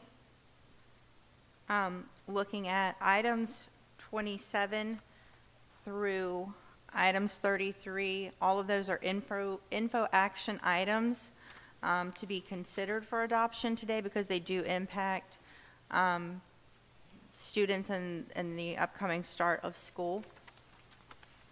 So I will take them one at a time. Ordinance 2024/25-37, an ordinance amending Chapter 9, Article 15, Section 9-15.1, search and seizure generally, unauthorized items subject to seizure defined, refusal grounds for disciplinary action of the policies of the Suffolk City School Board, first reading and adoption. I move to adopt it. Second. It's been properly moved in second. Are we ready to vote? Board members, please vote. Board member Dr. Brittingham? Yes. Board member Dr. Brooks Buck? She's not here. I'm sorry. Board member Byram? Yes. Board member Riddick? Yes. Board member Slinglove? Yes. Vice Chair Howell? Yes. Board Chair Jenkins? Yes. Motion passed. Madam Chair, I move to approve ordinance 2024/25-38, an ordinance amending Chapter 9, Article 15, Section 9-15.4, entitled Reasonable Suspicion Requirements, Same-Sex Requirement, of the policies of the Suffolk City School Board, first reading and adoption. Second. It's been properly moved and second. Madam Chair, Yes. I would like to know when, at what point parents would be notified if a student's being searched.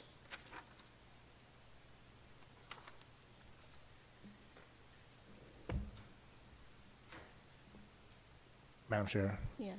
Yes, parents are notified as a part of the investigative process. Parents do not have to be notified before a student is searched, as we have signs on all of our school properties that say that anyone that comes on school property can be searched at any point in time. However, as a part of the investigative process, parents will be notified as a part of the conclusion of the investigation, as well as upon the time that students are usually writing witness statements. Thank you. Madam Chair, Yes. so even if that potential search could possibly lead to legal action, parents will be notified at the conclusion, if I understood correctly? Madam Chair? Yes. So it all depends on who's doing the search. The majority of the time, our administrators are doing the search. If legal action needs to be taking place, or if there's any type of crime that's being committed, school resource officers or a road unit will be called in. As a part of the time when students are normally writing witness statements is usually when the administrator is contacting parents. I hope that kind of answers your question. It's not a specific set time that's at the conclusion. Parents are always notified during the investigation. It kind of went out. You said parents are always not notified during the investigation. I want to make sure I heard you correct, because it kind of went out at that part. Parents are notified during the investigation. Okay. So, according to our policy, anything that could lead to charges, children are allowed to refuse, correct? At any given time. How do we safeguard and keep this from being misused, where in theory it's written and we expect it to work, but in implementation it is not implemented as thorough as we had written it to be? Madam Chair? Yes. Because anytime we have any policies or procedures that are part of our code of conduct, as well as our principals that had to take courses on it, they get the information from Dr. Brown's team on making sure that they are conducting the search properly.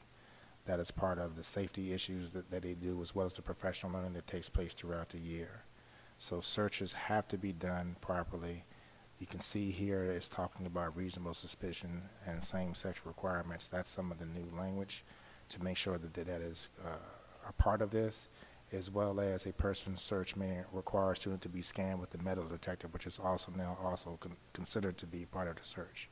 So as soon as the board passes a policy, Dr. Brown's team makes sure that the safety team, Mr. LaFave, Mr. Boone, and other members then ensure that principals are aware of it, and Dr. Bird also follows up with principals as well.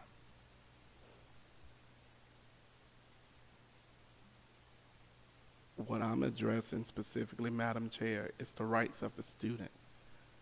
The student being made aware that they have the right to refuse or end an investigation or interrogation, because if it's probable cause, it could possibly lead to litigation. Attorney Waller, I don't know if I'm making sense here. I believe you probably get where I'm trying to go with this. I just want to make sure that the kids are protected. So before, Mr. Rick, if you don't mind, I can address the first part. Sure. What you're saying. So there is a difference between probable cause and reasonable suspicion. The police deal with probable cause. The school deals with reasonable suspicion. This is why I was specifying it. It depends on who's actually doing the search. So, Mr. Waller, there's things you want to add to that? Couple of things to keep in mind. One is that a student still has a Fourth Amendment right against unreasonable search and seizures. So a student always has the option to refuse a search. The other thing to keep in mind is that in order for the school to conduct a search, there are two factors that must be met. The first is that there must be justification for it. And then the second part of it is that the search must be reasonable in its scope, so that a school employee just can't go up to a student and decide, today I want to search you, without having some justification for that search. For example, it may be that the teacher sees something suspicious coming from the student's person, may smell something on the student may be acting in an erratic way. All of that may give justification for a search. But then, even if that search is justified, it has to be reasonable in its scope. So let's say that the school personnel believes that the student has something in their book bag. And so they search the book bag, but they don't find anything. And then all of a sudden they say, I want to search your pockets. Well, there may not be any reasonable suspicion that would justify the search of the student's pockets. So there are certain legal parameters that governs the search of a student on school grounds or away from school grounds but involved in a school activity. And I think there's one of these policies that also addresses searches away from school grounds, but the student is involved in a school activity. Madam Chair. Yes. I would just, my personal comfort level would be to add, have the Policy Review Committee look at this, because I would like to add in two things. I would like to add in what Mr. Riddick has stated, that somewhere in here that it states that the student must be informed of their rights.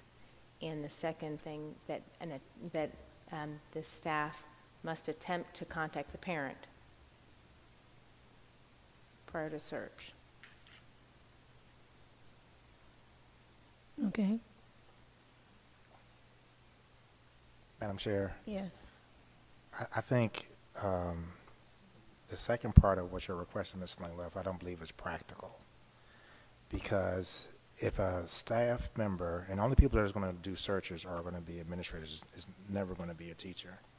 But there's a safety issue here where if you're saying that a student can't be searched until a parent is contacted, then we don't know about the student potentially being under the influence. We don't know what the student may have on them that could lead to other issues.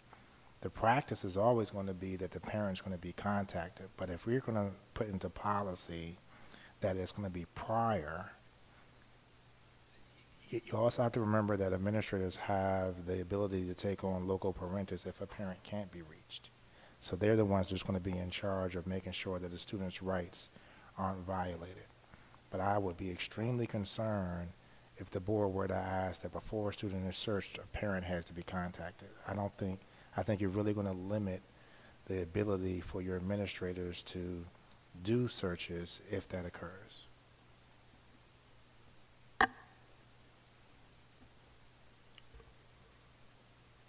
So are we ready to vote, or you want to send it back? Madam Chair, may I speak, please? Sure.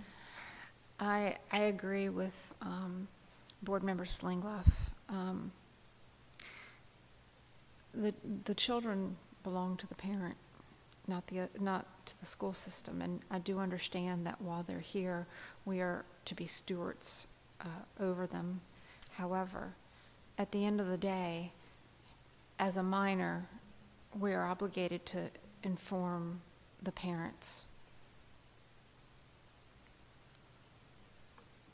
Okay, and I agree with Dr.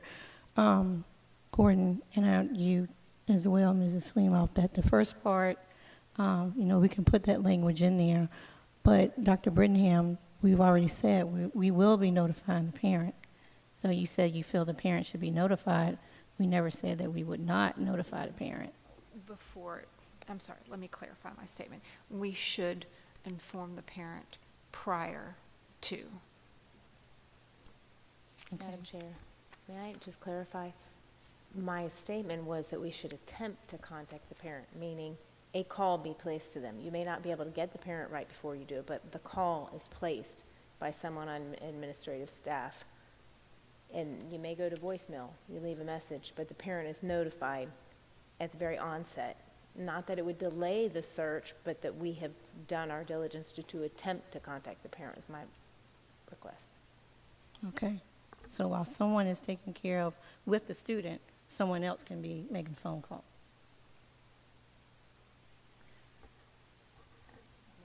Yeah. Madam Chair, I'd like to amend my motion and move that we send this policy back to the Policy Review Committee to consider some additions that would spell out how students are notified of their rights and that parent contact may be attempted prior to the search, during the search.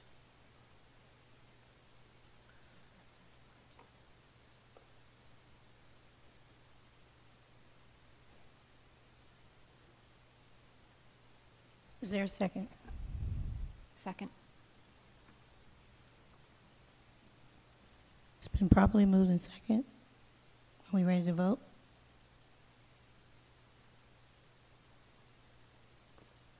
Board members, please vote.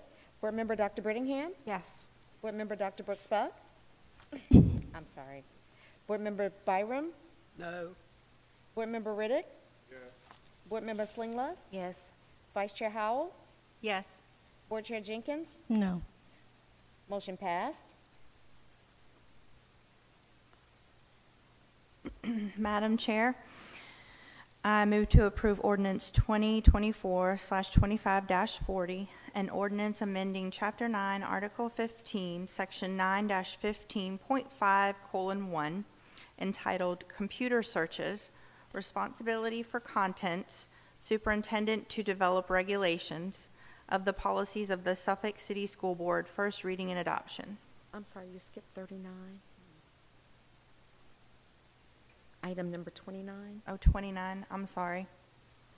Okay, Madam Chair, I move to approve ordinance 2024/25-39, an ordinance amending Chapter 9, Article 15, Section 9-15.5, entitled Locker Searches, Students Responsible for Contents of the Policies of the Suffolk City School Board, first reading and possible adoption. Is there a second? Second. Okay, it's been properly moved in second. Can we vote, please? Board members, please vote. Board Member Dr. Brittingham? Yes. Board Member Byram? Yes. Board Member Riddick? Yes. Board Member Slinglove? Yes.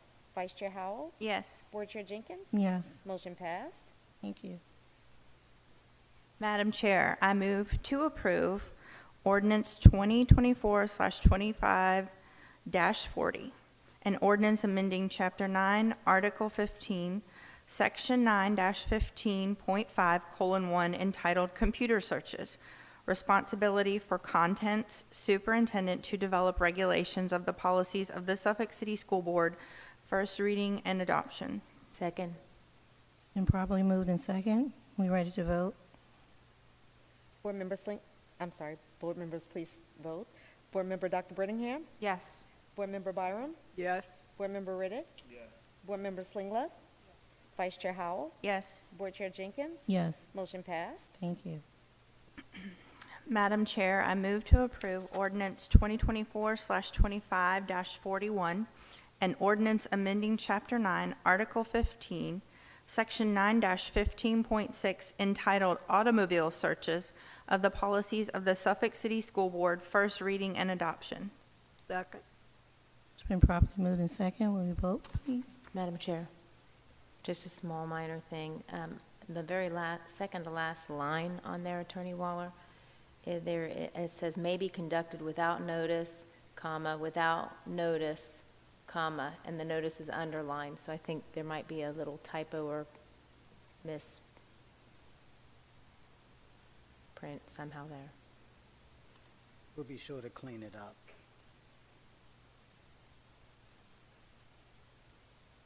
We ready to vote? Board members, please vote. Board Member Dr. Brittingham? Yes. Board Member Byram? Yes. Board Member Riddick? Yes. Board Member Slinglove?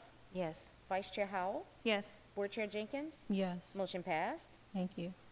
Madam Chair, I move to approve ordinance 2024/25-42, an ordinance adding Chapter 9, Article 15, Section 9-15.11, entitled Consent for Search of the Policies of the Suffolk City School Board, first reading and possible adoption.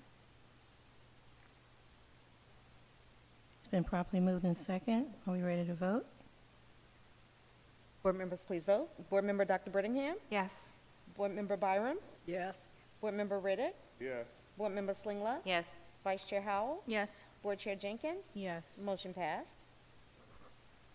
Madam Chair, I move to approve ordinance 2024/25-43, an ordinance adding Chapter 9, Article 20, Section 9-20.11:3, entitled Administering Naloxone or Other Opioid Antagonist of the Policies of the Suffolk City School Board, first reading and possible adoption. Second. It's been properly moved in second. Are we ready to vote?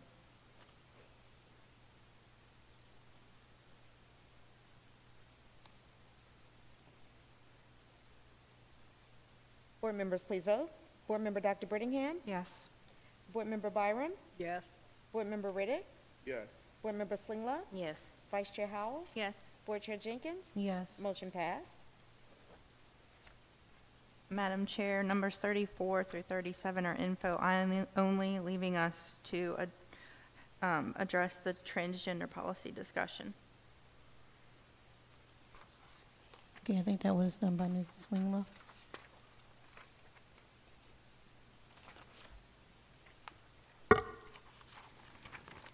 I think part of the discussion was had in the beginning before the agenda.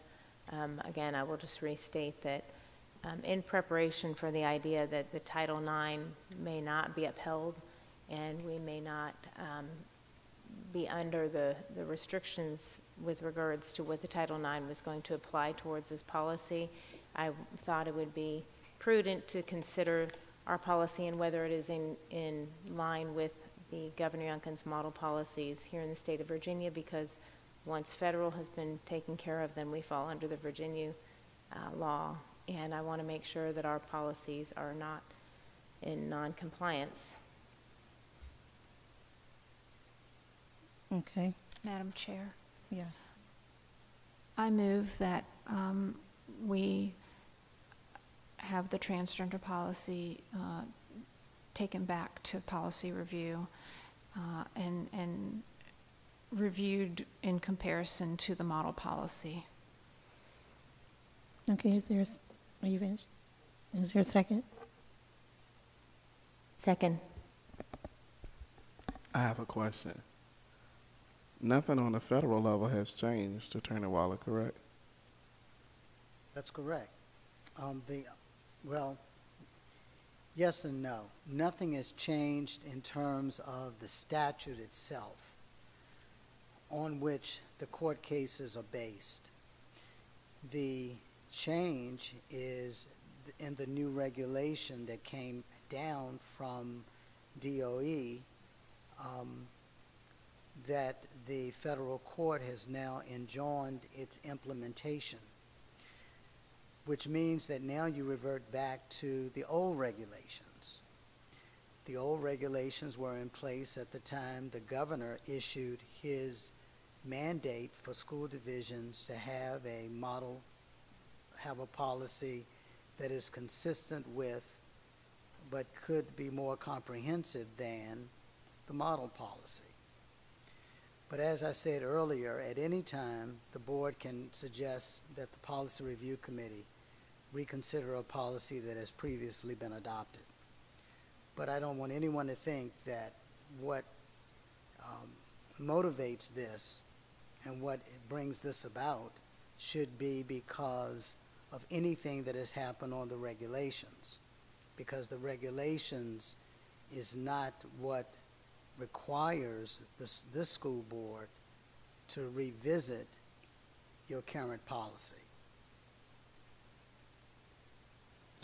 So I got to follow up, Madam Chair. If we change this policy, do we get hit with the federal club? Or if we left it the same, would we be legally protected? It's hard to answer because I don't know what changes, if any, would be recommended out of policy review. I can only say that if the policy remains in place as it is right now, I don't believe that this board is in any legal jeopardy whatsoever. So depending on what comes out of policy review, we will then have to deal with that when it comes. Last question. If this is sent back to policy review for their review and consideration of change, the policy is still in effect currently, and if the policy review come back and say there's no change recommended, where does that put this policy? Is that done with it, Madam Chair, where we're not discussing it unless it's brought up again and we just move forward? I mean, I want to make sure we are legally covered, and if the attorney's saying that we're covered. Right, I agree. I'm taking the word of our legal counsel, and if he said that we're going to be covered, we're fine with what we have, and that any changes done out of Richmond does not affect what we're doing, then I'm fine with it. I think if something comes up and he sees that we need to change it, it will be put on the agenda, and we will act accordingly. Madam Chair, may I ask, is this a premature discussion because this is just unfolding? Nothing has changed legally? I mean, as far as I understand, like enjoined and injunctions. I don't know if it's premature or not, because like I said, you could look at your policies at any given time. The thing that I want all of you to be aware of is that this is still an area of the law that is constantly evolving, and that there are legal suits right now brought by transgender students against school boards because of what they see as denying their rights under Title IX. And again, it has nothing to do with regulations. It has everything to do with the wording of the statute and how courts have interpreted the Title I statute. So I think we need to be mindful of that. We need to be mindful of these court cases that are percolating right now through the federal courts that are being brought by transgender students alleging that their rights are being violated. And I think I sent you all recently a lawsuit filed against the Hanover County School Board by a transgender student regarding use of pronouns. So, you know, I think whatever this board decides to do, it can't do it and ignore those federal court cases. Because I think if you do that, you're setting yourself up for something that you may not want to deal with. Madam Chair, I have a question for the attorney. So what you're telling us is right now based on what's going through federal courts, that we need to wait, even though in the federal courts that we're under, there's an injunction in place which would lead us to look at what the governor's model policy has recommended for us and making sure that our policy aligns with that. The injunction, first of all, that injunction is a temporary injunction. It is not a permanent injunction. You don't know what the final outcome of that is going to be until the case concludes. That's the first thing. The second thing is that even under the governor's model policy, it defers to the federal law. And in certain places, it specifically references Grimm. And Grimm, as we all know, is the case decided by the Fourth Circuit in which Virginia is a part of, that says that a transgender student has a right to make use of the bathroom to which the transgender student identifies. So the model policy says that local school boards are to consider the federal law. And that's what the federal law says right now. Madam Chair. So Attorney Waller, if I hear answering the questions here, what you're saying is currently the federal law, and I got a little confused. You said something Title IX and Title I about a transgender student saying that their Title IX rights were denied. And that's under the revisions of Title IX, correct?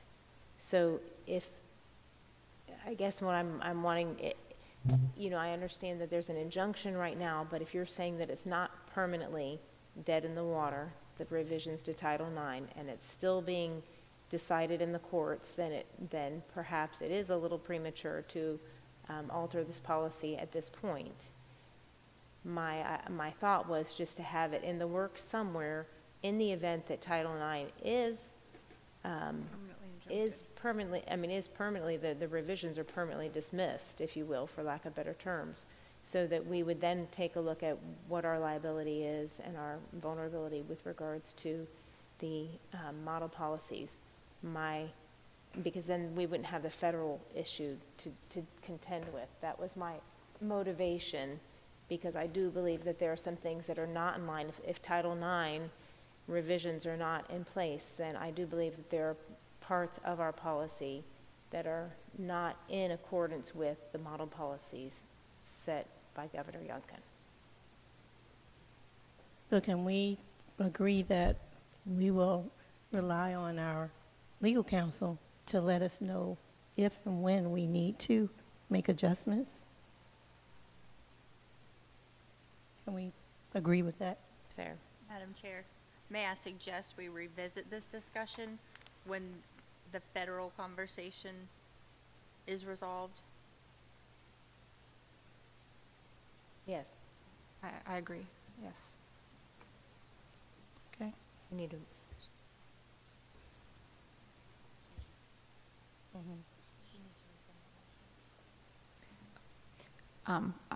I will rescind my motion until we hear more about the federal cases. Thank you. Thank you. Okay, now we will have our board comments. This is Board Member Swingloff. Okay. So first thing I want to do tonight is just congratulate all of the summer graduates for completing the courses that they needed to complete so that they could satisfy the requirements to graduate. And I am very happy for you all that you were able to get through that this summer and endure to the end. So I applaud you and commend you to that end. Also, I would like to take note to the STEM extravaganza, the Gifted and Talented Summer Academy, and the Music Technology Camp, and all the staff that worked those programs. And I'm exceptionally excited about the Music Technology Camp. I know they had 70 students, and there were additional students that wanted to also participate, but we just didn't have the room. That is amazing to see that kind of enthusiasm. So I want to thank all of the staff that participated in that as well.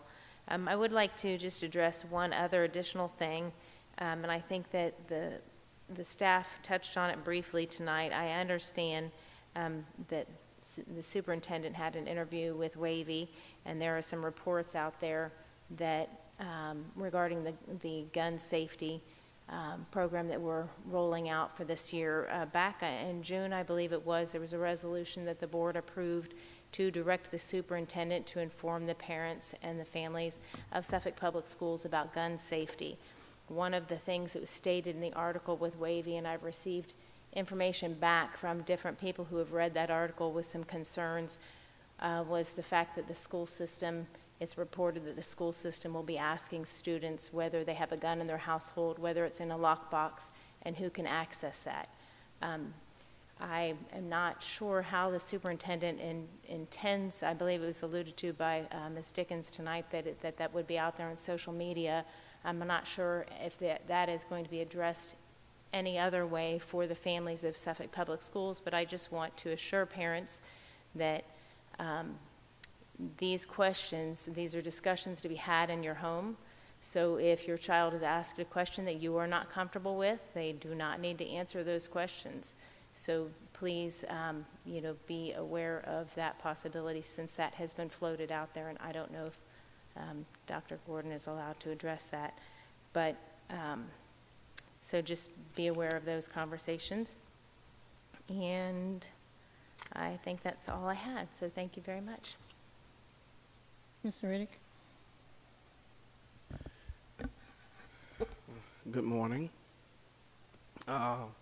First and foremost, to the constituents who reside in the historic Suffolk Borough, once again, as always, thank you for continuing to allow me to be your advocate and voice while here on this board. I take my job very serious. I'm extremely passionate about the students in Suffolk Public Schools. I'm also a product of Suffolk Public Schools. One thing that you all have noticed about me is that I'm a stickler for policy and procedure. And every objection that I have made from January 2024 to current has not been a personal objection, but it has been a policy or a procedural objection. And the minutes and video will also reflect that as well. I would also like to say that over the past 45 days, I've had the privilege to go throughout the historic Suffolk Borough and talk to various civic leads and different groups and inform them on things that are going on within Suffolk City Public Schools, as well as get some of their concerns and some of their ideas, and I'm forwarding those informations over to the division superintendent. It's been well received with me going into the community and engaging throughout the boroughs in the Suffolk Borough.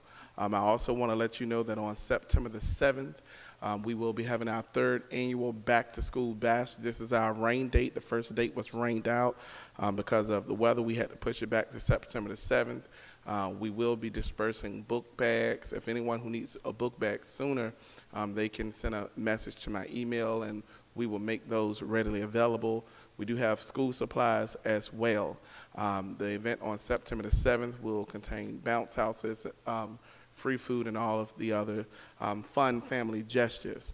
It will also be the launch of the initiative of Riddick for Suffolk with our First Families as First Teachers initiatives, where we are encouraging parents who reside in the city of Suffolk, historic Suffolk Borough, to have a more hands-on involvement, hands-on engagement, which is doing it with your students in their academic career. Also, you all will be getting more information about the Riddick for Suffolk Small Business and Business Roundtable. And that information is forthcoming, and we have a lot of great treats that will be coming down the road, and these events are not sponsored nor endorsed by Suffolk City School Board nor Suffolk City Public Schools. These events are exclusively sponsored by Tyrone Riddick for Suffolk as a way to inform the citizens on our processes and procedures and to encourage community engagement within the Suffolk Borough as it relates to our students' education. I want to say thank you and congratulations to all of our summer graduates who worked hard to complete their quest at high school graduation. The tassel was worth the hassle. Lastly, in closing, as business by board members, I want to also inform the chair of my intent. I don't know if I can do this at this moment now, but we kind of left an action item with no response when it came to the approval of Citizens Advisory Committee. Some committees have to have reports in by October, and that's why last August we approved some people contingently in advance and extended a month to fill the vacancies. So, thank you. Dr. Brittingham. Thank you. First of all, I just want to thank the staff that came in and gave us these data-rich presentations today. Particularly, I enjoyed hearing about the summer programs, the Gifted and Talented summer program, the Say It With Music, and then the Summer Star student internship. I appreciate, particularly for the internship, the opportunity for students to develop marketable skills in that process. The program presentations had great data, and I'm really looking forward to seeing how they're going to use that data to inform their programs as they're moving forward. I got to participate in National Night Out recently. I visited both Lakeland High School and Kings Fork High School. It was a great evening. There was a lot of positive energy. Got to see lots of families and staff out there. Just really enjoyed being part of that. I want to thank Suffolk Public Schools staff for their dedication to educating students. And I want you to know that I am praying for the staff and students as you are beginning the first stages of going back to school. I want to address the citizen committee situation here that we had on the board tonight. And I want those citizens that I appointed or requested to be appointed to know that I'm going to continue to fight for your right to have a voice on those committees. And I thank you for applying, and I thank you for those of you that have served in the past, that you're willing to come back and serve again. And with that, I'm just going to say good night. Mrs. Byram. Ditto to many things that have been said. I want to congratulate Dr. Gordon and his staff for all their success this summer. We had some outstanding programs, and I think we're going to reap a lot of benefits from those programs in the future. One thing, of course, I congratulate the summer school students 22 students who did stick with the program and graduate. We're glad they did that. And, you know, I want to applaud the fact that we're going to have free breakfast and lunch for every child in our school system, because I've spoken with numerous people in my borough and around the city in the last few days, and some of them are very excited about that because it helps their grocery bill. And we know that there's a problem with rising food costs, and we have food deserts, right, Ms. Jenkins, in our city. And there are many areas where people are really feeling the pinch. So I'm glad that we are able to do those types of things for our students, and it will help a lot of people, a lot of families. Thank you very much. Thank you, Madam Chair. First, I want to thank Dr. Brown for his thorough presentation, and Dr. Branch for sharing her powerhouse team with us. Although I didn't specifically hear the James Bond soundtrack, I do think that we should set it to music next time. I also attended National Night Out at Creekside, where I celebrated with the Gators and with Florence Bowser, John Yates, Nansemond Parkway, and saw a couple of SAO celebrities there as well, so that was a fun night. Welcome to our new teachers, welcome back to our returning teachers, and thank you for your commitment to our kiddos. I want to welcome our families back for an exciting, successful unified and joyful school year. My prayer is over each one of you, that you have the tools that you need to be successful this year. And with that, I will say good night. Thank you. Everything has been said. The graduation, it was a wonderful event to see the graduates. The retreat, thank you for everyone who participated in a retreat. I think we accomplished some things and got some things out. I enjoy going to the National Night Outs. We went to probably 6 or 7 of them. The Destination Suffolk with the kids at Hill Point, that was a great presentation. The new teachers breakfast, that was amazing to see all the new teachers, and they were excited. I'm excited about, just like Mrs. Barham said, the no cost for the breakfast and the lunch for our students. And I just want you to know that not only do we have, no cost, but I know on certain days, especially Fridays, we have where we put food in particular students' book bags. And I know my sorority and Dr. Buck's sorority, we provide food bags for students at certain schools that we have adopted. And so we don't want any child going to school or their siblings to be hungry. So parents, please reach out, because there are avenues where you can get food, not only from school but other places. So please reach out, because we don't want any of our kids, students, or their siblings to be hungry. And I'm just thankful for all the presentations that took place. We have so much to offer our students here in Suffolk Public Schools, and it is my hope that the parents encourage them to take advantage of this. And parents, again, before school even starts, I'm asking you all to sign up to volunteer at the schools, and you will be able to participate in a whole lot if you just volunteer and go through the process. And thank you very much, and that's all I have to say. Madam Chair, before you adjourn, what are we going to do with CTE committee, who has a report that has to be done by October 1st, correct? Has that changed?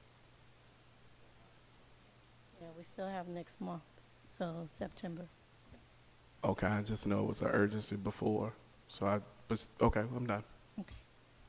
Meeting adjourned.